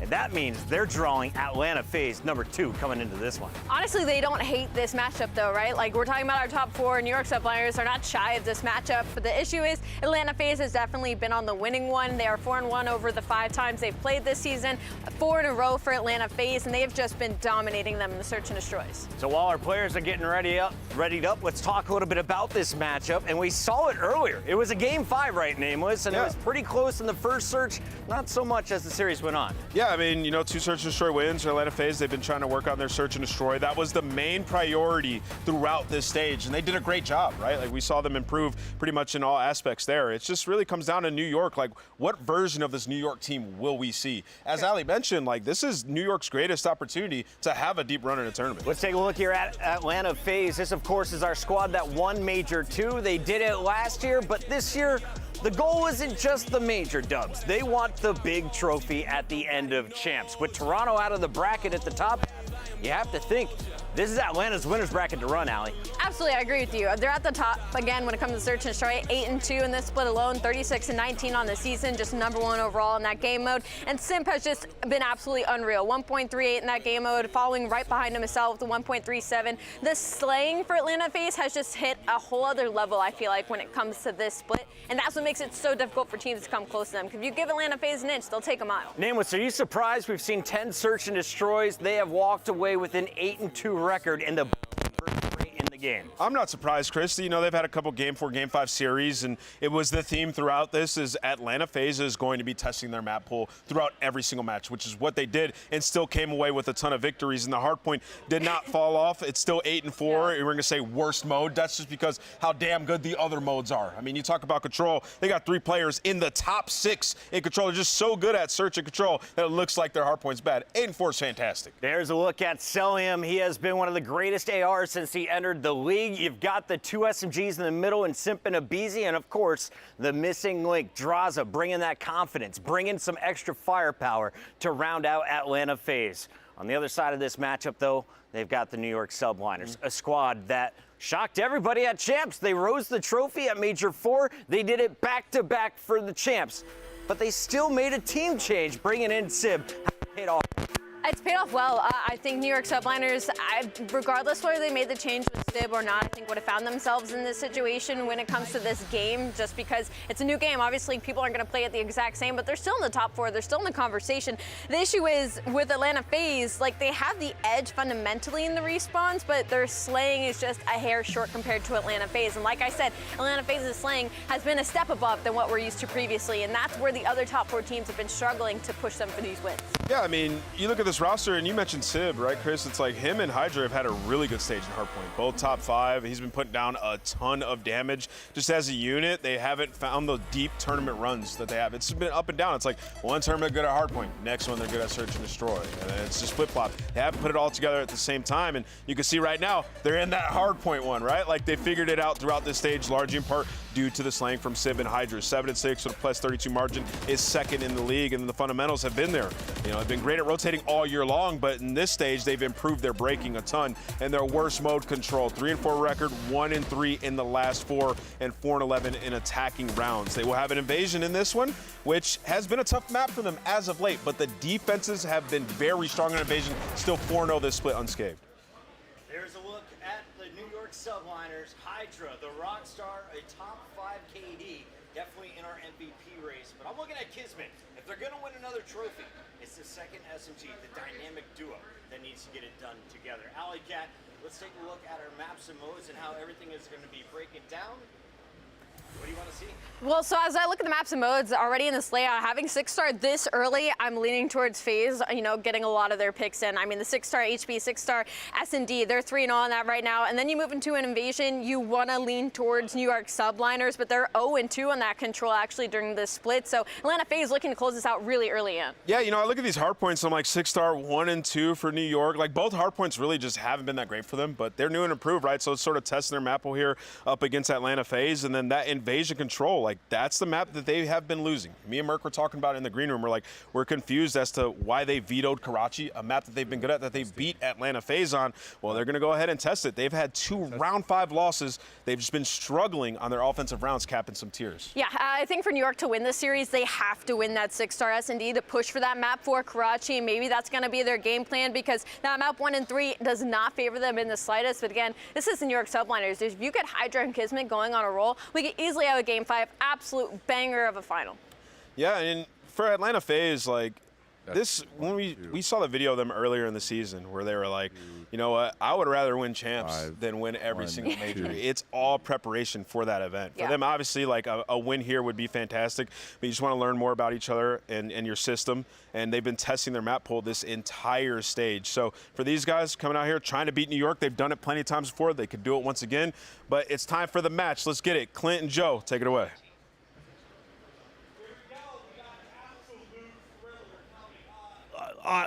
Listen, I don't know what's going on anymore after that last match and the game 5 banger that we had. I don't know what to expect, but you know what? It's FaZe, it's Subliners. Let's have a grand, sexy time. Yeah, I mean, it should be a good matchup. I mean, it feels like this is always going the distance, right? But FaZe have owned the matchup. I think the first time they matched up early in the year, New York were able to win it in 5. Since then, it's been 4-0 for FaZe. We just saw, though, in the recent online matchup, it goes all the way to a game 5. Obviously, 2 very good search and destroy teams. But the scary thing is that FaZe is throughout stage 4, 8, and 2, where New York, this has been their sort of bread and butter, what they've relied on, around 50%, just above it. So a little bit worrisome there, still trying to figure out the respawns against the best of the best, but it's the same old story with the Subliners. When is it all going to come together? Maybe a better opportunity to catch FaZe right now, because yes, they've improved in the search. I think they had that 0-4 Sunday at Major 3. They had a lot of bad plays, a lot of misplays, didn't seem to be on the same board. They've been trying to work on that. Maybe you have a slip, though, a little bit in the Hardpoint. You've been losing some where you were dominant, where you look so good in Vista. You've been falling apart there a bit.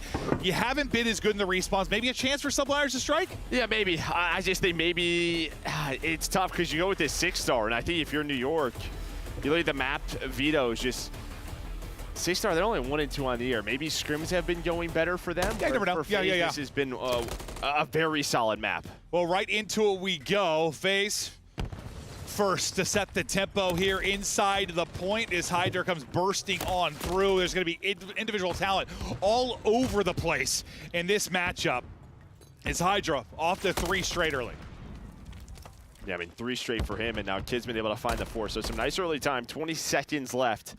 Sib watching the rotation down low. He's able to win that first gunfight over towards that P2 area.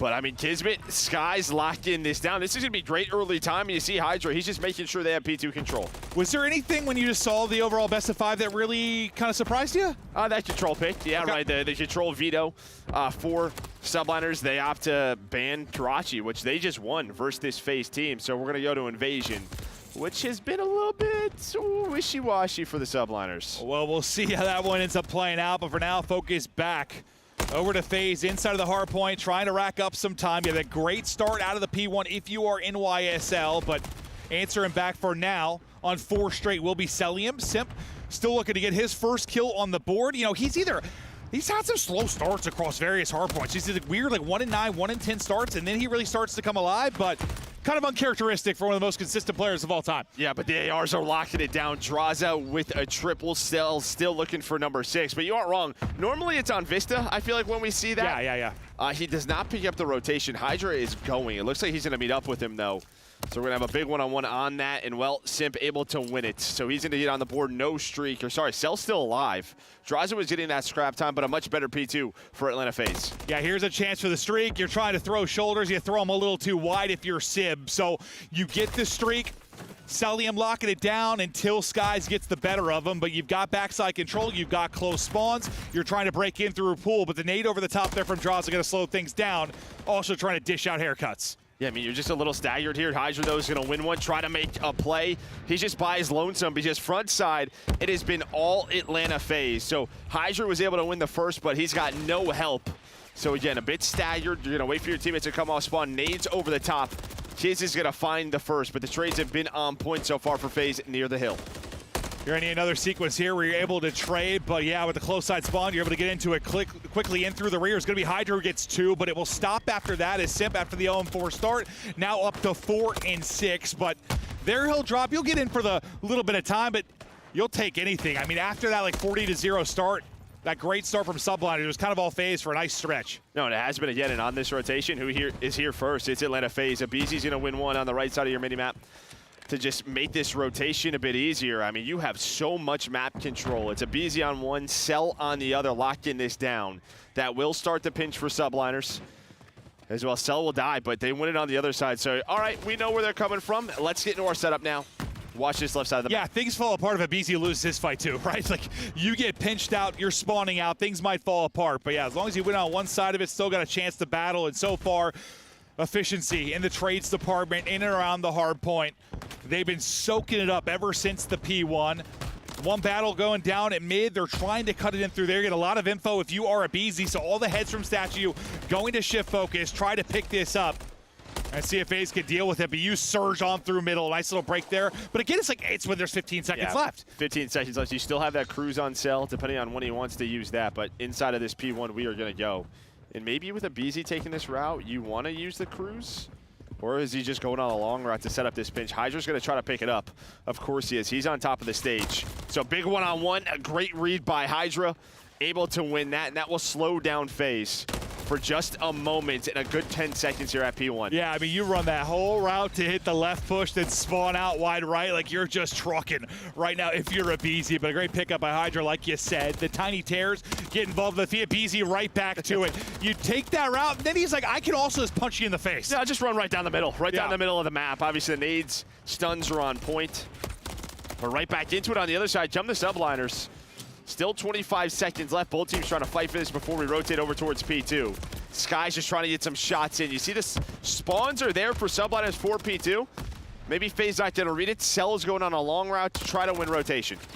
Yeah, but this is where it started to unravel for Subliners the first set, right? That P2 to 3 where you really start to get that big advantage if you're Atlanta FaZe. Had a couple of 6 sequences there. You've got to clean things up if you're NYSL, and there's going to be an opportunity to do so. Hardpoint white for now. Nobody to get in. All the fights are going to be happening at the edge. The first team to get in will be NYSL. Now, can you capitalize this early hold as aBeZy once again trying to take a route? Yeah, you have to wait for aBeZy here again. This is going to take a long time, but here we go. He's going to find the first pick, and now the rest of FaZe are going to fly on through.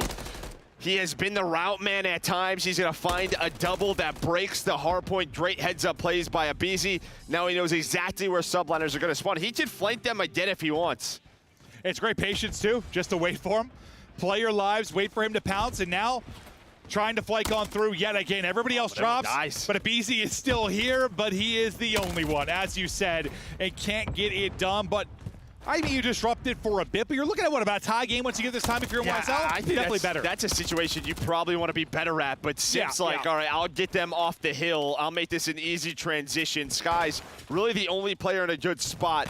He does get cut down. Everybody else over towards Statue. New Hill about to pop. Yeah, aBeZy, that's cutting out the reinforcements, all right. Just pushing them all the way out Statue side. Simp, again, a little slow start, but not anymore. 13-11 now for him as he's on 3 straight. 4 straight for him. Combos with Celium to keep it mixy in and around the point. Trying to stay up, but coming over the top will be Sky. Sky gets a second off the back of that as well. So you get a little bit earlier. You get in a little bit earlier this time if you're in YSL. Yeah, a bit messy right now on the map. Neither team can really read the spawns. Kind of spawning all over the place. And now aBeZy, again, able to win the one-on-one on the back. Spawning New York in the middle of the map. Allows him to get this break. Sib is still here, though. He's going to find one. Is there a trade? There sure is. That might be a team kill, but it's just not clean time. I was like, did he just throw a fastball at aBeZy? That's what it looked like. But yeah, not clean at all. 10 points separating. A multi-kill for Hydra, but over to Sim's POV, we will go. Could be the first time you're looking at a lead in quite some time if you're in YSL, but as they leave the couple seconds out of the hard point, that won't be the case. So still trailing by 3, Statue up, aBeZy battling mid-map. I just think the way you're getting outslayed right now, New York, you're just happy that you're only down 10 points. Outside of Sib, everybody else is negative. In FaZe have had a couple of situations where if they executed better, they'd probably be up or around 60 or 70 points. But FaZe right now in control of this P4. They have the lead. Let's go to a listen with Atlanta FaZe. I'm gonna hear you. Iron up. I'm in you. One's their side. Their side. They're going their side. I got naded. Going their side. I'm hitting bridge. I'm one shot. I have a trophy. I'm gonna chow right in a second. I left. I have chow right. You're right stairs. On their stairs. They're too weak. I'm one shot. I can't hit this. We should chow late, okay? There's side. 2 or 3 steps. 2 or 3 steps. 2 stairs. 2 on time. 2 on time. Come on. 2 on time. You. He's a no, don't you Pago. I have your slide, Zach. Give me disco. That's not you. I'm getting out. I got stun. What's disco, I think? You too. Give me disco. I'm We should challenge. I'm trying. I needed him disco. Needed him. Done. Nice. I'm watching you open. Lights again. Lights user. I have open. He's ironing. It's 2 lights are ironing. Lights. I'm holding open. Disco. It could be open. Are you? One more open. Open. I don't see him here. It's open. Open one time. Open. Nice. There's time. Yo, one more curve. One's open. I'm trying to pinch. I hear. I'll see him open. I'm naming their time. Open. Dead. One more on their side time. I'm sitting down for a second. Try and chow. Kids is their side time. I can't chow. Kids is their side time. Kids laying down. Nice. Are you their side time? Weak. Dante their side time. He's laying down their side. Triangle new. Nothing on mid. Yeah, they cut. Oh, another lobby. Dead. I'm hitting one. What's going to be fun new? It's one. Yeah, bunch one. Yeah, you ain't open. This time, push out front. Open, kids, one shot. Two open. They're both one shot. They're going front, guys. There's one front. There's already one. Still approximately 10 points between the teams. Up over to Draza we go after the 3 straight there from Simp, but this one looks to be going down to the wire. Yeah, and again, like you're getting all these kills around the hill if you are FaZe, but on the hill, they're dying. They spawn skies up behind them. Just not as clean at this P2. And then Kismet, just with that little stun off the bank shot in. Now New York has control. They've got control. What kind of time can they turn it into? Just looking to get that lead change and go out in front. Still got bodies here to float on forward, but Kismet at least able to take down 2 and slow that down. Now advantage over to NYSL. They go out in front. Been trailing most of the game. Granted, it has been a very tight one, but you burst on through with a late effort in this. I thought for a second, but the multi-kill from Skies slows it down for now. You got a one-on-one around the point. Yeah, now Abizi just gonna try to stay alive. All he's trying to do is keep them locked in on this right side of your map. You see on rotation a couple of gunfights going down. FaZe win both of them. So for New York, we're just gonna have to flood. Jump on up. It looks like they're gonna try to go through middle. You still have the crews. Number 6, Abizi spawns out, but he's honestly gonna have a free pinch. New York aren't gonna know this, so he gets a double. They're thinking he spawns in the back. Will slow things down a bit for New York. That's tough. Yeah, you're thinking a deep back spawn, but that is not going to be the case. Atlanta FaZe in control of the hard point. Hydra, 41 HP in a dream, just trying to stay up and get ready to challenges with his teammates. The nade's going to hit, so great use of utility there, but you still have Draza and Simp in and around the point. Another big multi-kill there from Simp. Draza and Simp take out everybody. Is there now 25 points away from victory, and you have Subliners spawning out pretty deep. You get the tick right now, I think, if you hold. You got a chance to get the dub here as Draza dies on 5 straight. Yeah, Simp just getting stunned. I mean, you see the utility, the nade usage. Obviously, with the trophy changes, how impactful it is with our players. But yeah, FaZe, with that take, they're going to have it. And they still have the crews. Worst case scenario, if this goes bad for FaZe, Celium has been hanging on to this for so long. You're just going to hit up the gut. You've got a player on either side of this trying to deal with the pinch from NYSL, but they come right up mid. Thought maybe they found a timing, but they get slammed. The front door gets closed. Simp popping off.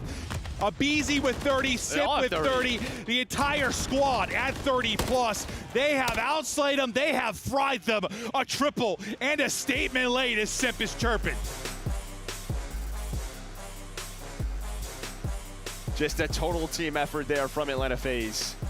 I don't know what the total board. I don't know what the total outslay was, but yeah, I think it could have been better. It's probably one of those maps where they're going to go back and watch the VOD. I know what they were trying to do a lot of the times. It was around the P2. They were trying to basically spawn them in the back of P2, fight from that, kind of combo that with a P3. But every time they tried that, like when we saw Abizi get pushed up poolside, they were just getting cut down on the hill. So New York, I mean, they kept it scrappy. Props to them. They really did. I mean, you saw they were really hitting their utility, too, a couple of times. This felt like some great stuns and nades, cleared FaZe out of the point, or at least created a little bit of chaos around it. But the early lead for FaZe, you're able to hold on to that one late with a big rally and a big final hold. The question around this, I mean, I don't know. I want to say it's usually a search and destroys, but for me, it's going to be the respawns, at least at this current state and time. with how these two teams are playing, I'm most curious about the Hardpoints. Yeah, I think for me, it probably is a search, just because Atlanta FaZe have been 8-2 in Stage 4, and that is where you're seeing a bit of a slip there for Subliners. And it feels like either, well, I guess to be fair, anytime it's gone like 5 between these teams, like I feel like teams won those searches. Pretty much whenever they match up, right? Yeah, so I think this is big. I mean, for New York, this is kind of what you're relying on, have been relying on throughout the year, has been this search and destroy. They were #1 for a long time, but guess who eclipsed them? It's these. So yeah, I guess I was just curious because, like, you know, you and I were really critical of FaZe over the last couple of years because that 50-50 Hardpoint, they never seemed to be able to produce the way we expected to. The slang was there, the wins were not. This year, you know, they seem to be much improved, but this stage still were sitting around 50-50. I was wondering where they were going to bring here at the LAN, but it seems like the boys are fired up. Sim brimming with confidence. The draws edition's been great, and they have a chance. I mean, they're your favorites this weekend, no doubt about it. Especially now with Optic and losers, with Toronto losing to LAG. I mean, yes, by far and away they're your favorites. Yeah, I just think, honestly, when an upset like that happens, it's sort of a, hey, this is going to happen to us. Now, I think it's way different because you have a top 4 matchup in winners round 1, so you're locked in to play New York. But they also just get caught off guard, and it's just sort of like, hey, this can happen to us. It's good energy on the side of FaZe after that map. Yeah, no, it is a little different, you're right, though, when you're playing at YSL. Not quite the same. I mean, props to LAG on the victory, but your mindset's probably a little bit different going in against Subliners than would be against LAG. I mean, you'd love to say the players are robots and they always bring the same thing. But yes, everybody is human. Sometimes you play up and down to your competition, but a shot of FaZe right now is they're getting locked and loaded for the next one, but we'll see how the game flow went overall. I mean, it was just a lead for FaZe throughout most of it. After that first P2, you finally got a lead late after just barely trailing throughout most of it, but couldn't capitalize in the last couple of Hardpoints. No, honestly, like, New York did a good job just staying in this game, very much so. Obviously, you saw the slang on the side of FaZe. Everybody was popping off. They had multi-kills. The P1s, I think, for New York is really stood out. That's where they found a good chunk of time each time we got there. But yeah, I mean, I think for FaZe, it's probably one. This has been a strong map. And again, when we look at these maps and modes, the map not picked was sub-base, right? Which, that sort of FaZe has been working on it. New York, not the best at it, but they opt for 6-star instead of that. Maybe that's another question mark, but again, we're not seeing scrims. We don't know. This could be improving massively for New York. Certainly. But yeah, the controls is probably the biggest question mark, but we'll talk more about that when we get to the third map. But we're going to stay on 6-star now for our search and destroy. And for you, I'm kind of curious about your opinion when you're just talking about the search and destroy for, like, this FaZe team. Like, what has maybe turned things around a little bit? Like, why do you think they've improved? Well, I mean, it was a wake-up call Major 3. That's just what it was. I think they had to lock back in and kind of go over the little things. Yeah, Commission's here. Daniel Say, shout out to him. Hanging out, just watching the players, watching the matches. But, yeah, I think it was just a wake-up call. Going 0-4 on Sunday. I think, listen, even on that day, it was a lot of just little mistakes. And it's just sort of, we have to focus on that, right? Make sure our comms are on point, not overchow things. Even in the listen, it was, yo, boys, iron up, right? Iron. You heard that a lot. And I think that's just, don't get caught sprinting. Yeah. Give away a multi-kill. Yeah, no, absolutely. Good shout out to that in the listen in. But now a shot of the Subliner side as they try to answer back. And yeah, I mean, it's been a roller coaster for them. It's been so up and down. It's interesting because, like, last year you could say the same thing, but it was different because you won the first event. Like, you got a W. A roller coaster is easier after you get a win. You're still chasing that elusive victory. Yeah, but where it was like that, it was that last major when everyone was like, they're ahead again. They figured whatever issue they had back into it, and they were the favorites going into champs. That's what's always the last major. Obviously, you have the qualifications for top 8, but history shows you do well here, you have a very strong chance at winning champs. We've just had a lot of it. We've had a lot of it over the years where teams are able to win the last event, then take champs, usually quickly following it. We'll see if that'll be the case here as we still try to see who's going to be our Major 4 winner, but we are early on a Thursday. Tons of action still to come, but now the round 1, it's a bomb plan in from NYSL. As they'll have statue side control. We'll see how they hold at the flood, getting ready to come here in from FaZe. You've got 3 pushing in through Sky side. You have 1 kind of mid-map in Celium. They're trying to isolate Celium. You get the information, you send it towards him. Man, that is tough to isolate. The trade's still not there. Cell is able to get away. Yeah, there's only 25 seconds left, right? So you have to go if you are FaZe. This flank is taking so long. They're trying to find Kismet. And, well, he just snaps. And the headshots hit Skies and Sib. They're able to find 2 more. Bomb planted Simp, no time, no work with. New York win the first round. Yeah, he gets that kill on the cross, maybe, but nah, even then, probably not enough time to go. But I thought after Cell got 1, really gave you a good chance, but yeah, it took so long for everything else to develop. It's like they almost thought that New York were going to panic and run into that middle, right? They just kind of waited. It was a 2-2 split, and both the guys mid just kind of stopped. They were hoping to catch a New York player, maybe trying to catch Cell. Well, probably trying to catch Cell. Or repinching. Yeah. Repinching them just didn't happen. And that's the issue on sort of flanking on this map. There is so much on the offensive spawn to clear. Oh, yeah. You saw how long it was taking for that part of it to develop as Cell got away, but try to do things here on offense. As they begin to work up towards it. Yeah, no, I was like, why didn't I hear my voice for a second? You know, sometimes I get the box wrong too, Joe. I'll just be hitting mute or talk back on the wrong thing. I'm just yelling at the fans. It happens. But Cell gets another first blood here, as he'll have the 2 to go. I know so last that's, anytime you guys want me to mute Maven, I have the button. Yeah, you do have the power. I have the button. I just hit this. Go ahead. Thank you, Joe, for showing up the power of our equipment. That sounded inappropriate as well. Depends. Yeah. In your mind, absolutely. Yeah, my brain's a special place, Joe. But statue side setup, trophies are out. Bum. Getting ready to go, but Sib is just what here. What did Sib find here? He's like a little spider or a snake, but a super dead one. Yeah, I guess Abizi hunts spiders and snakes because he was able to find him. Yo, I can see him running around the woods, dude, just chasing snakes. He's twisted. I mean, you're like too old to know, but there's like this dude I watch on like TikTok, and he just literally just goes around the Everglades in the Amazon and catches snakes, and it's insane. Yeah, no, that sounds absolutely insane. I don't have TikTok on my phone, Joe. Simp gets a kill. Sky's last one up. Obliterates Simp, and now to a 1 versus 2. 35 seconds, though, to go. Yeah, he's 4-0. He's just going to play his life right now. So FaZe able to find that first blood. They rotate it through A over towards B, get bombed down, and now Sky's. He's going to find a nice corner, maybe a drink, maybe a beverage, and maybe look at this view. What's his name? Like Anaconda Hunter. I forget his name, dude. Oh.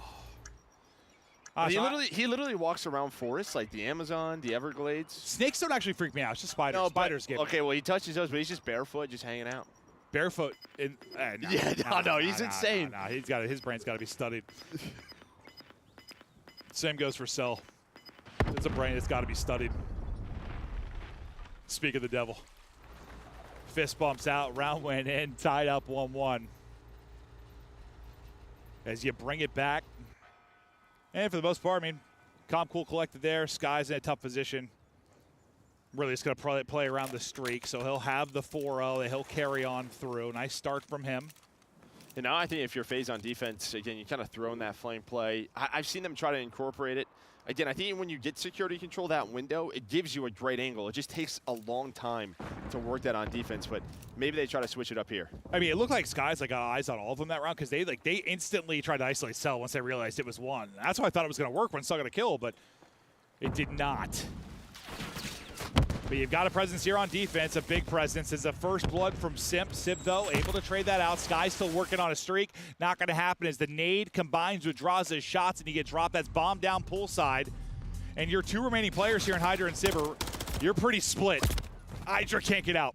And that's just a tough call because New York's thinking B's going to be open. They're going to try to stack A, right? Bit of mind games in FaZe. They just played their same defense. They sent 2 towards B, 1 middle of the map, and said, if they go A again, we'll retake. It's just right into a trap. Well, that's what we'll kind of keep an eye on is how they try to change that retake, as you mentioned. They already showed the flank. Now New York C, they're still in the same setup, so we'll see how they opt to try and attack it next time. Probably back to A, and then we'll see how the retake works out. But final view, Cell, as he gets the kill onto Sib, but another pretty chill round for FaZe. I just see Tucker up there just phasing up, dude. Oh, love it, dude. Nah, it's this kind of environment, just with the desk, the head-to-head, the cage, it's cool. It's cool. And I'm sure once the matches get more intense, we get later in, there'll be more players kind of hanging out and stuff. It's going to be a hell of a lot of fun, but we'll continue on in this one.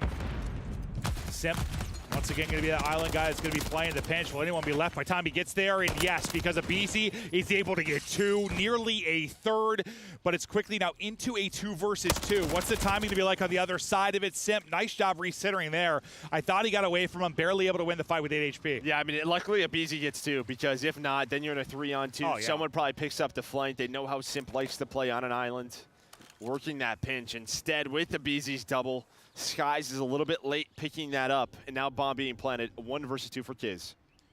I mean, you probably feel pretty good about where you're at, honestly, considering Hydra doesn't have a kill. And he could be your takeover guy in search, but a guy can be really clutch for you at times is Kismet. He's had some amazing clutches on the year. We'll try to find another one here. But he's just clearing everything, playing a little bit of ring around the rosy, and honestly, just due to kind of this rotation right now, so much time's going to be melted off. The FaZe just don't know where he's coming from. He actually re-wraps this. This time it could work out. Oh, boy. Well, never mind. I lied. Instead, it works out for Celium. So FaZe, they basically just work through the middle of the map. Kismet's looking around like, okay, they wrap through mid. I'm going to follow them. Maybe I catch them instead. It's the opposite. Yeah, it's like, looks like it's going to work out, but the second like you get this statue and clear, it's like, okay, he definitely was wrapping behind us. That's exactly when he'll look back to it. And then Abiz, I mean, I think he gets a pretty clean burst into Kiz as well. Yeah, so it nearly pulls off a triple. I don't know. Hydra, maybe the trophy hit him, but like even Abizi was shooting more to the right, like expecting to have to hit a shot or two more, maybe a nade connected, but Hydra got melted. Yeah, no, he did. Same setup for FaZe, pretty much, right? Like 2 mid, you're 2B. You take a look at this again if you're Subliners, maybe want to call their bluff. But now as you're seeing the presence here, this time you're at least able to get the first blood, but it's almost instantly answered as you get a kill from Simp. And that's going to be Bomb. Probably, yeah, I say, Bomb's down. Like, how do Subliners now have to take this position? You do have a bit of a timing here. What was that? Draws going on a full flank. So Simp's going to pick up the pinch, right? Because they know Simp got a kill in the middle of the map. So he's going to watch the flank, and on the other side, there's a flank play happening. So it's pretty much the same call. Just who's this going to work out better for? Simp's able to find it. And now Drossa just buys enough time for his teammates to help. No, that really was like both teams thinking the same exact thing. Just one person gets the kill, the other does not. And now Skies last alive, 1 versus 3, 30 to go. Bomb down, backside of Tiki, and again, just one of these like clutch scenarios that seems impossible just based on the clock. I mean, if he had Bomb, he was able to wrap it, maybe get it down or something, but like you lost Bomb in a real tough spot. Now you got Cell on 4 in a row, Simp on 3 in a row. And after that round 1 victory, things have started to slip away. Some of the New York timings these last couple of rounds. There we go. Will find Celium, and not enough time on the clock. A round done. In the end, just the FaZe defense say, hey, go A again. New York just haven't taken that site. No. And, well, the fact you have a 4-1 lead, you haven't really had to change much defensively. If you are FaZe, they'll just keep to their 2-2 through A and mid until they've got to do otherwise, or they just decide to hit something. We'll see. But so far, it's working for them. Hydra's still looking for his first. He's only, 176 damage. He has found nothing. They have taken him out of this one. One of the better search players in the world. Sip and Cell handling business right now for the FaZe side. Guys, I thought maybe he's going to try to find a gunfight, but on a Simp, he opts to basically run away after the stun hit. So Bomb being planted. I'm actually confused why they didn't try to take down Simp once that stun hits. But here we go. Smoke is down, and again, Hydra's going to have to play around it. Him and Kismet, it's not those two. It's Sib and Skies who find the first. But Cell and Draws in the AR is going to make this a 2-on-1. Nice little jump shot there to get the head of Sib and finish that. Skies, again, last alive. The one that has to try and clutch, able to win one. Hits a burst and a half maybe, but can't take the fight. 5 straight now to FaZe. And I think those were the rounds at Major on Sunday that, like, they were losing some of these. Like, there's 17 seconds left. I don't know if double challenging this is the right call. It's not even that they double challenged. It was very late. But here, you get the first 2 kills. And then, yeah, Hydra in the smoke goes down by Cell. That was Sib actually gets clean. caught. That was nice. Yeah, nice little wall bang through. This is close, though. Yeah, down to 50 HP. There's 15 seconds left. But seems like they're the live or die by the chow mode this year. That's just kind of how they've been playing, but it can bite you as much as it can look flashy. Sky's bomb in hand. And due to the 2-2 split they've had, you're thinking, all right, well, A is going to be wide open, and yes, it is. So now we'll see how you opt to retake if you're a FaZe. In round 1, you try to wrap that off, 3 through the full flank. This time, you're kind of spreading out everywhere. You've got 1 through defensive spawn, 1 working offensive, 2 up through mid. You're going to be hitting from everywhere. Yeah, now you're just waiting on Simp, though, right? He's kind of the key guy. He may have the one-on-one versus Skies. Looks like he's in a little help from Hydra. What is that timing going to be? Looks like Hydra's going to re-wrap this. Hydra's just going to try to flank, but the problem is this guy should die here. But Hydra, yeah, it worked out. It worked out. Or did it? If he finds that kill, it would have been a 2 versus 1. Instead, he's got the rival, doesn't hit the shots. And they're just making similar plays. Yeah, nice snap there by Sim. It is range with a rival, but that's a nice little snap. But no, there's been a bunch of situations where it's been like they're making the same play on both sides of the map. You just like execute a bit better if you're the other team. Yeah, I mean, Hydra, sorry, like FaZe is thinking there's no way we get flanked. Simp was hitting the flank, so they're not going to hit the middle of the map, but Hydra got through. Skies then gives up the full flank because Hydra got through. So. Yeah. But that was a good view of what you were talking about, I guess, how much there is to clear the offensive spawn. It just feels like Simp is like inches away, but it just takes a while to actually get there. Still one more needed for the victory, though, if you are FaZe. Gonna have to be 5 straight rounds in total for New York. Step 1 done, step 2 in progress. And you gotta think you're starting to get some info over towards B. Eventually you're not spotting anything. I thought maybe they're gonna think about wrapping bomb out, but it looks like they're getting ready to group up and bully their way onto A. Well, there's gonna be the first info. You do have a great setup here if you are Subliners with the crossfires. Trophies are down. That one's gonna hit on the Civ though. That goes away. He's down to 50 HP. They're hoping for a second one. It does connect, and behind the nades, they're gonna find it, but Draza just goes a little bit too early. Ooh, yes, can't get through behind the smoke. Now they opt to wrap it out. Bloomed, right? He just kind of flies. Or it was like a little in front of him. I think it was bloomed. He just like, there was that gap of a couple feet where they were able to get shots into him. So I don't know if it was like an angle thing or a timing thing, but the fact is he gets cut down. You've wrapped this out, though. We got into position if you are the side of NYSL and you're finding all the kills. One player left is going to be Simp at a 1 versus 3. Able to take out one. Good luck with that. Wins it. Stays up. Dancing. 34 HP. 1 versus 1. Gets eyes on him. Tags in. And god damn. That's a 1v3 clutch there for Simp. And again, he is on his feet and chirping, feeling himself is what? It's a triple to end the Hardpoint. It's a triple here. Gave him a little pop there from up top. And I think Hydra obviously didn't have the best map, a little frustrated. He's thinking he'd dip through the middle of the map. Dips through with how weak he was. Thought like, yeah, he's just gonna go try and get around that corner, play his life. Instead, Simp went back down the stairs, checks the bomb, is hoping for a repeat, but that does not happen. And then Simp's like, oh, hey, I see you. Oh, hey, I see you.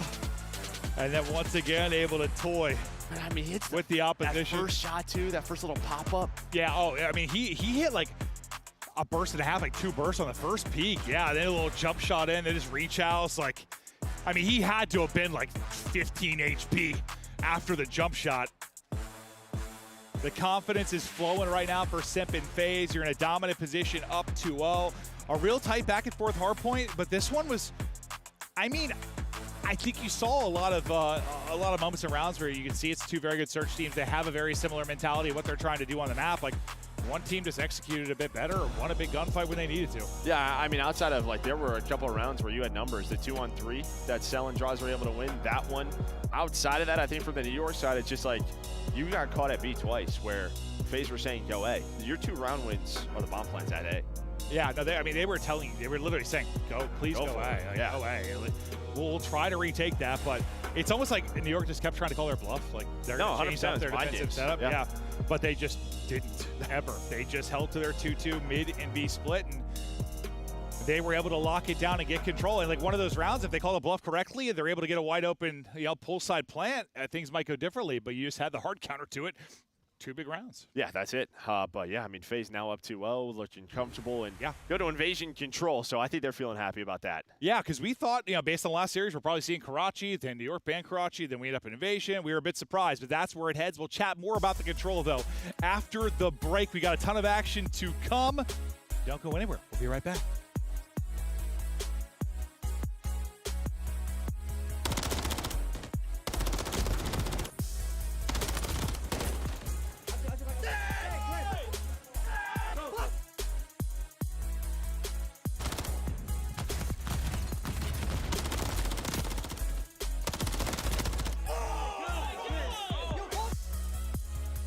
Upgrade your game with the Scuff, the official controller of the Call of Duty League. Scuff Gaming is doing an ultimate giveaway where you and a friend can win a chance to go to COD Champs this year. The giveaway includes 2 VIP tickets, travel expenses, and more. To enter, scan the QR code on the page or go to scuff.co/CDL and enter your email. Terms and conditions apply. The Call of Duty Week is brought to you by Monster Energy, the official energy drink of the CDL.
everybody, we're back. It's Major Forward. Take a look at the scuff play of the game. It's old Papa Simp popping off. Yeah, he's able to find the first, but I think what's so impressive, this second kill. He's getting team shot, pops up, reconnects. Then Hydra thinks he runs away. He does the jump up, mantles up. Sim just ready for the next gunfight, has the Renetti in hand, hits the first couple of bursts and says, you know what, I got enough. in the Renetti in the secondary wins the map. Hydra, frustrated, not the best map, who could be one of the best players in the world. Oh, I mean, he's one of those guys who says like good for double digits in Surge. Like he's just so consistent in the mode, but maybe arguably the best to ever do it. By the time it's all said and done, if not already, depends on who you talk to, Simp is insane. Guy's God, and unfortunately, he's in his bag right now. I mean, just how clean even the Renetti shots are. A little fadeaway up over the top just makes that kill look easy. It's not an easy one. And he has had a fantastic series. Really well-rounded effort in the map 1.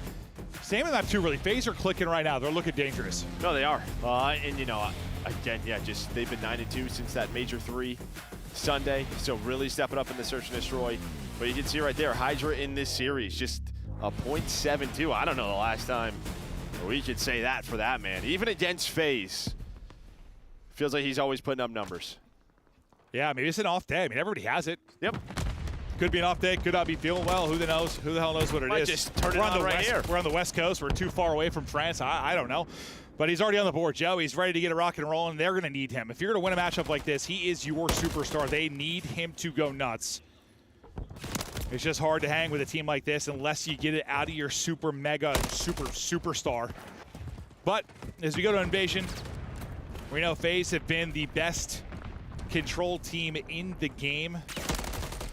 That's been a thing, it feels like, since the inception of the CDL.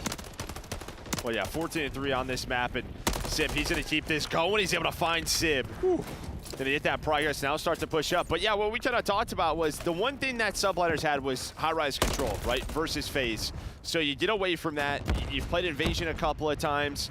FaZe start to win that, so what happens? Karachi comes into the mix. The last time these two teams played it, well, New York, they won Karachi in around 5. So we were thinking we were going to play another Karachi. Instead, I think FaZe are probably happy with this to go to an Invasion.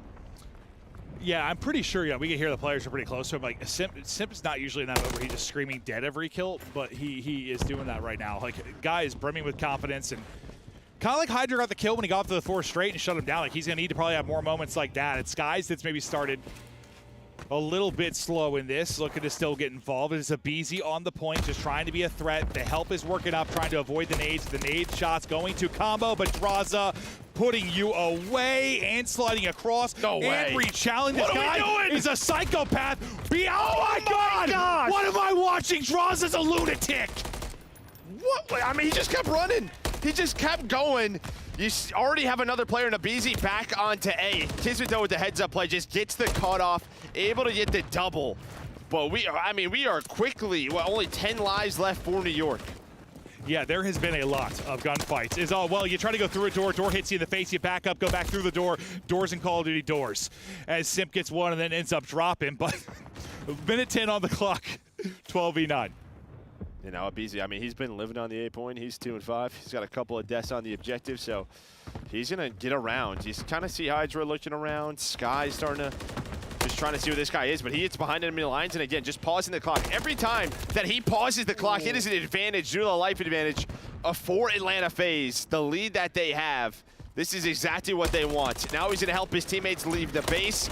He's going to snap. They are just making plays left and right. Yeah, it seems like he's after these first couple of maps. All respect has been thrown out the window. Like, they just feel they're the better of the team. They are going at them. But you know how it is. One map can flip everything. You get a win here if you're Subliners, suddenly we'll be going to a map 5. You never know. You got to close this out if you are FaZe. Got still time and opportunity here to either bleed them dry or get the round victory. No respawns remaining. Just Kismet, Sib, and Skies left. Skies is weak. They're isolating him. He's able to get away, though, and Kismet, they're through on the help, but he will eventually get shut down. Now to Sib and Kismet. 15 seconds to go. Can they somehow get this to the clock? But the problem is you've already got somebody on the point, so the answer to that is going to be no. Sib gets one. Kismet pounces, and Kismet gets fried. FaZe are roaring. They're all just winning gunfights. I mean, plain and simple. Like, they're just doing some insane things. Like, we're just seeing FaZe at one of their highest points right now. I feel like they've been like that at times this year, and it's been the whole shooting bodies, ego channeling. Like, that's been the mentality for them since Strauss has joined, I feel like. But I also think that is what's costed them sometimes in Surge. Like, they just do, like, that you talked about them, it's like double challenge, maybe we don't need to. Like, they want to chall everything, and then you lose the gunfight, suddenly, oh, well, crap. Yeah, so I mean, if you look at stats, the good thing for New York coming into this was that they had a 100% defensive win rate. Now, an 0-2 map breaker throughout Stage 4 on this map because they couldn't win an offense. But round 1, that 100% is gone. Okay. So now you're really worried if you were a New York fan. I think you might have already been worried, but yeah, really worried now might be the case. But you can strike back on offense, suddenly things will get interesting. Skies tries to get on the point, doesn't really turn into anything. The chows continue there. Is a tiny terrace, double chow, and take down Sib. No opening on the map yet for Subliners. As they're looking for something, and they are just greeted by bullets, it feels like, at every turn. Yeah, they kind of know that they can't wrap to B, right? Okay. Simp's there. Simp and Cell, though, they both win some gunfights. So they get the trade, and now they can start to work the B point. With that early A hit, they knew that the B pressure was going to be there. So let's take the middle of the map away from FaZe, then kind of collapse onto B. Nice shots there from Hydra. Looking for another one. Beautiful there from the top rope. Able to take him down. Progression going. 3 are going to be dropped. And now you get Hydra to a deep position where they're going to need to look for him. Well, he's going to get stunned up. Don't see this spot too often. No. Nice little angel there. Simpto gonna pull out the grenade, at least finds one. Only 2 ticks done though. I mean, how many players have you had off spawn? New York haven't got done with this point. There might be more pressure from FaZe. I think they're gonna go for this. C8 and 5 want to go, but Sib gonna catch them off. That should be it. They'll get the minute extension through now. Minute 40 to go. 4 life advantage. So far, so good on offense, but now the hard part begins. You're already able to take down Sip. A Street. There's no A Street side control, so you can send it at this. Can you get through clean, though? Or do you lose players? Draza gets a big one. Cell does as well. You have somebody onto the point, though, to at least stop this clock for a bit. Sip, I thought, dead to rights, but wins that with the Renetti. Skies, nice snap there onto the forehead of Simp, but he was the only body there. Yeah, they're kind of playing the same game, though. It's sort of, we have a 4-3 life advantage. Let's just try to pause this clock and use our numbers to win this round. This is going to be the question mark. Getting past this 50-yard line. How does New York do it? If they do it cleanly, then they're going to have the advantage as they get on A and pause it, but so far, FaZe locking this down. Draza specifically locking it down as he dials up a double. Everything's exploding. Nades, cars, limbs. Is that an opening maybe for him, but caught sprinting his Skies, irons up is a Beezy, and he'll drop them and take out another. The comms are flowing, the gunny is flowing, FaZe are flowing. 40 seconds to go, but we're even in lives 10-10. And you have Hydra pinching on Cell to deal with that, so 30 seconds left. The clock going to be the biggest problem for New York. Getting the info, won that cross, that's going to be Hydra. Couple of players off spawn, and Semp and Cell did a deal with that. Nice mid-map pressure from Draza again. And they know, just numbers advantage over to FaZe. And time advantage over to FaZe. Just 15 seconds to go. And yeah, the mid-map, for the most part, outside of some of the early moments, has been controlled by Atlanta FaZe, not letting anyone sneak through, not allowing any openings or playmaking ability from New York. You get 2 dead, but too late.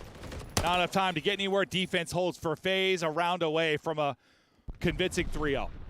No, it is. And again, it's just a top 4 matchup, obviously.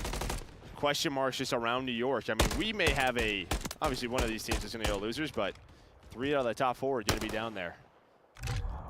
Yeah, which is just what is going on. This has probably been the most, like, I don't know, by the formula type of year, at least with regards to the top 4. And then, of course, like Major 4 is like, nah. Let's have Optic go 1-6. Haha. Let's have Ultra lose the LAG round 1. Sure. Why not? Let's have chaos at the end of it, but New York still a chance to bring it back, but it have to be the super duper reverse sweep now. You have to do it through the control, do it through the series, or the FaZe just close it out on offense. Not the super duper. The super duper. Well, that makes me think of, what was it, the FaZe Thieves BO4. That was a super duper. That was. Because that was like a 7v2 also, right? And the control. It Sorry was. to remind you. That was a super duper ultra super duper. Super duper. There's been more since then, but I'll always be the one that comes to mind. Always.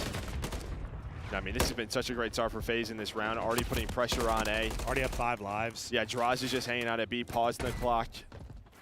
Cell goes down to Beezy. Now just playing his 1v1. Had the read, able to re-snap. Nice shots from him. And again, FaZe just playing their game. Yeah, Draza hopped off. It said next man up. So Draza hopped off it. Let's Cell pick it up. Now Cell's hopping off. Like, all right, let's send it. We can get this. Let me try and get some damage in. And Cell hopping off. He's able to get a kill, alleviate some of the pressure maybe as people around the point. Abizi's able to win a gunfight up close. Still have 2 here. Can't win the next gunfight, but you get, what, a tick and a half. You're basically done with B. And, well, you're still at 5 lives. Yeah, again, that's just sort of it. There's still a minute on the clock. They put Draza in a better position. New York maybe feel they have to go for this. You at least got another tick, and they're going to have 3 dead. So this is obviously the risk of getting off a B. Hop on over towards A. Now there's only 45 seconds in the round. You don't have map control. You don't have a point. Yeah, no, this is absolutely the risk of it. Now you got to win some crazy gunfights to probably get out of it. Cell's just perched up. Second story Palace wins 1. Abizi gets another. Now you're out, at least to start moving on forward again, but a team kill comes through as Skies gets some damage in. It's actually Abizi. It takes down Simp at the tail end of it, but you still have that 50-yard line, but Abizi's done a great job winning multiple gunfights to get you forward towards B. Is that going to be enough, though? 15 seconds now. And Hydra's flanking this. Sib's on 5 in a row. Much needed here for Subliners. You would love to close this out here. Sib's gonna find 6, so cruise missile in the back pocket, maybe for the next round. Sib watching this cross. Does he take it down? They're gonna fly forward. Oh, almost got there, but New York hold on. Well, that ends up being, I mean, what? You just keep them to 3 ticks? Yeah, the problem is New York only has 3 in their first round. Yeah, true. But now, I mean, fact is you got to get this offensive round if you're going to go to a map 5 regardless. But a great rebound after what was a really nice kind of opening. You saw what FaZe were trying to do, but once they got them locked up, got bridge side pushed up, and won the fight on B, I mean, they had them penned in. Yeah, I thought they wanted gunfights to get out, but they never got out. Yeah, I think a couple of the players just hit some nice timings on the pinches, right? Once Sib won a gunfight, that allowed Hydra some room middle of the map.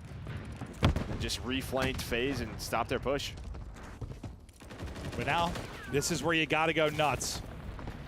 If you are NYSL, well, you're going to have to do it for 2 rounds, but for this to give you a chance. Hydra is just trying to send it. He jumps over the head of one, maybe playing a little too fast. Got to look left and right before he crossed the road. Guys parkoured across the map. Yeah, honestly. Like, he really, and then somehow Simp just gets 3 off a spawn. Just hits some absolute beamers onto that player onto B. They deal with him, but was such a good start for Subliners. You had Hydra pushed on up. Now you got nothing. Nothing. At least you killed Cellium kind of A side to open that up a bit, so you're not in the ultimate pinch setup. You get Sib out over towards A, but he doesn't go anywhere. Cell gets up off spawn, picks that up, shuts him down. You still have 2 bodies. Over towards B on defense. I thought Sib was going to get caught with the timing there on the reach out from Skies, but he's still able to win the fight before he's traded out. Now you get B control here for a moment. You try to get this extension. And again, Hydra trying to get pushed on forward, able to at least find 1. Now, just waste their time. Catch the reinforcements, does a much better job at this life through. Almost connects on to Simp. Simp was shooting the whole tank. But you can see what they're trying to do. New York, it's time of desperation. They're trying to go towards A. They're going to put Skies on it. He's on it. He's able to win a fight as well. Abizi, though, wins the other one-on-one, so he'll be able to take another and push on forward. Skies wins another 18 HP, but he's staying alive, can't reposition behind.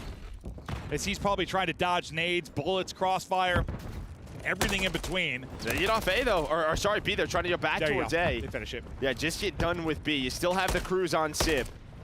I think that's what they would want. If Skies was able to stay alive there, Sib off spawn was probably going to use the cruise to help him on that cross, but Skies ended up getting picked. Obviously, you got to get the round win. You're going to have to use it at some point. You still got a minute to go. All square in lives. You got a body on the point in Abizi right now. And you're fanned out across this layer if you are Atlanta. I think this is when you're probably going to use it, right? I mean, you have him in map control, you have Cafe, but Sib off spawn, not going to happen. I thought with how patient they were waiting for Sib, they were going to try to find it. It feels like they're still fighting for this B-Dom area to use that. 45 now to go. Streak, here we go.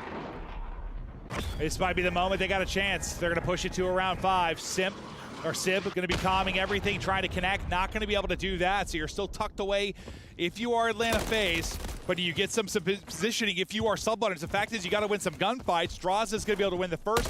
Kismet, can he line up multiple? Can't finish the first, and they just chow out like they've been doing all map long. 20 seconds remaining, and it seems like just a hope and a prayer now for Subliners. Yeah, I mean, you kind of got what you wanted, right? You had all the info. You got pushed up middle of the map. Used the cruise, doesn't find a kill onto the A point. But at least got your teammates in a good position. The last chance here for New York. But FaZe winning all the gunfights. Can they get there? I don't think so. A statement here in winners round 1 for FaZe. I mean, Simp was chirping from the end of that hard point through the rest of the series. Puts up a 32 in the control, leads the lobby. A 1v3 it was to close out the search. The guy was playing flawlessly, and FaZe get the 3-0. Got to be a frustrating loss there for NYSL. It's the fact, I mean, maybe, you know, you go to every match expecting to win, hoping to win, but you know it's a tough matchup against FaZe. You just hope to push this one a bit deeper. Yeah, I think you just want to show, again, this is kind of show you the can problem. compete. Like, yeah, you've had some really good moments with New York. Even in, like, series, they've been this up and down team, depending on game mode. Yeah.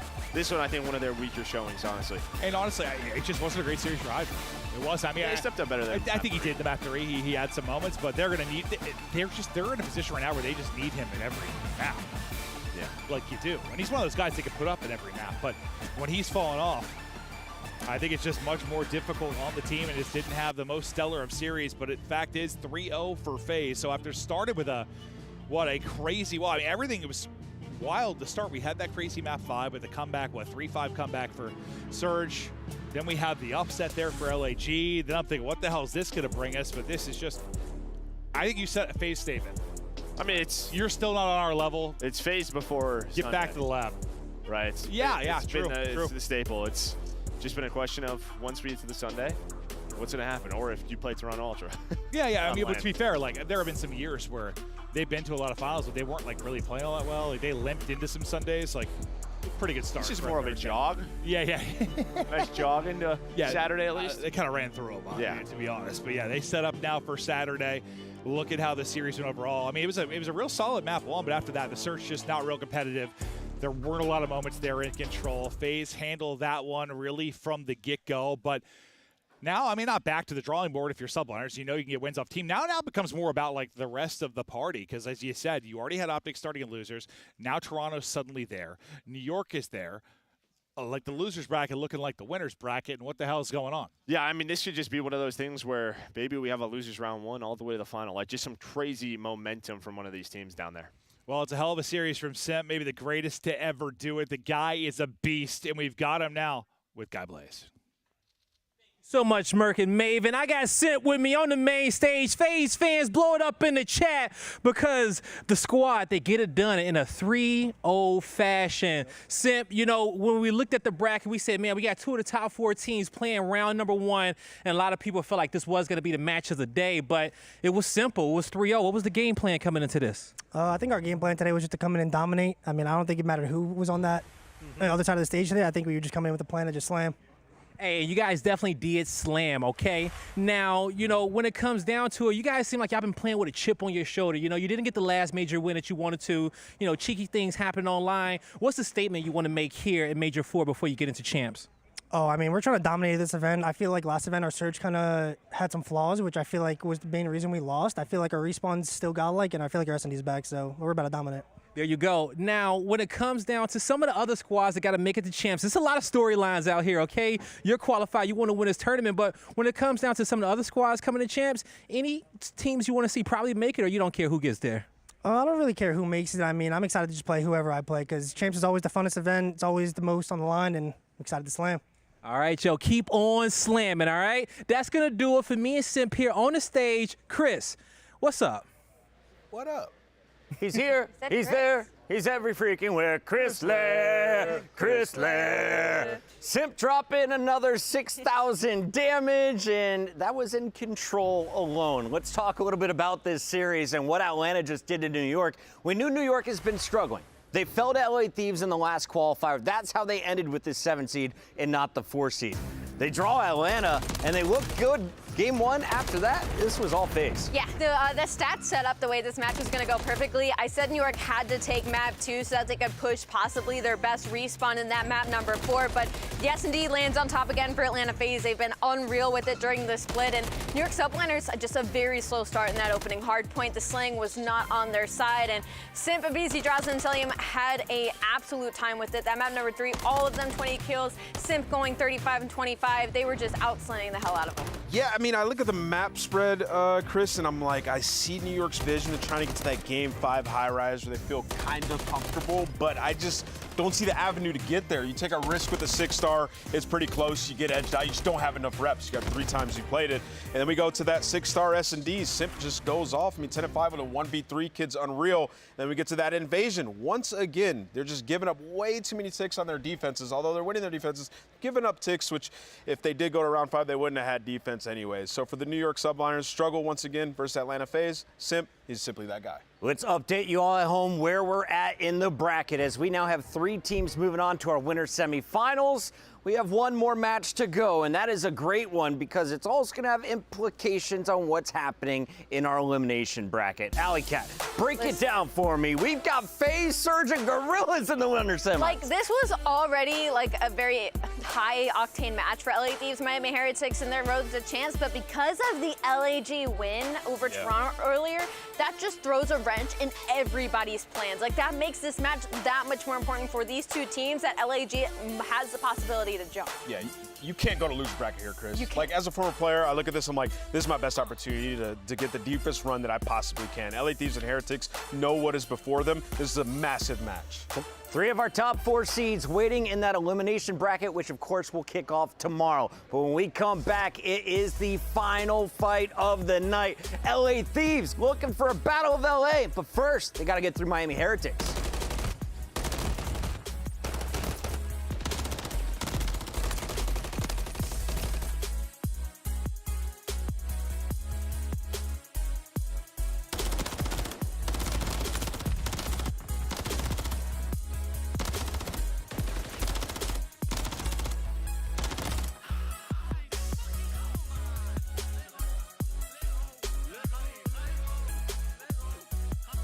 Upgrade your game with the Scuff, the official controller of the Call of Duty League. The Champs Tracer Pack is available now. The bundle includes the Reaper Operator skin, Ripper Weapon Blueprint, Death Stare Weapon Blueprint, Cuts Deep Charm, 2 calling cards, 2 emblems, and 2 weapon stickers. Use these items in both Call of Duty Modern Warfare 3 and Call of Duty Warzone. Available in-store now using Call of Duty points.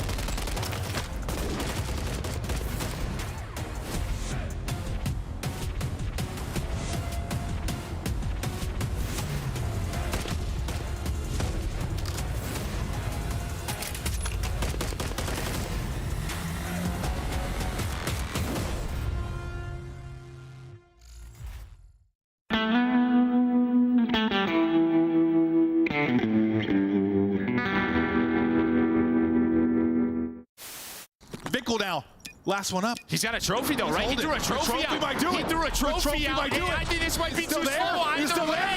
He got it. Oh, he does get it. Yeah, it was too slow. He gets it. He just hops it right away. Nobody checks the bomb.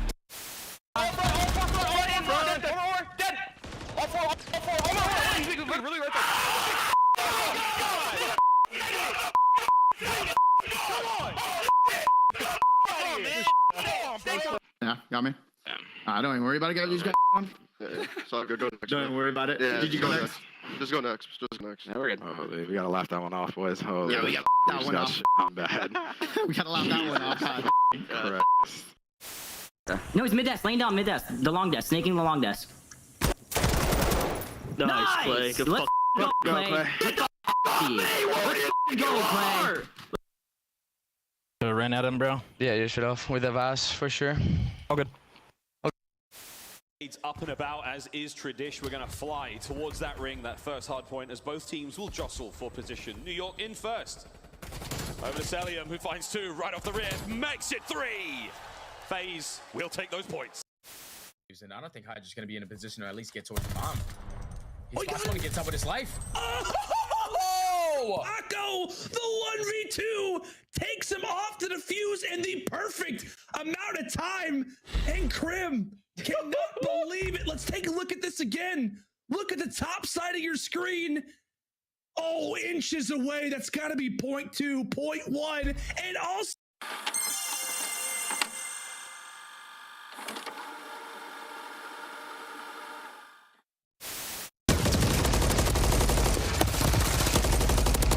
Oh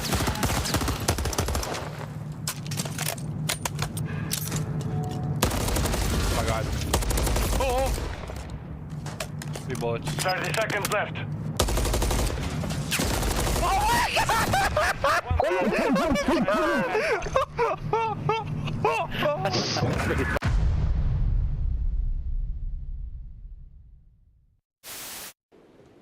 Marnie or top guy? Wait, I think they're probably working, eh? Yeah, they have Deddy, by the way. Nice. Sheesh, bro. Good Hold that. Sheesh. Bro, my POV that. In such a fantastic spot, we'll find one. Looks over towards top 3, will dip out as well. 3v3, J. Snoopy and Kill. Trying to find something. Capsule will find another, though. He's been an absolute menace over towards the market side. Snoopy lingering around the middle of the map, but Capsule has just locked it down from the market side. They need to get rhythm with 15 seconds to go. He cooks the nade, and that's 3 for Capsule. Snoopy's baiting out. The ace is on the cards. The ace and the map is there for Capsule and Boston.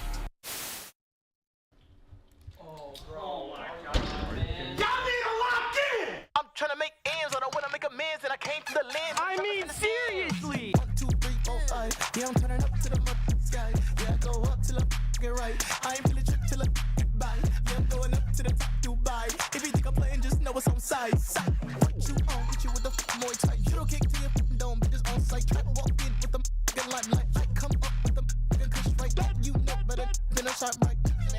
What is Yeah, I'm cooking. I'm coming in, feeling super saiyan. Oh my god, you think you was it? Use a little. Yeah, I'm coming in. Stop playing. Talk about what you saying. The Call of Duty League continues live with Major 4 as Miami Heretics are ready to take the stage. Vehicle leading the way, the only member from this Florida team that returns for this new season. They've got a new name, new jerseys, and they just came out of 2 wins in the previous major. Will Miami be able to keep it going here at the final major of the year? I don't see why not, Chris, right? This Miami team has been special, but so has the LA Thieves, as you're seeing right now, walk out looking as confident as ever. And the guy in the back watching the troops, Ghosty, has been electrifying this year. Unbelievable with the AR in his hand. Alec, yeah, let's start here with the Thieves because we commented at the end of our last post-game show how well they were communicating. Nasty jumping in on the mic, making sure that his team is aware of what's going on. But Kremp's numbers have also been ridiculously good for this team. What do you see when you look at LA Thieves? When I look at LA Thieves, I just see a really high ceiling. When they can all put it on at the same time, I feel like we got glimpses of it near the end of this stage when Kremp was having a good time. Nasty was taking over in a couple of respawns, forcing the game 5s. Like, we know what they're capable of. The biggest worry right now is that 80% of their points were online. That is the highest in the entirety of the league, and it's on kind of the shoulders of Joe Deceives, right? Like, this is a younger player who has had the expectations to be so high on him, but unable to perform. That was a good sign right out the gate. Seeing Joe Deceives smiling, happy, comfortable. There's no fans here, and it's not Joe Deceives hasn't had good moments on LAN. It's that we've been waiting for him to be fully confident and comfortable and translate the online into a dominant LAN performance. And, you know, we talk about it all season long. 15 points is all they've gotten on LAN. Right now, 15 points. That's 1 match win in an elimination bracket. 1 match win. They could get 30 with a win here. And when you talk about it, they played Heretics at the last tournament. That game 2, round 11, they lost that, which changed the tides of the whole series. And for the LA Thieves, best mode has been search and destroy. Ali, they've been unreal there first opening. And that's the game 5 that they won against the Subliners to get to this position. They had to reverse sweep online. Ali, if they're going to falter anywhere, what's the weakness of this this squad? It's going to be in the hard point. Respawns just haven't been great for them. It's been really average, and they have a kind of poor map pools, and their setups haven't been great, and neither have the slaying. Joe and Nasty and Crimp right now are rocking 0.8 and 0.9, so the slaying is what really hurts them, especially against some of these top teams. Yeah, go ahead. I was gonna say I got bad news for some LA Thieves fans. You know, for the maps in this series, they're 1-4 on these specific hardpoint maps that you have here. So maybe they got some tricks up their sleeve. Let's take a look at their opponents. Hailing from Miami, the Heretics enter with the 5th seed. They had the same match record at 4-3. LA had the tiebreakers, but since adding Real, it looks like a different Heretics lineup. They've tried multiple different iterations of their starting lineup. This is the best we've seen from them yet. Real's been kind of like their backbone since he's been added into this roster. They have strength in all game modes, but he specifically helped in that HP and SND because they're always good at control. 4-3 in that game mode. Their top 3 fundamental team. It's just the edging out and slaying is really going to carry them through the series against the LA Thieves. But their best mode's actually search and destroy. 4-4 record isn't a crazy to rock, but they're a top 3 defense team. The only issue right now is that their attack has not been great. And versus a team like LA Thieves, they could easily exploit that. Yeah, I would say their search and destroy is like falling off a little bit from last stage until now, which is fine because they're still sitting at 50%. Same thing with the Hardpoint, 50%, 6-6. They're currently on a 3-map losing streak, 10th in holding. But I will say Metals has been unreal in Hardpoint, leading his team in damage. The kid's crazy in search and destroy. So I mean, for this roster, like, they just have, versus the bottom 8, they've been so comfortable in every single outing that we've had. It's just the top 4 giving them problems. So head into this one, they feel pretty confident given that they've improved their control in this stage. Overall on the season, they were tied with Seattle coming in. Well, Seattle is already up to 200 points with their match win earlier in the day. To keep pace, Miami needs to pull off a dub over LA Thieves. Let's see the maps and modes. Both teams struggling in Hardpoint. So whoever takes this game 1 is going to be feeling really confident moving forward with the rest of the best of 5. And as we look at the map set layout, you talk about that opening hard point, it's going to be Rio once we do see the layout, and that's going to favor Miami heavily. That's going to be their best arch HP. It's sitting at 2-0. And following it up, we got that invasion search and showing neither of these teams kind of prefer it, but you move on to that high rise, you're talking 3-1 for Miami Heretics. They love the respawns in this series. Yeah, I mean, I think it's pretty even across the board when look at these maps. Honestly, I think we go all the way to a Game 5 here, and, you know, in Game 5s, LA Thieves have been pretty special. It's hard to call. I don't know. I kind of heavily have to disagree with that. You're talking about 1, 3, and 5 heavily in favor of Miami, and then for LA Thieves, they have none of their best maps on this. You don't see a Rio SND. That obviously is going to get banned by Miami Heretics. They're 4-0 on that map specifically. You don't get a high-rise search and destroy. You don't even get an invasion control, which they're 2-1 on. So for LA Thieves, you don't feel comfortable on any of these maps. Guess we'll have to find out. It's time for our Scuff Pick'ems. And Allie, do you still have the lead? I do still have That means you have the honors of going first. Where are you going in this fine fight? with that. Vamos, I'm going with Miami Heretics for sure. Alley Cat calling Miami Heretics here for our Scuff Pick'em. Nameless, you are just 1 back. Who do you see taking this? I'm going to go with LA Thieves. I think they get it back in blood. They take this series Game 5. LA Thieves struggle on land is the thing that concerns me. Joey D smiling. That excites me. I'm going with Miami Heretics, though. Vikal said we're not scrimming too early. We're going to save our energy for match time. They're ready to go. I think they're ready to take this series. Let's send it over to our casters to find out. Thank you very much, Desk. Wow, what a day it's been. And possibly the most important matchup, I think, of the entire competition today. Or this one, I mean, someone is going to mess those standings up to a point where we may never recognize them again. It's like the first half of this tournament is like the setup for all the champ spots, and then the second half, we just get to play the actual tournament. The most important match might have been LAG because they beat Toronto, and things were already weird. Now they're just weirder, but this is the next one to fall in line to sort of set the stage. The 8th team right now in CDL points is LA Thieves, sitting just behind us at 165. We have said 170 is that magic number. Again, LAG has made things weird, but this is a match neither squad wants to lose. Loser has to drop down and play Optic Texas. So the potential to get double rounded is absolutely here. But because of how close this race is, it's just going to force Vegas or Carolina or even Minnesota to win at least 2 series. But again, tiebreakers can be out of control. Everything can still happen in this tournament. Just for the fact that 3 of the top 4 teams are in losers bracket, it opens up the CDL points floodgates for everybody else. But again, Thieves, they are just trying to hold that line. It's against Miami. They could try to get it done. I have no idea. I think it was Miami. I'm not sure. That scared the daylights out. Could have been Josh. I don't know, Josh. I don't know who it was. I don't know what it was. No, it was Miami. From Miami. All right. Nice little medal. Referee confirmation on that one. Woof, we're ready to go here in the cage. We're raging out, folks. Rio Hardpoint to start things off. And again, what do we see in the Monster pregame chants? Hardpoint, not the game of choice for the LA Thieves. No, and especially not for this map, specifically against Miami. They have been the renegades of Funk throughout this year, just for the fact that they've shown so many signs of improvement. So don't let that 5-7 record fool you out of Miami. These guys on Rio have been strong. No matter how hard you try, you can't stop them now. Guns up at the ready. The first map in this incredibly important series is now underway. Opening contest here on Rio is a hot one, and Metals, he was the man shouting a moment ago, and he's the man getting the kills now. Yeah, scared the crap out of me, scared the crap out of the ref, and maybe just going to scare the crap out of LA Thieves. They're backing down and running away from them, and that just means food for fodder. Calling out 2, gets to trade out the 3rd, and easy reads now for Miami. I mean, Metals genuinely just took so much space on the map that you know exactly where you got to go. Joe Thieves, though, taking you to the grave. Nice little trendsetter. Yeah, Joe's a tough kill. Ghosty trying to help out, and Vico on the fadeaway. Lovely damage, but howdy, boys! Oh, no! They line up for Vico, and that puts the Thieves down 3. Yeah, and a clean 4 down. Everybody going to spawn out as well. It was a 2-point difference between these two teams as P2 pops, but Miami, opportunity to run it up. They have, again, taken so much space on the map that they might have a couple players die, but off respawn, they just need to dish out some extra damage. The rival 9, a.k.a. the Pebble Shooter. Joe is so hard. Well, that Pebble Shooter, Joe's is looking great. His thing's slinging rocks. Hardpoint in the hands of the Thieves, looking to get themselves back into this one.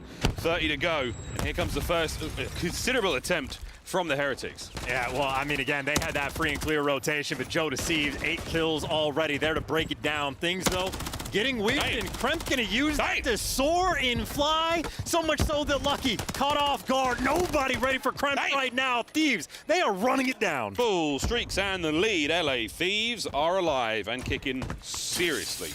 Eyes on Metals, though. Sneaky, sneaky Metals. He might wait for the second lad. Oh, this crew's going to be a big surprise. There's one at the back. Metals is going to have to make a move. Will he be taken care of? It's going to connect, put Lucky in a bit of trouble. And finally, you have the back spawns. Or do you? Kremp's got one more kill to get. And he's still smoothing. My word, what a series of events. Yeah, tough to actually make that work, but the comms for LA Thieves must have been on point because they hunted every last player down, and now you're using that just to win the rotation. Free and clear so far. Miami doing everything they can to soar through, but I'm just peeping the kill feed. Clean 4 down, you spawn out again. Thieves are running away with this game. I hope you folks can hear Joe Thieves. He's absolutely roaring over here in the cage. Heretics have been stunned. The last 2 hardpoints have not been very kind to them whatsoever. There's still 15 seconds to go here. We're not going to see attacks on this one in any meaningful way, but you're looking to control that bottom side of the map. That's where the Heretics are. But Joe Thieves, 13-4. Yeah, no, these guys are popping out. He is a machine. A player that occasionally has a slow start, but now he's breaking everything down. I mean, 15 kills, couldn't ask for anything more, winning the rotation as well. Thieves are flowing. They're flowing real good. Well, he does get the streak, so that's going to be another cruise in the back pocket of the LA Thieves. Hardpoint coming into this matchup was not their mode of choice. Right now, it's not looking bad at all. Here comes another.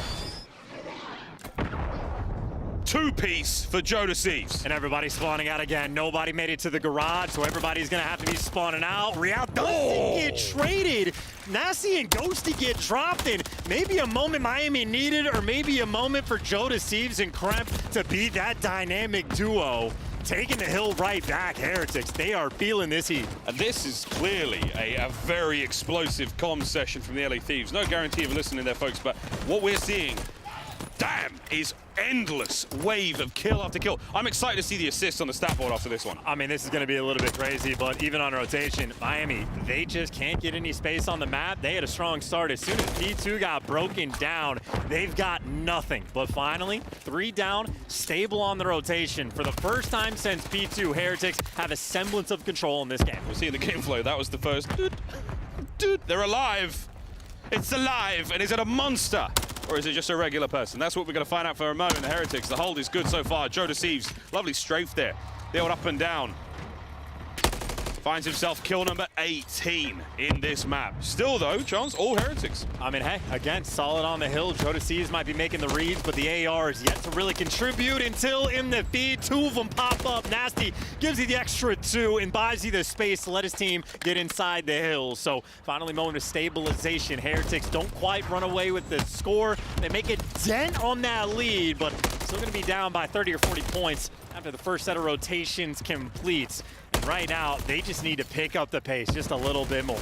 So on for the manual drivers, but the LA Thieves, they were in 4th gear, they were cruising, things were looking great, they didn't quite get to 5th. Now that they've slowed down, they're back in 1st gear. I don't know if they're going to have the fortitude to pull themselves out of it. That's the concern I've got now. Heretics trying to take this advantage. Early rotate back to P1, and they're locking it down, but damn, Daniel finds himself 2 in a row. Yeah, and Real's got to run for the hills, nowhere to hide. You can't run for your lives again. P2 is like the sort of theme right now because P1 teams have just been bullying you out. Here's the square for the hit. This is a moment to get control of the game.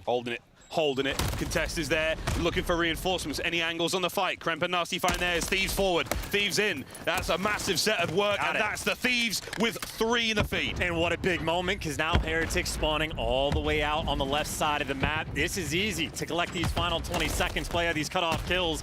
Maybe nice reads from Real, but everybody funneling through on the top side of the mini-map. And for Heretics, it's just a hike and a half across the map. So Thieves do a beautiful job on P1, continuing to get the kills. It is a slaughter fest as that rotation of P2 commences. Thieves, they are free and clear on this rotation. Heretics no streaks to break this open. They had metals on a 5. He was unable to seal the deal. So now it's guns and bullets. Forward you go. Ghosty with a lovely angle. Nasty finds his, respectively. The Heretics push has been stunned for wave 1. And they just can't get anything done. That might be a fun gunfight to win, but it doesn't buy you anything on the map. Ghosty actually gets a super deep spawn, so maybe a small opportunity for Heretics to make their move quick. Trying to fly forward. Nasty, nice and even Stevens with a 52 seconds there on the timer. It is just wicked work from the LA Thieves in map number 1. Let's go for a quick listen in with the boys in red. Give me close. I'll see him couple. I've gone game. Pitch blue. He's going grass side. Grass dead. Nice. Give me front. I'm finessing. This is a good time. I did not hit him. Nice, it's him. Yo, slow play left. Yo, I think what's on mid? I got some mid. It could be bridge, probably bridge. It could be bridge. I'm about to peek it. Can you give me info bridge? I'm working bridge, I don't see. It could be a one roll. You're right side. Here. I'm working bridge here. Working middle. Oh, one. Dead. I'll work cashier. I can go cashier. Yo, Stutter dead. Boxes. Yeah, box. Okay, dead. Get the back. Hit back. Boxes. I can't chill then. No, he got me. D-Will, he's going tram. Real going tram to ticket, trust me. I don't see him tram. I think he's shop in boxes. I think he's shop, Kyle. Yeah, tram Real. Watch out, tram. They're spawning me. One's doing well. One went well. There's 2 on time. One went 2 on time. He's already out you. Go left. I am. You got time. Look at that. Nice, 2. You guys break that. Back wheel. Each all out cash. I'm here, you can't. I send deep. He's gonna go boxes. Yeah, try to send deep. I'm picking up deep. I have it. Box dead. I have deep now. Deep is dead. Over deep, lucky. Nice, I gotta fold. He could have pinched. I'll pick up pitch spawn. Yo, listen, I'm playing the plat spot. I'm playing plat spot. Yeah, middle shot. Have a trophy, second Joe, have a trophy. One shot middle Vigil. I can't pitch. You got a trophy, I'm middle dead. One more middle of me. Middle Vigil. He's gonna pinch, I think. Water go boxes. I will. It's Vigil. I did not spawn gate. He can pinch. I'll tell you when I have it. Boxes lucky dead. Yeah, pinch. That's a weak Joe, nice. Come down. No, and their side. He's weak on time. Nice, their side. I have rush. Nice. I boxes. Push out. I needed you deep. I still needed you. I need boxes. Listen, I'll get boxes. Boxes. I want one boxes. Sit down. Boxes, they're cool dead. Nice. Boxes, go. I real deep. Hold on. I died. Deep. Fantastic spree from Ghosty and a fantastic listening for the Thieves. Yeah, that listening is as good as it gets. Love the comms from Kremp of like, hey, I got one mid-map. Deagle's going to flank the second he spawn gate. He calls it, hey, the flank is there. I'll tell you when I can pick it up. And those are vet calls, and not even that. Ghosty did the same thing. They left Lucky out to dry on the P3, ignored him. LA Thieves are just playing around Heretics to a T, so much so that these flanks are free. Super free. Vico making a pay just for a moment, though. 29 three-man team, though. We come back to Joe Thieves, who managed to start the map off in a fantastic way. It's just been exploded by a nice nade from Metals there. Hardpoint, once again, the final of this second set in the hands of the Miami Heretics. Can we see a break?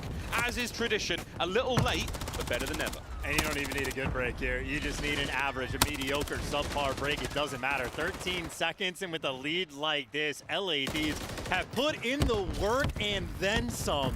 And Lucky, frankly, has been the player on the receiving end. Struggled so far on Rio. LA Thieves, I mean, really just setting the tone. Oh, my goodness. Well, you're keeping it together for a mo. Real. Nice work to just cut the line in half, but it's not going to matter as the Thieves march forward. The Thieves roaring in the comms. The Thieves take map 1.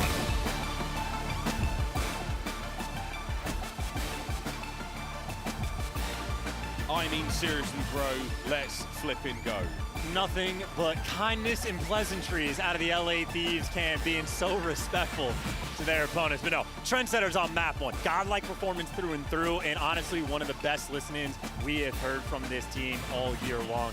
This is a squad that they can fall into the franticness. Things can get ahead of them, but again, Ghosty is calling out. Lucky's on the van to break P3. Let's ignore him. Go through the middle of the map. If we do this fast enough, he's not going to be there, so those comms are perfect. And Kremp with the exact same style, reading the play to a T. LA Thieves took control, and I mean, the teamwork on point, but also shout out to just the slang. Joe Thieves, 32 kills, 5,600 damage. Welcome to main stage at Major 4, the gatekeepers of the 8th seed. They know how important this series is. You could hear it again. This is a very, very different feeling in this room during this series and previous matchups. Trash talk is already there. You're doing everything you possibly can to get under the Heretic skin and into their heads, and that's what the Thieves are already doing. We're hearing Joe Thieves big deads in all the comms. Krem's talking trash. Ghost is making massive plays, and Nasty trying to, you know, keep a semblance of control and any sort of vague map awareness as the boys just run around and do their thing. But it really paid off there. Hardpoint, third time I've said it now, was not the mode of choice for the LA Thieves coming into the series. A 149 victory there over the Heretics is fantastic. Heretics will be bouncing back in the SND most likely, but we'll see how this series goes, because again, huge amounts on the line. The pressure could not be higher for both these teams as we look at these highlights. Yeah, and again, the SND is going to be a battle as well, because I know Heretics, that's been one of their better game modes, but Thieves have been something fierce as well, but these are just great moments through and through, taking time to rack up the kills. And I know Ghosty on maybe the kills department had somewhat of a slow start, but Miles, you mentioned very early on that his assists were out of control, so he was active, he was involved, and again for Thieves, that is a Rio that is just like clockwork. And right now, Miami, it is a tough spot to bounce back. Yeah, look, if anyone can do it, the Heretics can. Again, so much to play for here, and we'll see if they can find the result. Again, the coaches are here on stage, on the floor with us in the cage. I keep saying stage, but it's not. It's a cage, it's a pit. It is a void of happiness until you win it and escape it. But the language has been colourful early on. Oh my goodness, what a great time we're having already. Yeah, a very wholesome squad, nothing but love and kindness. But you mentioned the flat line that Miami Heretics were experiencing in the middle of the game, but also at the start of the game and also at the end of the game. So Thieves taking them to task, running the show, and that was the map pick for Miami as well. That's the hard point they wanted to play. It's a record that honestly throughout stage 4, they were looking pretty good on it, but the runaround by the hands of Joe Thieves and Kremp, SMGs, out of control. 2 soft points there in a big way for the Heretics. Well, we go to Invasion Search and Destroy now. We say goodbye to Hardpoint for now. High Rise Control will be the hump map of this series, and again, we've already seen one of those so far in the day, and it was a very, very hot one as well. 3-0 for the Toronto boys over LAG, but that didn't go great after the rest of that one, did it? Let's face it. No, not at all. Again, things are very weird, very spicy. It is a foot race towards champs, and that is just the first half of this tournament, which might bleed into the very end. The second half is simply just winning the major as well, and there's a lot of strong contenders at this point. 3 of the top 4 teams now in losers bracket. Opportunity for the runaway game, because these 2 squads, whoever wins, plays the Guerrillas at the bracket, which means either these guys or LAG are making it to top 3. It's a wild tournament, and it's only day 1. And that changes the points again. So we'll keep our calculators out, folks, as this endless, endless series of unexpected events here in the CDL of this major continues to go. As you can see on stage, folks, there's no more coaches. That means we're almost ready to get into this one. Nasty having a nice map there in map number 1. Nothing too flash, nothing too crazy. Slow and steady as the fist pumps there are complete. We're almost ready to get ourselves into map number 2. And the pace on Invasion is going to slow down drastically. So maybe an opportunity for Heretics to sort of rethink the game plan and stabilize. But for two teams that have matched up quite a few times this year, Invasion has not been a stranger. And certainly of recent and overall, leaning towards Thieves on the map pick. Great on attack, great on defense, great on the opening duels. It has been the bread and butter game mode for Miami.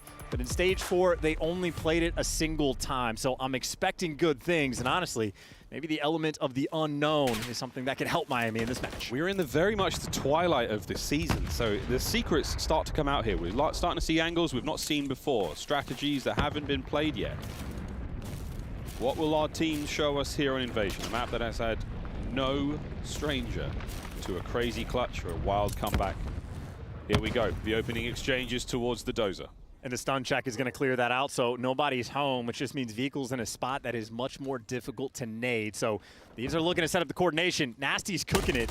Can you connect? And again, Vehicle's playing around it. The stun check cleared out the dozer. He swatches over to Square and gets out of dodge at the perfect time. So playing off the utility, Thieves were able to get nothing so far in this round. Absolutely stunned, yeah. A lot of time passes, well, 40 seconds on this. Real, cut down, Nasty.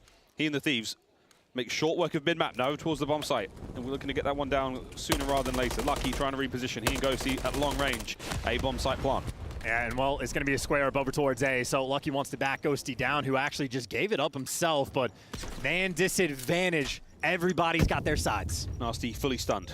We're going to commit to this one. We might have to. Vehicle wins his fight on the other side. Nasty bad timing. Lucky's in. A man advantage out of the Heretics. 3v4 retake. This would be incredible. No one's off the bomb, but LA Thieves, they haven't bid either. Someone's got to go check. Joe's playing it slow. He's going to run into some trouble. Oh, he gets away with his life. Who's out on the flank? The timing of this could be outstanding. Ghosty, does he win it? No, the Heretics find their respective kills, and with 14 seconds to go, that's their round. And that is a gorgeous retake as well. I mean, Real got hit with the old surprise. The entire team is in front of you. He gets blooded. It's a free bomb plant, but the retake in ice for Miami is on point. That is sort of like the opening. Round 1, there's no trophies. If you can make something happen with the nades and stuns, that's a big opportunity to win an offensive round. And that opportunity squandered. Heretics, again, they needed it, and they got it. Let's see if they can orchestrate something on their attack. This is the red side of the room. There's Joe Thieves on the right. I know it all looks quite red, but actually it is. It's pretty red. It's hard to tell. Heretics on the left there. Technically orange, but it's a lot more orange in person. And so far, it's mostly that lovely shade of green in the scoreboard. 1-0 to the Heretics after that round. And I love this. Kremp is almost a distraction. Like, you calling out that a guy's been broken, but I think with that, you're not going to read that Nasty's actually pushed up and got inside DVDs. So a super aggressive setup on defense, and Heretics, not easy to read, but super easy to hear. Kremp flying out to death for the first blood. Ghosty with the immediate trade. That's lovely work. Gives you what is to be said, a solid foothold here towards the A bomb site. There's plenty of Thieves members trying to account for it. Well, nade number 1 connects, and that just means Ghost is going to be on the hunt. Metals, though, snipes him.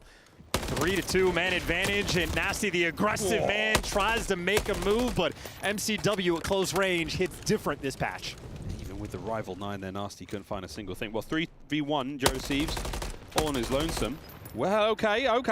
Talking about that patch. Headshots like that, Joe, if you turn around, you might be able to catch one, but bomb's been planted over by B.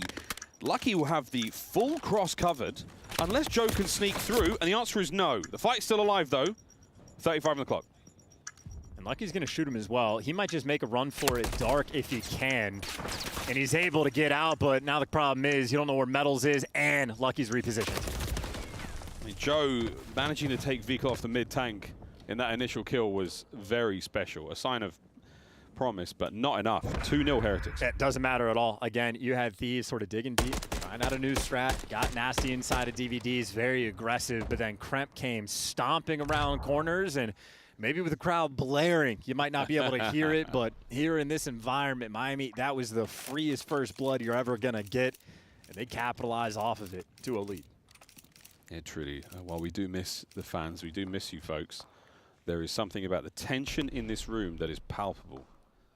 Particularly in Search and Destroy. nearly nothing being heard over the whisper of comms by our two teams. And I think Metals, I mean, he saw at least 2 players on the cross, so he definitely got the intel.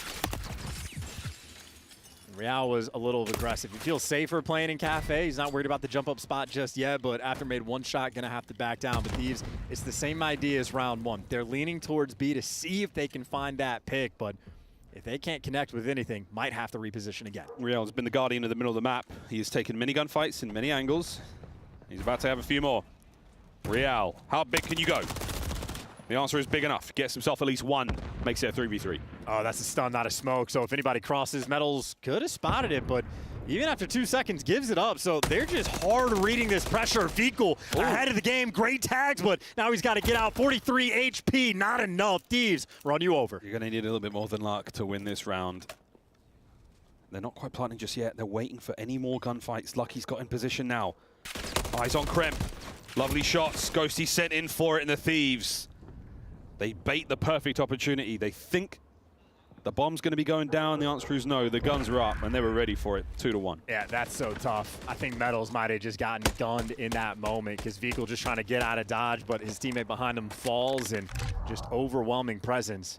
And you see the name of the game, by the way. It's 2 different times where they're just attacking Real near this middle tank, and Real does have a nice reposition, but still Thieves are there for the trades, and attacking in a 3v3 on this map is so much different than a 4v4. So they're looking for those early picks, and they're connected. There's 6 possible things to be thrown in a 3v3. Very different looks here. We have overwhelmed A. We're shooting past B. Thieves, aggressive defense. And Kremp again ran up towards Broken, sort of makes his presence known. And maybe feeling a little bit of that pressure, but Miami very much playing for picks. 2-2 split. He got lucky, very distant by showers. I mean, he's clearing out bridge. He's worried about the flanks. So Miami, while Lucky's doing his thing, absolutely action over towards him. They're creeping closer. Kremp with a deady play might actually send it. Still has a smoke and a frag in his hand. If he drops it here, that's a big bad look, and it is Fecal with the first. I mean, just full sending into death. Kremp's on that 2 times now, but Jodeci is active on the other side. At least makes things weird, and Miami haven't crossed yet. Nasty calling all this out, but Lucky strikes. Lucky nearly gets 2 out of it. Nasty squaring up for the battle. The Renetti at range. It's the nade that gets the job done. Jodeci, another 1v3. Jodeci, a body bag delivered to the bridge. Yeah, look at that island player as well. I don't know what kind of bounce he just got with that frag grenade, but yeah, right. An absolute peach to connect in that moment. And Lucky again, the action over towards B. He's the island play by showers. It's all about the timings. He doesn't feel any pressure on the flank. He gets active and just makes the play to break the round down.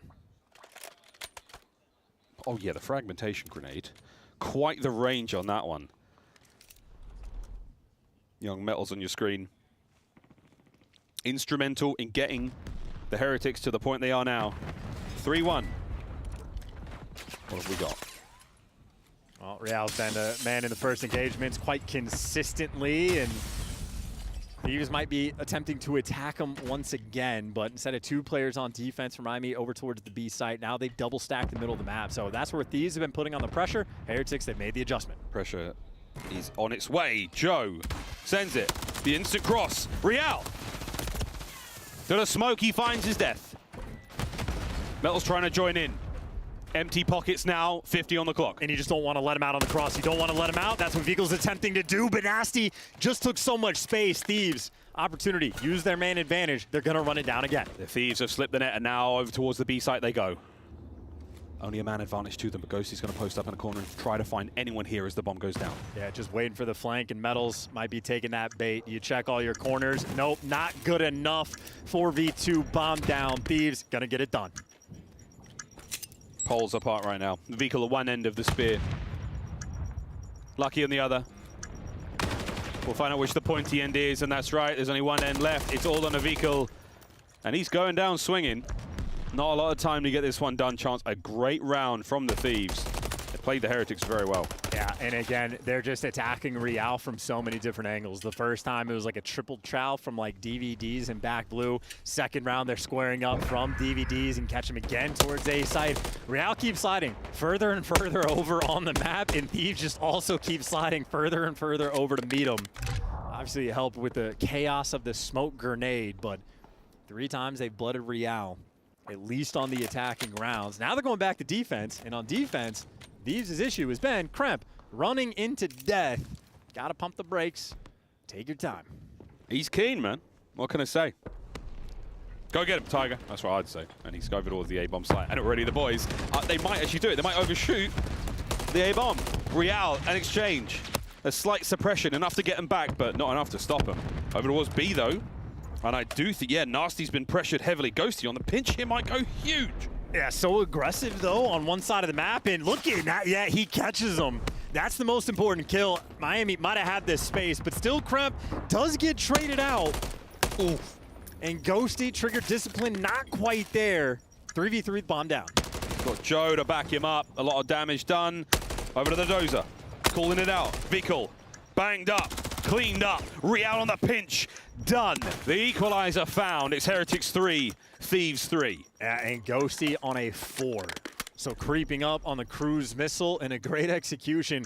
I thought for a moment you had 3 players running it down. A Street, ASND in Miami read the pressure. They took over that B site instantaneously. If Nasty, that man on your screen, does not get that first blood, I think you have a very strong chance Miami get that win, but headshot comes through. He breaks the round down. You saw him slowly running away, clearly stunned.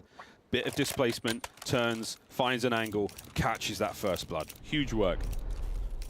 All tied up 3-3. The Thieves working their way back in this one with an iron will. Can they find the lead here? Yeah, and can Real maybe just find a different spot to play to avoid his first death demise? Because now for LA, it's everybody here, and they catch him again. Krem cut down the tiles of that back room, not strong enough. Man advantage for the LA Thieves. Is it going to work for them, though? Metals and Vickle, they are shoulder to shoulder here, playing the trade. You don't need trades, too. You need that first kill as well, and they're going to get it. There's the first trades. 1v2 now for Metals. 1v2. Metals, 1v1. Instant chow. Ghosty from above strikes, and the Thieves take the lead. Literally a ghost on the map as well. No intel. Metals feels the heat. He knows the trade's going to be rolling through. He just picks a direction and hopes for the best, but ends up just falling straight into death. That is 10 kills for Ghosty, 5 in a row. Potentially the cruise missile on the horizon.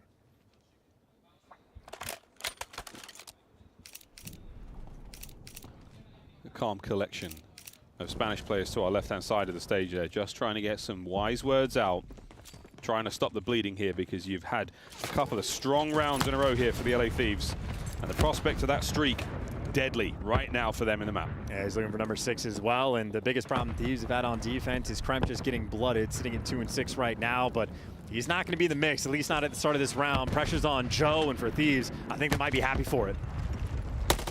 One on the cross. Lovely shots, not enough for the kill. That's the smoke going down as well. This might be the tactical retreat. It might be an opportunity to attack. Smoke, the game changer here in MW3. And the plane was given up, but they didn't actually try to capitalize on the opportunity. Nasty gets the first blood because Thieves just got active on the flank, and now you plant the bomb, but now there's so much less time. Krem, even more active on the flank again. 40 seconds on this. And here go the boys, straight on towards this bomb site. There's the streets. Last man cleaned up. And the LA Thieves, another decisive round. Map point. Yeah, and call game, why don't you? Ghosty's got the cruise. You get to be on the attacking rounds again. They've been so good at isolating Real time and time again. But honestly, just on that round, I think that's just a lack of confidence, maybe a little bit of hesitance there out of the Miami camp. Opportunity to plant the bomb, they don't take it, and in the meantime, Thieves got hyperactive. Nasty and Kremp running it down on the flank is, I mean, Thieves confused, maybe worried about Joe's headset, or maybe worried about the game plan of how you want to use the cruise. Yeah, I can tell you what's going on there. It looks like something's wrong, but no, they're all good, man. That's 5-3. Technical timeout has been issued. I do think, yeah, there might be an issue with Joe's headset. We'll find out. How painful are those headphones, man? Are you okay, Joe? Get it out there, Joe. Joe, you good? Yeah, he says he's good. Oh, okay, he's having an audio issue. This is crazy. Again, this is the first time we've ever... hold on. He said, and I quote, "I can't hear out of my left ear." So his headphones might be fine. He might have just gone deaf. Well, that's not good. I don't think our refs can help with that. Well, again, That's this... definitely an earbud. He's not deaf. Okay. Okay, well, Well, folks, again, a first here for the COD world, where the casters are actually able to find out what's going on immediately. Hey, Joe, what's going on, bruv? The answer, not a whole lot. But we're almost ready to get back into this one, folks.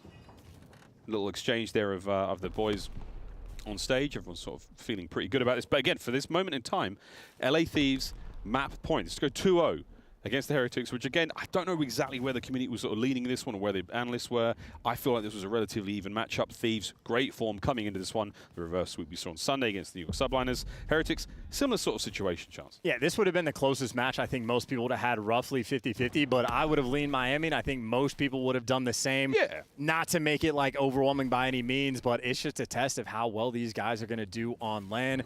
Miami have improved over time. Like, they went into the last major, not a single map win on land, but they answered those questions and then some. Now the question is, how far can you go? And I just like that the technical timeout actually going to work out and be perfectly timed. They won the round. They still have the cruise missile for the next one, and there was no funny business about actually starting it. So everything has been perfectly timed. And I mean, Joe, headset on, ready to go. They've gotten 4 first bloods in a row, and now they got the cruise missile to back them up. The game is firmly in their hands. Here we go. Possibly the final round. There's the cruise. Instantly. Insta. Send it. What can you find? Again, all the members of the Heretics will be safe and sound. The blast radius will not swallow them here. I mean, that's perfect as well. You burn the cruise that immediately. You find absolutely nothing. So Miami may be much more comfortable in this round. Real all over the top side of the tank. Beautiful work. His friend gets the other, so that's going to be 2 down here for the Thieves. Real still sending it. Real finds another one. Last man, Ghosty. 1v4. Surely, there's no way. There's no way, surely. Well, he's not dead yet, so that means there's a chance. The Heretics posted up on the outside of the A-bomb site. Can they suffocate him? Bomb recovered. Here comes the kill. Everybody surrounding him, doors open, easy reads, nice chow. And that's an interesting round. You're on offense, you want to make the play. They have literally blooded Real almost every single offensive round. And instead, even with the extra time to talk about it, they make a call with the cruise and get literally nothing. So I say if it ain't broke, don't fix it. But instead, they broke themselves down, waste the cruise. Miami, the opportunity to get back in this game is now here. This is the wonderful bit of work from Real. He finds 2. The first player he tags up is Lucky's nade there in the back end. And that gives you an overwhelming advantage. Essentially sealing the round there. Vehicle, bomb in hand. And again, map point Thieves, but the Heretics, they found a bit of something. Can we see a round 11? And if he's got the bomb here, by the way, I think they're going to like try to show a little bit more presence, maybe stun and nade more over towards A and bite for an overcommitment. But Vigil still is playing a dangerous game with bomb in hand. Can't give anything away, and he is in a standoff with Kremp. Who will be the first player to bite? Nasty just lying in wait for the trade. And here we go. Nasty's backed up, and I can't believe the sort of spidey sense there. Both players knowing that something's up, but that's Lucky brought down. Man advantage now to LA. And they took too long. They were waiting for those players to get active, but as soon as you do, it's too late, and now Ghosty, 13, making it 14 kills out here calling game. We're already hearing the coaches clapping in the back end as Metals now scrambles for his life. Battle in the back lane. It is done. LA Thieves 2-0. And just not patient enough, man. The idea was there, but somehow Nasty and Kremp got the timing. The vehicle backs down, and Lucky just gets zapped off the map. But while the strategy was important for that final round, credit to Ghosty. 15 kills, ain't too shabby. One of the best ARs in the game, showing off the goods on Invasion. Yeah, that's a really nice sort of late game takeover. It was the spree that changed things. The streaks, not necessarily, but a lovely bit of work there. 15 and 4. At 2,500 damage, that's just that's a lot of work. Good stuff there, mate. Well, that is going to be that. Our players will be taking a break. They are vacating the pit for a brief moment. Maybe get some fresh air in their lungs, visit the bathroom, because they're going to need it. This series is not done yet. A high-rise control coming up in a moment. And a very interesting map, because Miami used to be very poor on this map. When you see the records, it's not great. However, in Stage 4, they've been grinding it. They put the time in, had a 3-1 record throughout the stage, so they're happy to see high rise. However, the last 2 series they played against the Thieves, it was high-rise control both times. Thieves beat them both times. So no me gusta there if you're a Miami fan. Thieves opportunity to get that hot 3-0. And again, that is your bubble team in the 8th seed. They win this, they jump up to 6. Boy, it's a la potential here at high-rise control. Otherwise, we go to Karachi to close this one out. But so far, so good. Thieves slaughter in the Rio Hardpoint, 6-4 invasion S&D, and a couple of super decisive rounds. That was 4 in a row to really take control. Well, we're going to go to the high-rise control after the break. Chance, any sort of crazy stuff so far from the series? Or is it more just the prospect of this insane turn in the standings? It is more of the craziness of the teams. Your Carolina, your Minnesota, your Vegas are watching this with so much more pressure now that LA Thieves have the lead. Yeah, feeling the pressure indeed. Well, the players are, and I'm sure the fans at home are also. Well, we're going to take this commercial break for you to compose yourselves. Maybe take a deep breath. Listen to your favorite.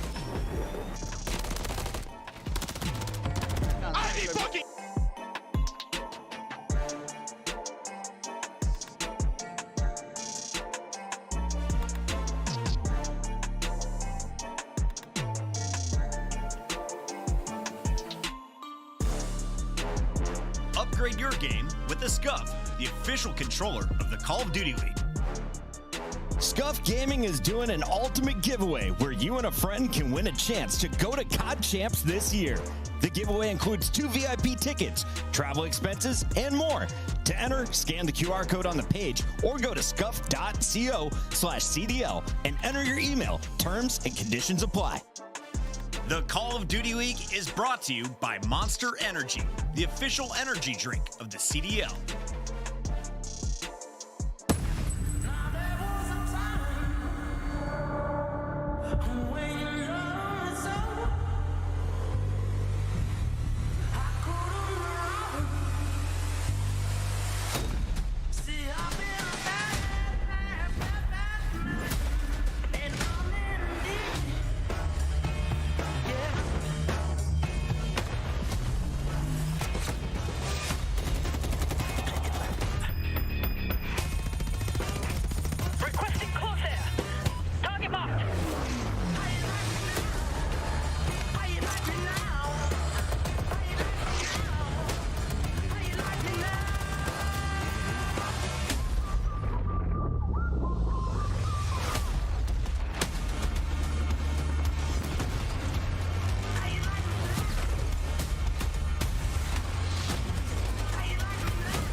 Stop your grinning and drop your linen. It's time for game 3. We're on a high rise, folks. The Heretics are getting back in a position. The Thieves get back in a position. And they're in the top position right now, Chance. They're 2-0 up. Yeah, in a very comfortable spot as well, because high-rise control has been their bread and butter specifically against this Miami team. Granted, Miami, they've made a massive amount of improvements, especially over stage 4, but a lot of those improvements have come in the game mode of Search and Destroy, and we did not get to witness that in map 2. Instead, we got to witness a Dan Ghosty masterclass. So if Ghosty's shooting, we go to a long-range map. That is a man to be feared.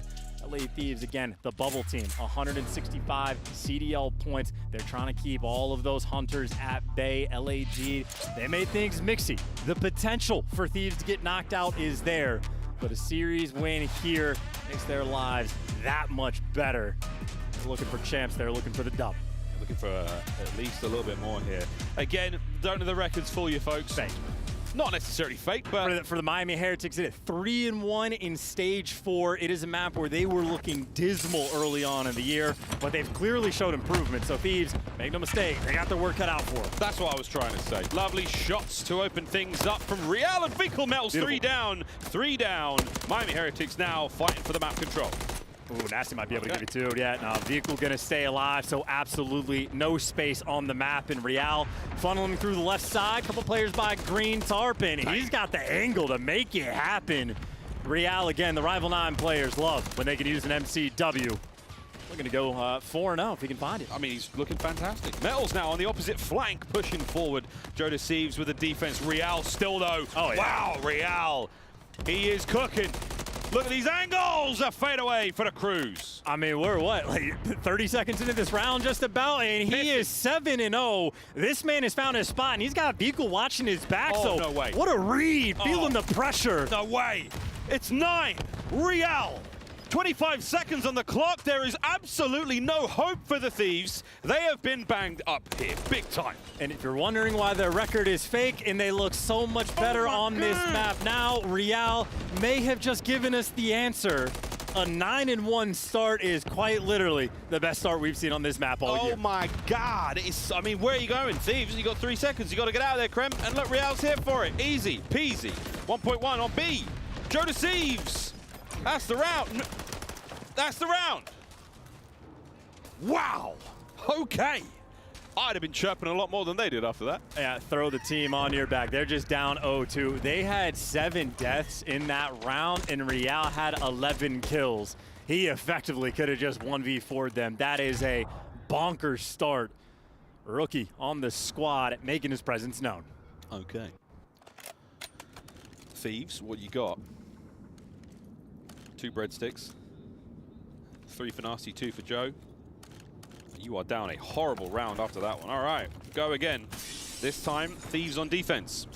And honestly, you keep the pace up as well. You got a cruise missile in the back pocket. If you create that window of opportunity, get out there and get it done. Trophy putting in overtime work. Another good start. Real is soaring. Maybe a little too close to the sun. Melted wings and Lucky by himself on the point, but Ghosty barely 360 in his way to the top rope, and now you are back to square one. Metals, first one to get out of the spawn. I hope Metals doesn't throw a nade. Oh, look at this angle. Lovely damage. Joe Deceives big win. That's all trade, 4. though. That's beautiful work. 4 down. You've got a man on B. There's a man on A for a moment there, but Real's going to pull himself towards the middle of the map and try to provide more coverage there. And Real's also watching the right window, so you got Vehicle and his teammates calling out that 2 players have now crossed to the right. So Real making the play while the teammates got the double stack, and even though Real falls, the question is it enough to get this B zone? Metals certainly thinking the answer is yes. Last man standing nearby is Ghosty, but they're chalking it. B zone secured. Pace still being set, and Real still hard to kill. Super hard to kill. Real reposition. A little bit of help from his friends. You've still got a man up on A, and it's Vehicle holding the line right now for the Heretics. Second segment on the way out. Hey, you could call on the Cruise if you wanted to. Real's just going to make the foot race, but 2 ticks already through. Vehicle, here comes the next wave. Any more kills? No. Nasty brings them down. Over to Metals on the contest. The stuns are there. Anyone from the Thieves able to step up for the kill. Reinforcements now on their way. Metals still holding it from the hip. Metals gets 2. Joe brings them down, and Nasty seals the deal. Still, though, that's all 4 down for LA Thieves. This is your opportunity to take some space. Get those power positions. Already Joe Deceives top helicopter, and by the time Lucky gets there to trade him, he is already back down. 2 more kills now in the feed. LA Thieves have stabilized, but a minute and 45 seconds is so much time for Miami and Real and Lucky to work with. This is a problem the last two remaining members of the Thieves. It's Ghosty having to go huge. Nice work from Nasty there. The late hop, but they're onto the point already. Brilliant work. Nasty on 5. Cruz secured. I mean, hey, only got 3 kills in round number 1, but look at him now. Cruz on either side.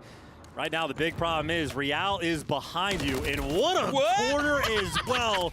That's a novelty. Joe Deceive seen it for the first time, and he's going to feel it because Real might fall, but Vikul is thriving. Vikul. Shots as nice as his hair. Metals finds his as well. My word, that is the round. Heretics 2-0. And that is just overwhelming. Real does it again. I mean, it's a strong start for the entire squad for Heretics, but as soon as he gets behind enemy lines, you're just dragging those players back and buying so much space. So Thieves stabilized for a very brief moment. Luck and Real, they just hit the gas pedal again. Their high-rise control game, so much different now compared to last stage. Night and day. Night and day. Well, one more round and we get on with this map. We go to Karachi. And I think that's where the Thieves are almost at now. They're like, you know what? Forget it. This has not been great. We're getting chokeslammed. Let's see if we can't get another round out of it. Let's try to slow them down. Don't let them go into that hard point with so much momentum. Especially to be back on the attack as well and to not have a good start. I mean, that is just overwhelming with the stuns and nades. That poor little trophy can't get anything done, but Kremp can. I mean, 6 and 12, him and Ghosty are feeling it, but now you're applying so much pressure out of your base that you at least get a little bit of pressure on this B zone. Oh, that's 3 down. That's great looks. LA Thieves might be able to finish at B. Well, okay, Heretics right out of spawn. Lucky into the feed. Ghosty with the trades. Here comes the Cruz from Real. This is going to make the B zone a very, very dangerous place to be for LA. Second segment secured, as is the hit. And Joe Deceives there, maybe to get number 3. Metals, by the way, in the meantime, has completely got behind enemy lines. Joe Deceives, no trophy. And it's still a solo capture. He gets you 1 kill, but yeah, peppered up and Metals on the flank. At least gets him off the time. And they're just being a nuisance, but you still got to get the kills. Heretics trying to play keep away, but Thieves, they turned up the heat at least a little bit. 4 life advantage, but they need to get this B zone. Heretics, the way they play this map, again, they're so well spread. All these angles, it's incredibly difficult to find any cover. No way to get the health regen. So your trades have got to be absolutely perfect. Incredibly difficult thing to do right now. Lucky's 3 spree ended. Real still with a mid-map presence, and now trying to save B. I was about to say, the decap is actually going to be a pretty big annoying factor for Thieves to deal with. The Cruz shouldn't get you anything, but it does get you 2 bodies on this B zone. You should be able to buy yourself the extra minute. A worthy trade. Oh, nice shots from Ghosty, not enough for it. Joe picks it up immediately, closes out on B, 125 to play. And these guys playing at a lightning pace as well. 16 to 12 on the life count. Honestly, the opportunity to run it down and just drain the lives is there. If you get the pressure on A, even better. Metals is behind you, so Thieves are worried about the spawn kills, but it's the same thing for Heretics. Joe Deceives could have done the same, but where Joe Deceives only gets 1, Metals has just now been cleaned up. So still a decent bit of map pressure on defense for Miami. Kremp running for the hills. Great work though, Kremp. Now he sort of turned for a second there. No worries though. Nasty and Ghosty find theirs. It's not over yet. Lucky though, a problem. Vikul from spawn, slowing him down, and it's Ghosty on the flank already. You on A, you've stopped the clock. Yeah, and with 50 seconds on and only 6 lives remaining for Miami, Thieves have been able to push the pace in this round, and a beautiful thing for them. Now you just get to play TDM. Yeah, you worry about that opening now. Onto the contest. Oh, it's all down to Nasty. Can he hit any more out of this? Oh, he stays alive for a lot longer than many expected. But 45 seconds to go. Last lives, Heretics. 7v4. Thieves can't throw lives away. They just need to get kills. Win the first gunfights or at least trade them out. You still have a good chunk of time. I bet you wish you had that Cruz now. There's one. Vikul. Fighting for his life. Clock still ticking. Joe Deceives wants it. Joe Deceives gets it.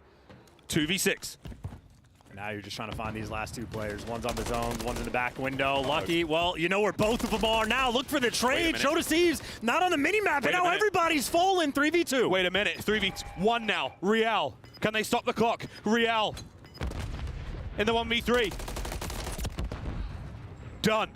Thieves stay alive. Yeah, and that's great communication at the end from Nasty, staying alive, doing a little dance, and you see he's telling him he's near the shack, and it's all the stuns and nades landing on top of him.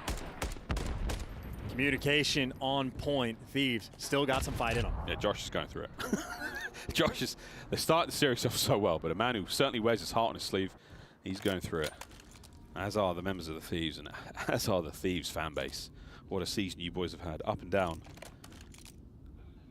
Finding form here, going into champs, absolutely ideal, but you still have to make it to champs. That is yet to be locked. We'll find out after today the real state of play. Here we go, though, and a defensive round for the Thieves. And they're going to make moves over towards B as well. 2 players running through underground, and 2 players line up for Joe, but great needs to do some damage, and that is a beautiful opening break out of Miami. Should get 2 players near this B zone. 2 in. Lovely transition there from Ghosty, not enough. 1 seg down at B. Vikal the lone man on the cap for now, but you got plenty of map presence here for the Heretics. No coverage though, Joe deceives! Oh, he finds 2. Yeah, the problem was the trophies. Not enough trophies nearby, so players having to jump off the zone, but you're still at least stopping the clock, but now you get cleared off the B, and Ghosty and Nasty putting the pressure over by Green Tarp. Nasty gives you 2. Miami stuck back in spawn. Oh, there's Ghosty, the dagger in the back. And the frag in your spawn. Nasty brought down as well. Real, just brilliant work. His movement and his gameplay has been so brilliant. Same could be said for Joe. There's no way the third's there, but again, presence for the Thieves. Stranglehold on high rise. And Ghosty's playing for the spawners. 2 right in front of him and gets them both. Last man push out is going to be Metals, the only player that can spin heads, and he gets caught. Miami, this is the spawn trap blender we might be seeing around 5. Yep. In 25 seconds, we will. Can the Heretics find an opening? Can they get to A or B? And it's not looking good so far. The wall that the Thieves have lined up, no one is able to get through just yet. Lucky from down low, able to make his way forward. Here comes a chance.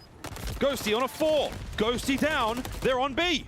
That's just so many kills, though. It's only 1 player left on B. Lucky doing what he can. 9 seconds left on the clock. Has to get the kills, has to stay alive. His teammates at least can get nearby, but 7 seconds to go. They're going to send it the last few lives here in the round. A desperation play. Nasty in position for it. Stop the clock. Metals finds 2. Trade it out. And here we go, folks. Final round. And there's been 2 offensive wins, 1 on either side. But for the round 5 on this map, you'd still prefer to get defense. In a dominant round like that, well, honestly, it was 2 dominant rounds. The round 1, Thieves got smacked. So unreal. Flip a coin to guess who gets the defense for the final round. I couldn't keep track, but what a comeback for Thieves just to make it interesting. Wow, we're swapping sides one last time here in this high-rise control. Miami have secured defense. And Miami want to win this round, keep the series alive. If you lose, you fall into the hands of Optic Texas. Well, obviously, they've enjoyed the Miami matchup. You want to avoid losers bracket at all costs. Miami, a long way to go. Another B Street hit, by the way, for Thieves. They want to get out of this so bad. This is the first time they might be able to get it done. A little bit of help from our old pal, Giant Exploding Propane Tank, but Vikal finds his. And Krem waiting for the perfect moment to get involved. Is it perfect? It ain't bad. It's not great. You've lost the battle for the B Street, and now you're struggling to keep the A map control as well. So it's a very, very spicy section of the map here for the Thieves. I mean, yeah, they just keep hammering B Street off the opening break, and even when the propane tank helps them out a little bit, they just can't get it done. But 2 in the feed for LA Thieves, an opportunity to make some moves, and obviously moving towards both the sides, honestly, at the same time. Nasty good damage to call out to your teammates, but Kremp is going to fall on the zone, and you can't get anything extra. Metals there to give you 2. He gives you 2. Oh, Ghosty gets one back with the other tank. So both tanks down and out, but the time, I mean, this is looking like a Heretics win unless the Thieves can find something. Well, they found 2. Is it going to be enough? Ghosty's trophy goes down and out. It's a stack. Here comes man number 3 in the form of Krem. A trophy to help out. It was short, but it's still getting the job done. Joe, stay alive. Can't get it done. Now Krem's got to get involved. No, Real guns him. Oh, Nasty's down as well. The Thieves are bleeding out. Spawn trap blender for 22 seconds. Miami, almost assuredly. No way. They let this one up, but out of spawn. Ghosty and Nasty give you 2. The lifeline to stop the clock. 16 left on it. It's the battle of the bulge over towards A. 2 members in now. You've still got pressure. Krem can barely get out of spawn without trouble. Vikal finds a pair. Big defensive work from Ghosty over by the A side, though. He's still getting the capture, one segment down. Ghosty is 32, but he's still going to have to give you so much more. I don't know what you could ask for, but stopping the clock, the solo man over towards A. Real hunting him down with the Renetti, gonna get it done, but he's at least bought his team the space. The double cap on B. This is the moment. If you fail here, Miami, force map 4. Yeah, it was a martyr play. Oh dear, the big nade from Vehicle there. Real coming in. Up close and personal with the FCW, and it's Vehicle on the feed. Final 10. There is no way. There is absolutely no how the Thieves can get across map to contest in time. Joe Deceives on a mad sprint. He's going to get there. He's going to get there, and he's going to get gunned at the map. Heretics on the board. Now make a series of it. And that is the type of map that if they did not show improvements as the year went on, they would have bit the bullet of a hot 3-0. Miami Heretics have put so much work in for these moments. Exactly. The reverse sweep potential now in for the series, just as the reverse sweep potential in that game was on the cards from LA Thieves. But they shut it down. They clutch up on defense and tip your captive Vehicle as well. We talked about Ghosty's 30 kill plus performance. Vehicle was right there to meet him. Finished off at what, a clean 31-24, but also finishes on like a 5 spree as well, getting the double kill off the B zone, putting in the overtime work. Whew. Well, there we go, folks. Say hello to a double dose of Karachi to close out this unbelievably important series. Thieves started strong, could not close out the reverse sweep there on high rise. A 3-0 would have almost been too excessive, I think, in this moment, but we're going to make a certain meal of this one.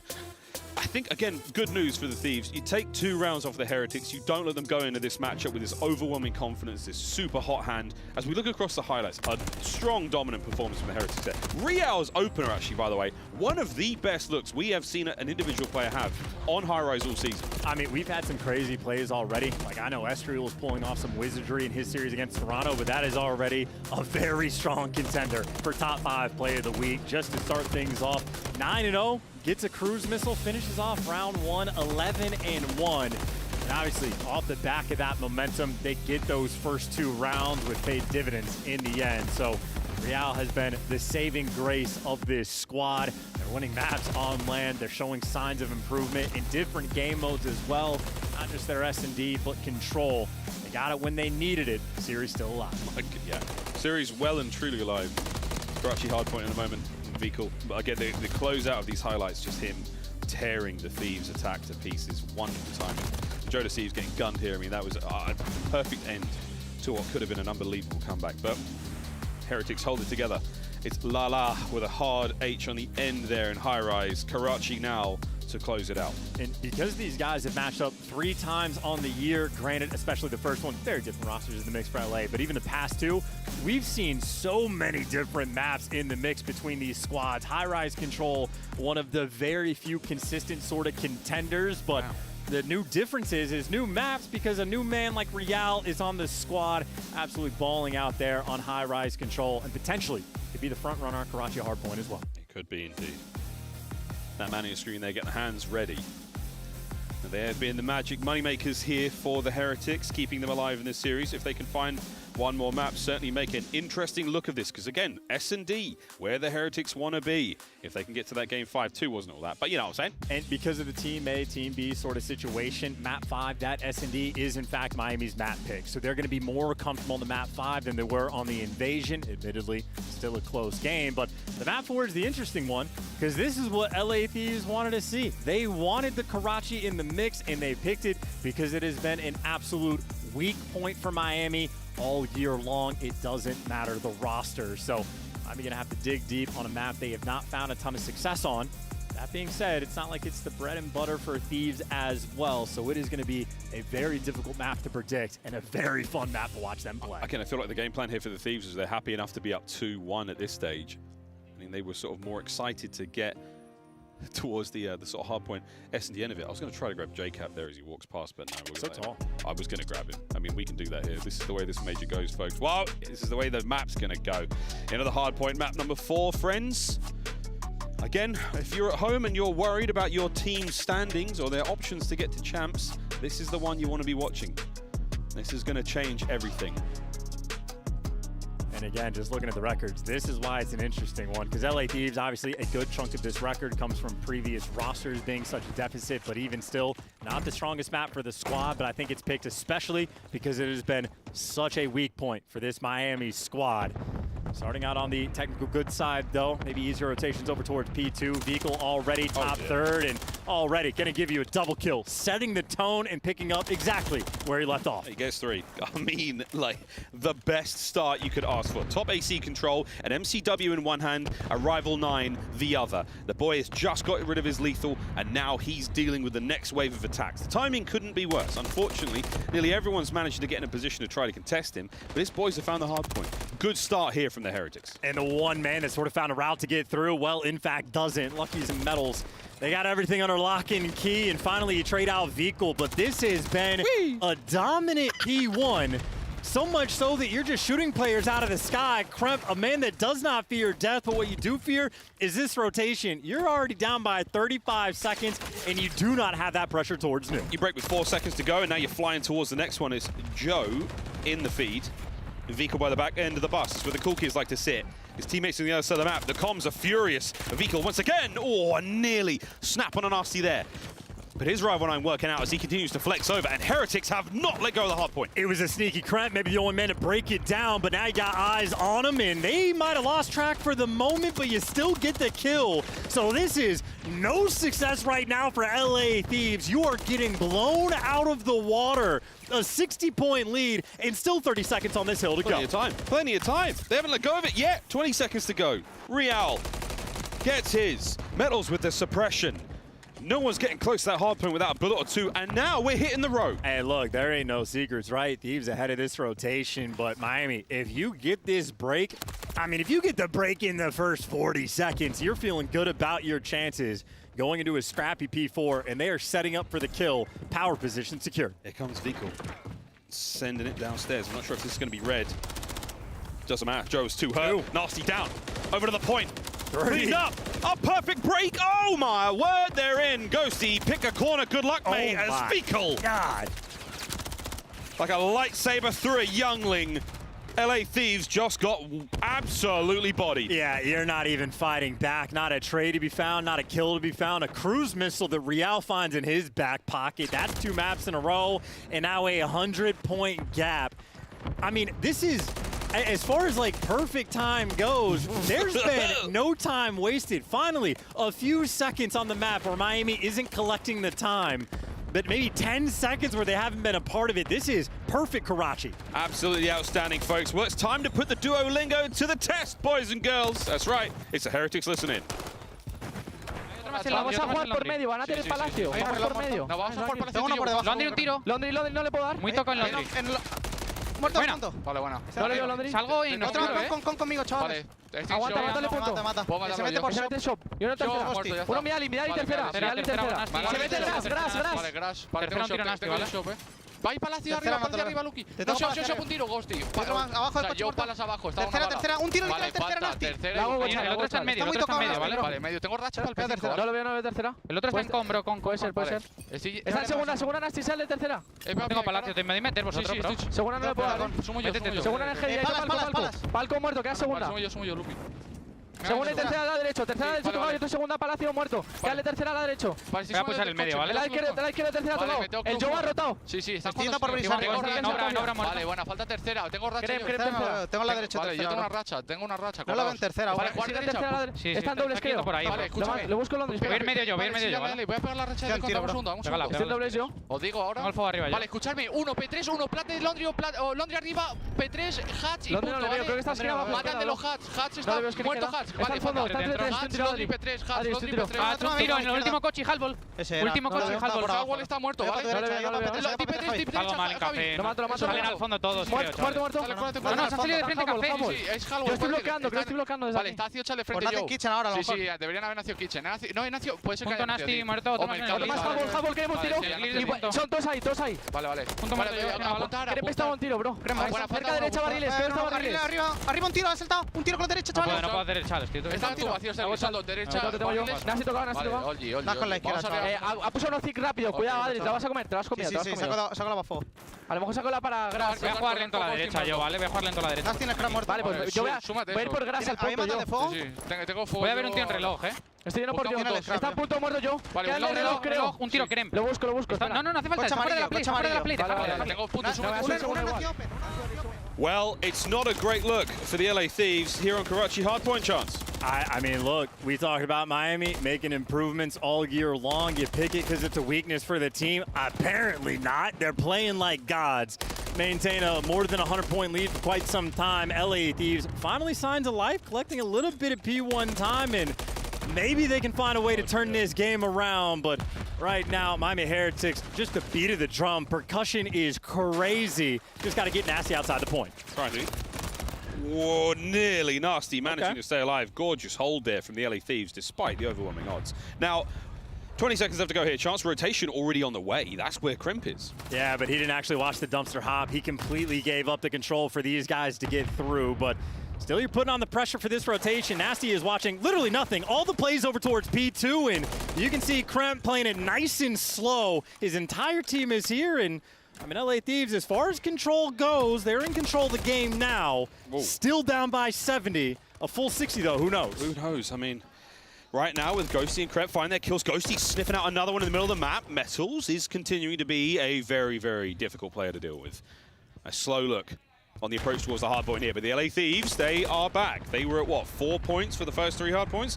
Now they've crossed 100. Joe Deceives brought down. Vehicle Metals on the break. They are in. Kremp is done and down. Ghosty, last man, he gets it. Hardpoint remains in LA's hands. Huge wins, but now it's about the dumpster. Ghosty has absolutely no help in Miami in a moment where you need to beat the break, need to stabilize just a little bit, able to get it. So Thieves definitely a little bit of fight in them, but now we got ourselves a normal game of Hardpoint, and if you're down by this much, it might be a little too long to go, but Grump is able to pierce the setup. He started out incredibly slow, strips away a little bit of scrap time, and Thieves have the rotation in P3 again. Last time they got broken down instantly. This time, instead of the P3 hit, they're going to be going through the junkyard, so a different look, Thieves might be able to hold. That's a good look for the Thieves here. You got Joe and you got Ghosty.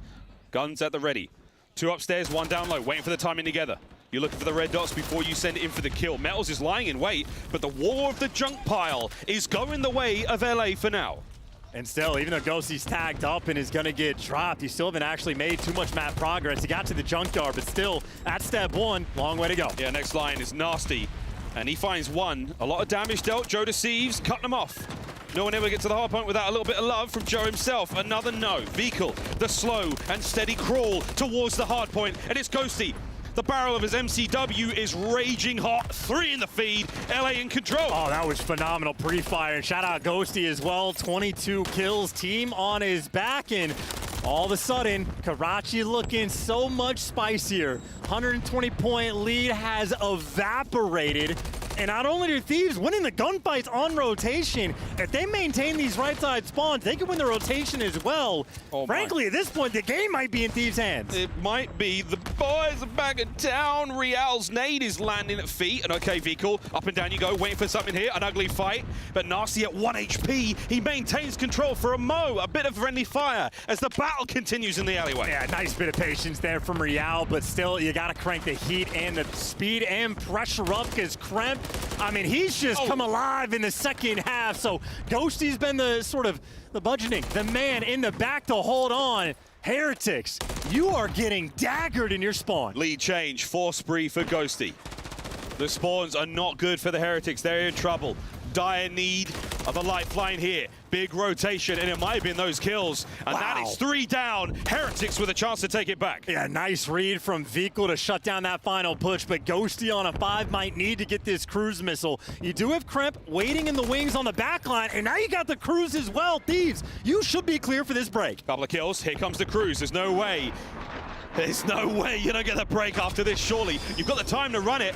Nasty stay safe. He does. Over to the hard point you now go. Vehicle the lone man. Brought down. Hard point in the hands of LA. I can't believe you found the guy up top, and even Ghosty right now effectively going to be blocking those spawns, or maybe not quite. The spawns in the back are still open, so Vehicle able to make it through, but the 120-point lead is absolutely dissipated, but Miami trying to take it right back. It's not over yet, folks. We're not singing just yet.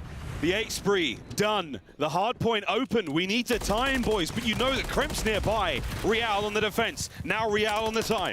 I mean, you're just desperate at this point for a little bit of momentum. The pressure of the game has elevated and then some. Ghosty about to get to that 30 bomb, and his teammate's going to get to that time. Power vision's secured. And as the hill pops, it's going to be, what, an 8-point game. The Heretics, they're swarming around. The pinch is here to break P1. Oh, word. Hard points up. Ghosty. Got it. 30 and 15, no disrespect. It's a big lead. Time once again in the hands of the Thieves. They've got control. And this would be criminal right now if Heretics lose this lead. And they've lost the spawns. They're on the right side. You need to make sure you get the break and get this time. But Joe Thieves, other ideas, staying alive, super smoker, and he's getting the kill. He's staying alive. One more. Oh my word. Metals with 2. Nasty with a trade. Crimp's in there as well now. The mosh pit at P1 comes to a close, and the Thieves have the lead. And they have the spawns too. They got everything they want, including the Heretics in their sight for a 3-1 win. Gotta get it done though, and Lucky has taken the time to go on the flank. You had Thieves left the right side of the map wide open, but it's not enough to get the spawns. It's only Lucky behind enemy lines. He's made his presence known. Yeah, Lucky letting him know. Getting a couple more out of this. Good damage. Hardpoint's gonna pop. Joe down before his feet even touch the ground. Lucky another point. Nice work with the nades there. Crimp picks the wrong corner. Heretics are in. And when you need him to make the big play, he's done it. He's giving you a 4 spree, and he's trying to give you that time, but he ain't getting no help, and he's going to get traded as well. Thieves, they're knocking on the door. Heretics flying forward. They're trying to get involved here. The contest is still on. Vehicle, the reinforcements have arrived. The cavalry is here. The Heretics are inside the point, and the trades are done. It's their point still. 200 cross. Thieves might be tweaking. Lucky was by himself, and they let that man live. Collecting the kills inside the hill, and even a cruise for this rotation.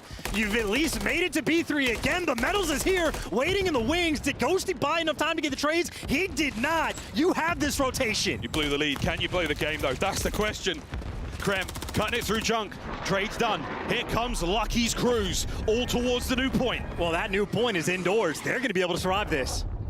He beelines it towards Ghosty in the middle of the map. So Real, they clean up the back alley as well as Fika with 2 in the feed. Hardpoint Heretics. There's simply no way. Everybody spawning Coop. You're going to foot race into this new time. This is for the game. Melts with a corner. Vika with the opposite side. Watch out for the friendly fire, boys. Here we go. Thieves, one last hit. One last chance to stay alive. And Real got out of the time, so he's going to heal up and get back again. 2 kills in the feed fall. Real, last man standing, has to make the hero play. Can't get it done. Thieves might have just called game. Fickle calling in as fast as he can. Hit the afterburners. Try to get him out the point.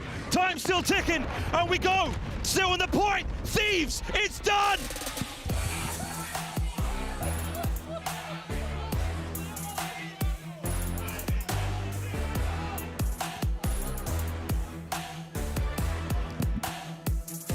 And it seems like Dan Ghosty has learned a bit of Spanish.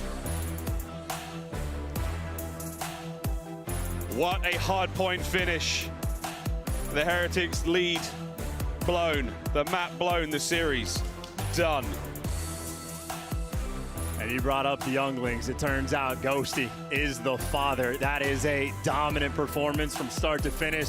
Dropped 15 on their heads in the SND and a masterclass, at least on an individual front on Karachi. Thieves nearly let it slip, but that was a ping pong of a game towards the end. But either way, 120-point lead tossed away. Miami Heretics in the losers bracket, and they're going against Optic. They'll play Optic Texas tomorrow. The LA Thieves have changed the game again. The standings now on the run towards champs. I mean, I'm not going to try to explain it. The desk is there for that, but chance, not a lot of people saw this one coming. LA Thieves, a streaky team at the worst of times, at the best of times, just a pain in the ass. A 3-1 victory with some performances like that. Ghosty at 36 and 23, shy of 6,000 damage.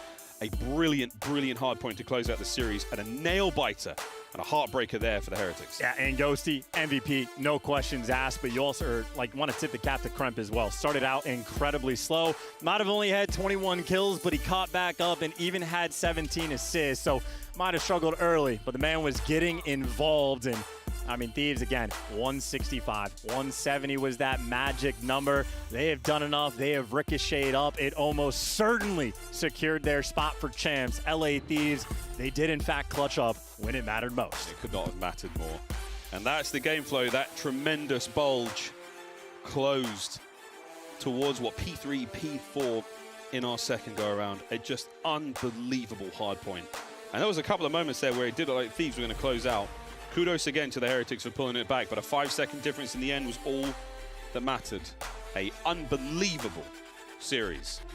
As we find ourselves looking at, again, a nearly catastrophic change to the standings with that victory for the LA Thieves. There's pandemonium here in the pit, as I'm sure you heard. I'm looking forward to listening back to seeing how clear the boys come through on the mic, but we've got our man Ghosty on stage here with Guy Blaze. Take it away, brother. Thank you so much, Miles and Chance. For all the LA Thieves fans out there, blow it up in the chat as they get it done here in the winners round 1. Ghosty, let's just hop right into it because, you know, the one thing that stands out, that map number 4, you got a hot Miami Heretics. They do fire on the map 3. You're down 100 points. What's going on through you guys' head in that moment all the way up until the last push where you guys lost that rotation but still managed to break your way through with a double by you? Yeah, I think it was the second P3, but we were rotating to it, and me or Byron, one of us said, yo, we can actually do this. We can actually do it. And then towards the end of it, comms were getting a little hectic. We got a 4 down. We were like, yo, breathe, boys. We can do this. And then comeback came through. Definitely came through, okay? Now, we have seen you guys make such great improvements, you know, throughout the last few splits. What would you equate that to? What's been changing here in the LA Thieves camps for you guys to reach this point here in Los Angeles? Honestly, it just comes down to practice. We're making sure that we're going 110% in practice and making sure that we're actually communicating properly with one another, you know what I'm saying? And that's definitely helped us a big amount. Definitely have. Now, you know, throughout today, we've seen some surprising results here, and tomorrow it's going to be the Battle of Los Angeles going up against the Guerrillas. How does it feel to be able to have that matchup in the winner's bracket to see who goes to the winner's finals? Well, I know a bunch of people's pick'ems are chalked, but I'm pretty excited. The Battle of LA is pretty fitting for Major 4, last major of the year, so I'm pretty excited to play them. I'm pretty excited as well, and I know you guys are excited in chat. Lastly, Ghostly, what do you want to say to the Los Angeles fans out there to probably win some more supporters over and convert them to red rather than purple? Honestly, we appreciate y'all's support. We're going to come out swinging, hopefully just like today, and we'll give y'all a show. All right, they're going to give us a show. They already have, but we still got 3 more days left. That's going to do it for me and Ghosty. Chris, let's break it all down. Thank you so much, Guy Blaze, and congratulations to LA Thieves. You have just doubled your land points with that win. They went from 15 now up to 45, and in the big picture, you are now a top 6 team going into champs if the tournament ended right here. And this is no win to sneeze at either. You're against a Miami Heretics team that is in a very similar situation as you are, and going up against them on some of their best maps and pulling out those W's. Just a really impressive win from LA Thieves overall. Nameless, it was a disgusting game 4. You started down 120, but you brought it back. Yep. Let's revisit the winning moments here for LA Thieves. How did this team put together the W and send Miami Heretics down to the elimination bracket? You know, just learn from some of their mistakes. I mean, it was a beautiful rotation over towards P3. They get a great setup. They're playing extremely aggressive in junk. They get all the kills that they need, get a ton of time, keep it scrappy going into that next hill, and then it's just like a war of attrition. Like, how much effort can we put in on some of these breaks? They get them when they need them most, and you know, that last break was one of the more impressives that we have seen in the entirety of the season, given the stakes, given their history on land. They're able to get inside and break with, what, 5 seconds until Heretics win. You saw Riel, like, run off the point. I don't know what was going on. I wish I could hear the comms, but it was nuts on the side of LA Thieves. Ghosty able to find 3. The composure of LA Thieves during this map is just unbelievable to me. In their interview, the fact that he was like, yeah, me or Byron was like, you know, like, we can actually win this. And it was off of both of them that they were getting the kills they needed to get these breaks, because you're talking about the worst holding team in the league during this stage being able to win both the respawns in this series on maps that they're not even necessarily comfortable with during this split. So for LA Thieves, this is kind of scary moving forward because now you don't know what to play them on. Ghosty just dropped, what, 36 kills in the game 4? Yep. He was 15-4 in the search and destroy. Yep. with a huge round at the end where he finds 2 running at him middle of the tank. Has 2,500 damage. Like, the kid is unbelievable, man. And he looks like Timothy Chalamet. And Yeah, sounds he's handsome. How does he get everything, huh? I don't know. It's working out for him, except for his little bit of a speech towards Miami. I think I heard that somewhere else from a kid in a purple jersey who they could eventually meet up against in this tournament. Let's take a look, though, at our standings at the end of day 1. Miami, you are at 170. The Guerrillas tied with you in 8th. Thieves now move up to the 6th spot. Surge are in the 5th spot after their big upset. And Atlanta FaZe sitting there at 515, feeling pretty confident. And you got to be reminded, all those bottom 4 teams are trying to break to the top 8. They're all starting in elimination, so even one win won't get them that push that they need. They need to make it at least 2 rounds. You can call him Tatum, you can call him Tim, or you can call him by his name, Dan Ghosty. Your play of the game earner here. Jason Tatum uses other people's celebrations, Allie. Let's take a look here at Dan Ghosty, though. 15 kills is quite a reason to celebrate in some Surge. Yeah, and he was switching it up. You know, a lot of times in their defense, you've seen him either mid-tank or pushing over through dark or getting aggressive on their B street, and everything was just working out for him, man. You know, playing with his teammates, sending Joe Deceives out front, and you just know Ghosty's going to get the trade. And this was the big round that I was talking about right here. They're clearly trying to push him out, try to get that blood. He finds 2 kills, a little bit of assistance from his teammate, but that's Ghosty willing to get close and personal and be involved, and I love to see that. That means either LA Thieves or LAG are getting at least another 30 points. That is our winner's semis match. We're here in LA. That will be your battle for LA in the winner's semis. As for today, let's recap everything that happened going all the way back. I called it an upset. You saw it coming. Seattle going up against Las Vegas. Let's walk the fans through our first match that they may have missed. Yeah, it was a sandwich of a schedule. The craziest matches were going to be number 1 and number 4. And number 1 went the way of Seattle all the way to a Game 5, round 11. Wouldn't have had it literally any other way. I mean, you're talking about 5-point respawn, round 5 in that control. Seattle Surge I think the most impressive for me is their search and destroy is continuing. That was their strongest at the beginning of the season. Got a little bit wonky during some roster changes. Now it seems they're back on form, and they're going to need it throughout the entirety of this tournament. I mean, SNG wins championships. We do have to point out, Vegas Legion was up 4-2 in this Game 5. They allowed Seattle to come back, but there was also huge individual performances. Abuza wins the 1v1 to keep them alive. And then, of course, this round 11. Who's on the scoreboard? Hook, which has 2 kills coming into the round, drops 3 to seal the deal. Yeah, massive heads-up play, getting aggressive, just sort of reading them, knowing what they're going to do when they go for their retake. Huge plays in that search and destroy. And, of course, we had the upset of the day in our second fight as LAG took on Toronto. This one I don't think anyone had in their brackets. In fact, I need to get the official number of how many community members thought Toronto was going to win, because I bet it's 99%ish. Yeah. You had number 1 versus number 8, nameless. You can't count out LAG here in the final fight. You can't, man. They've been playing loose, and Estrio had himself a hell of a performance, sort of trying to put himself in that Rookie of the Year conversation.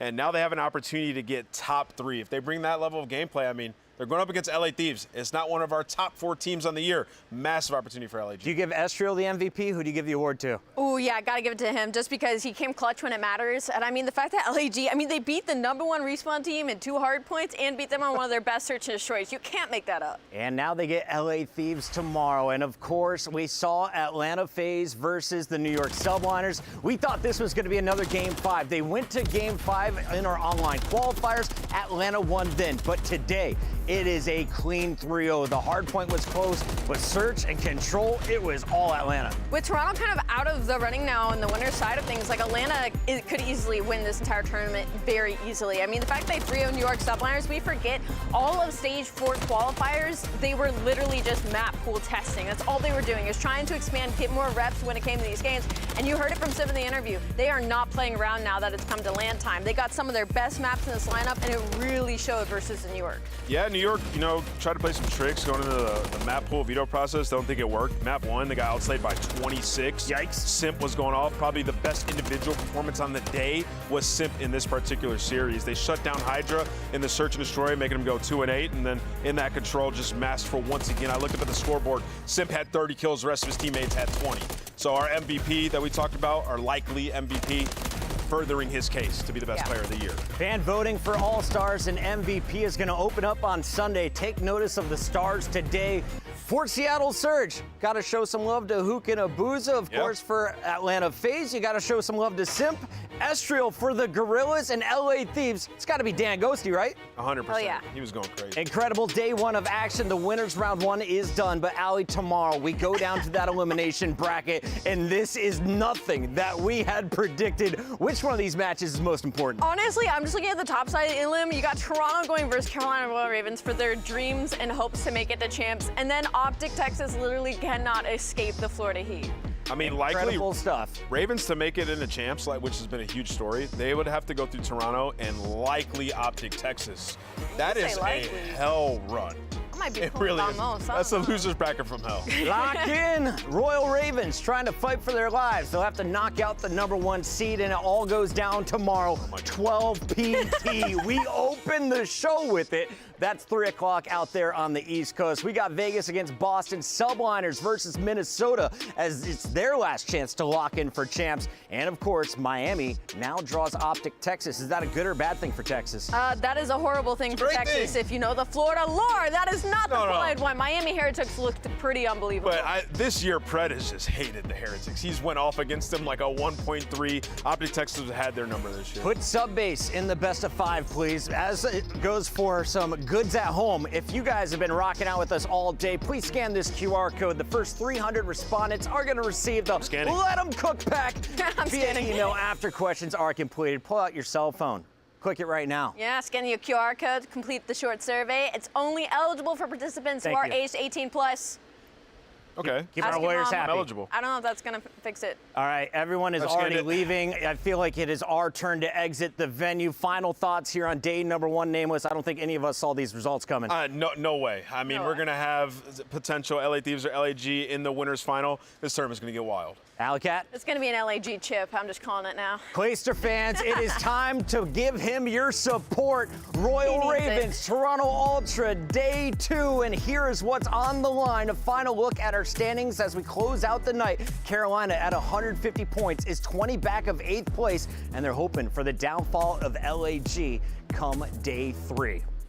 And also, can't forget, we get to see Rocker again. It's going to be exciting. They're at 140 points. And we got Alex saying, I'm so jealous CDL's playing matches in the hell in the cell. I'd throw a BZ off the top. He's not lying. He's going full on Undertaker. I think a BZ could take it, though, like Mankind. Shout out to our man, Alex. Thank you for watching. Thank you all for tuning in. We'll see you tomorrow. First match, once again, is 12 PT. We'll be starting about 15 minutes before that with headquarters.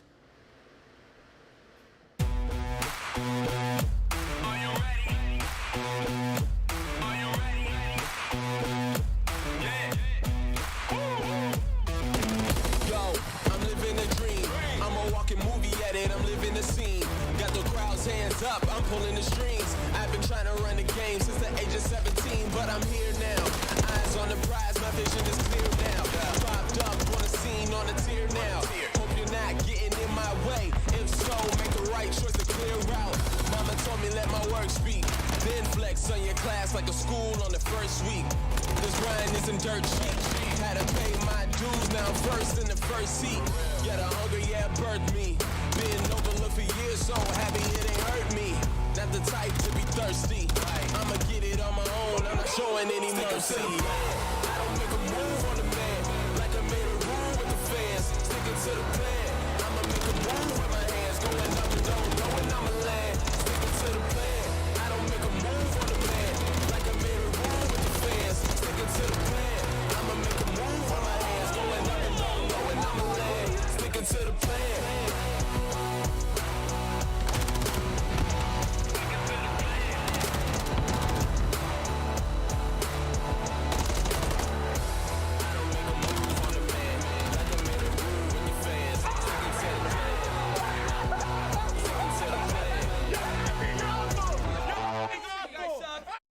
Heard you. I'm pitching you. I'm pitching you. Wait, what if you Just keep holding. Keep holding. You dead. Nice. Right side, and close left. Heard you. I'm pitching you. I'm pitching you. Right side, envoy half health. You next. Left side, you. I have it. Left side, you. Watch other side. Other side. Left. Nice, other side. Just drop. Go. Let's go. Go on, bro. Let's go. Come the on. Go, bro.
going all out. Stand tall till we fall out.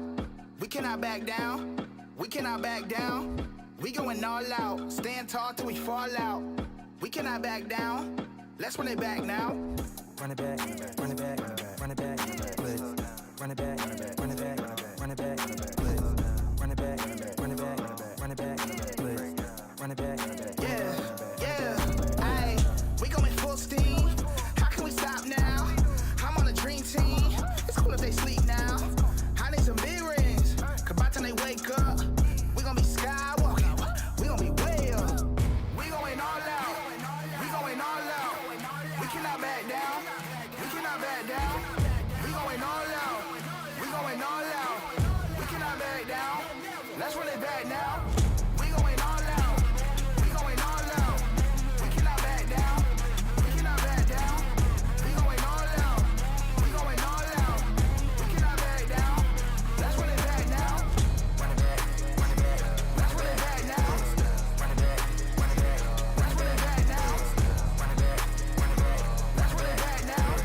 Run it back, Let's run it back now. We going all out. Stand up, never fall down. Hey, let's run it back now. This is our home, this is our town. Got the whole team, it's a stack now. And they all wolves, it's a pack now. Call me Undertaker, this a smackdown. I'm a new king, it's a black crown. Hey, back, run it, yo. Click it, bang, gun it, yo. To the top, summit, yo. They do not want it, yo. Tryna catch me, I just tell them keep praying. Tryna be done, but they won't quit playing. Beat them again, but they won't quit saying. Run it back, run it back, run it back, yo. Wait, run it back, run it back, yo. Run it back, yo. Hey, who that said we can't be the best or be the best? Stop playing. Ball out till we fall out. Can't back down, we going all out. We going all out. We going all out. We cannot back down. We cannot back down. We going all out. We going all out. We cannot back down. Let's run it back now. We going all out. We going all out. We cannot back down. We cannot back down. We going all out. We going all out. We cannot back down. Let's run it back now. run it back, run it back. Let's run it back now. Run it back, run it back. Let's run it back now. Run it back, run it back. Let's run it back now. Run it back, run it back. Let's run it back now. We going all out. We going all out. We cannot back down. We cannot back down. We going all out. We going all out. We cannot back down. Let's run it back now.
way up. Way up. Way up.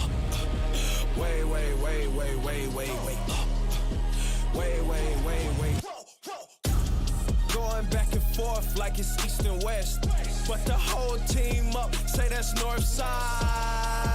Am I lonely if I shoot the tech? And I'm 10 seasons in, still I'm courtside. Every day I'm going back to back, so ain't no neck to neck.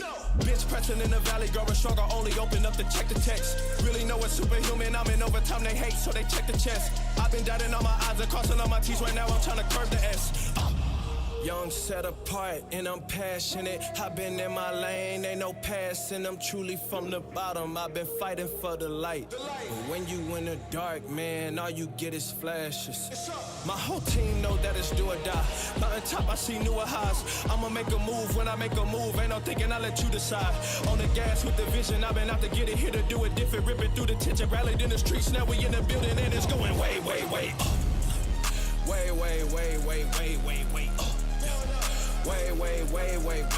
Way up. On the gas and I'm smashing it. I've been in my lane, I'm probably crashing it. Way up. When I'm under pressure, I don't watch the clock, I just go and shoot shots. See them on the wave, get them out the way, turn it up a whole notch. We was down bad, we was underdogs, now they clear the whole spot. He running up the numbers, now the digits going up a whole lot. Way up.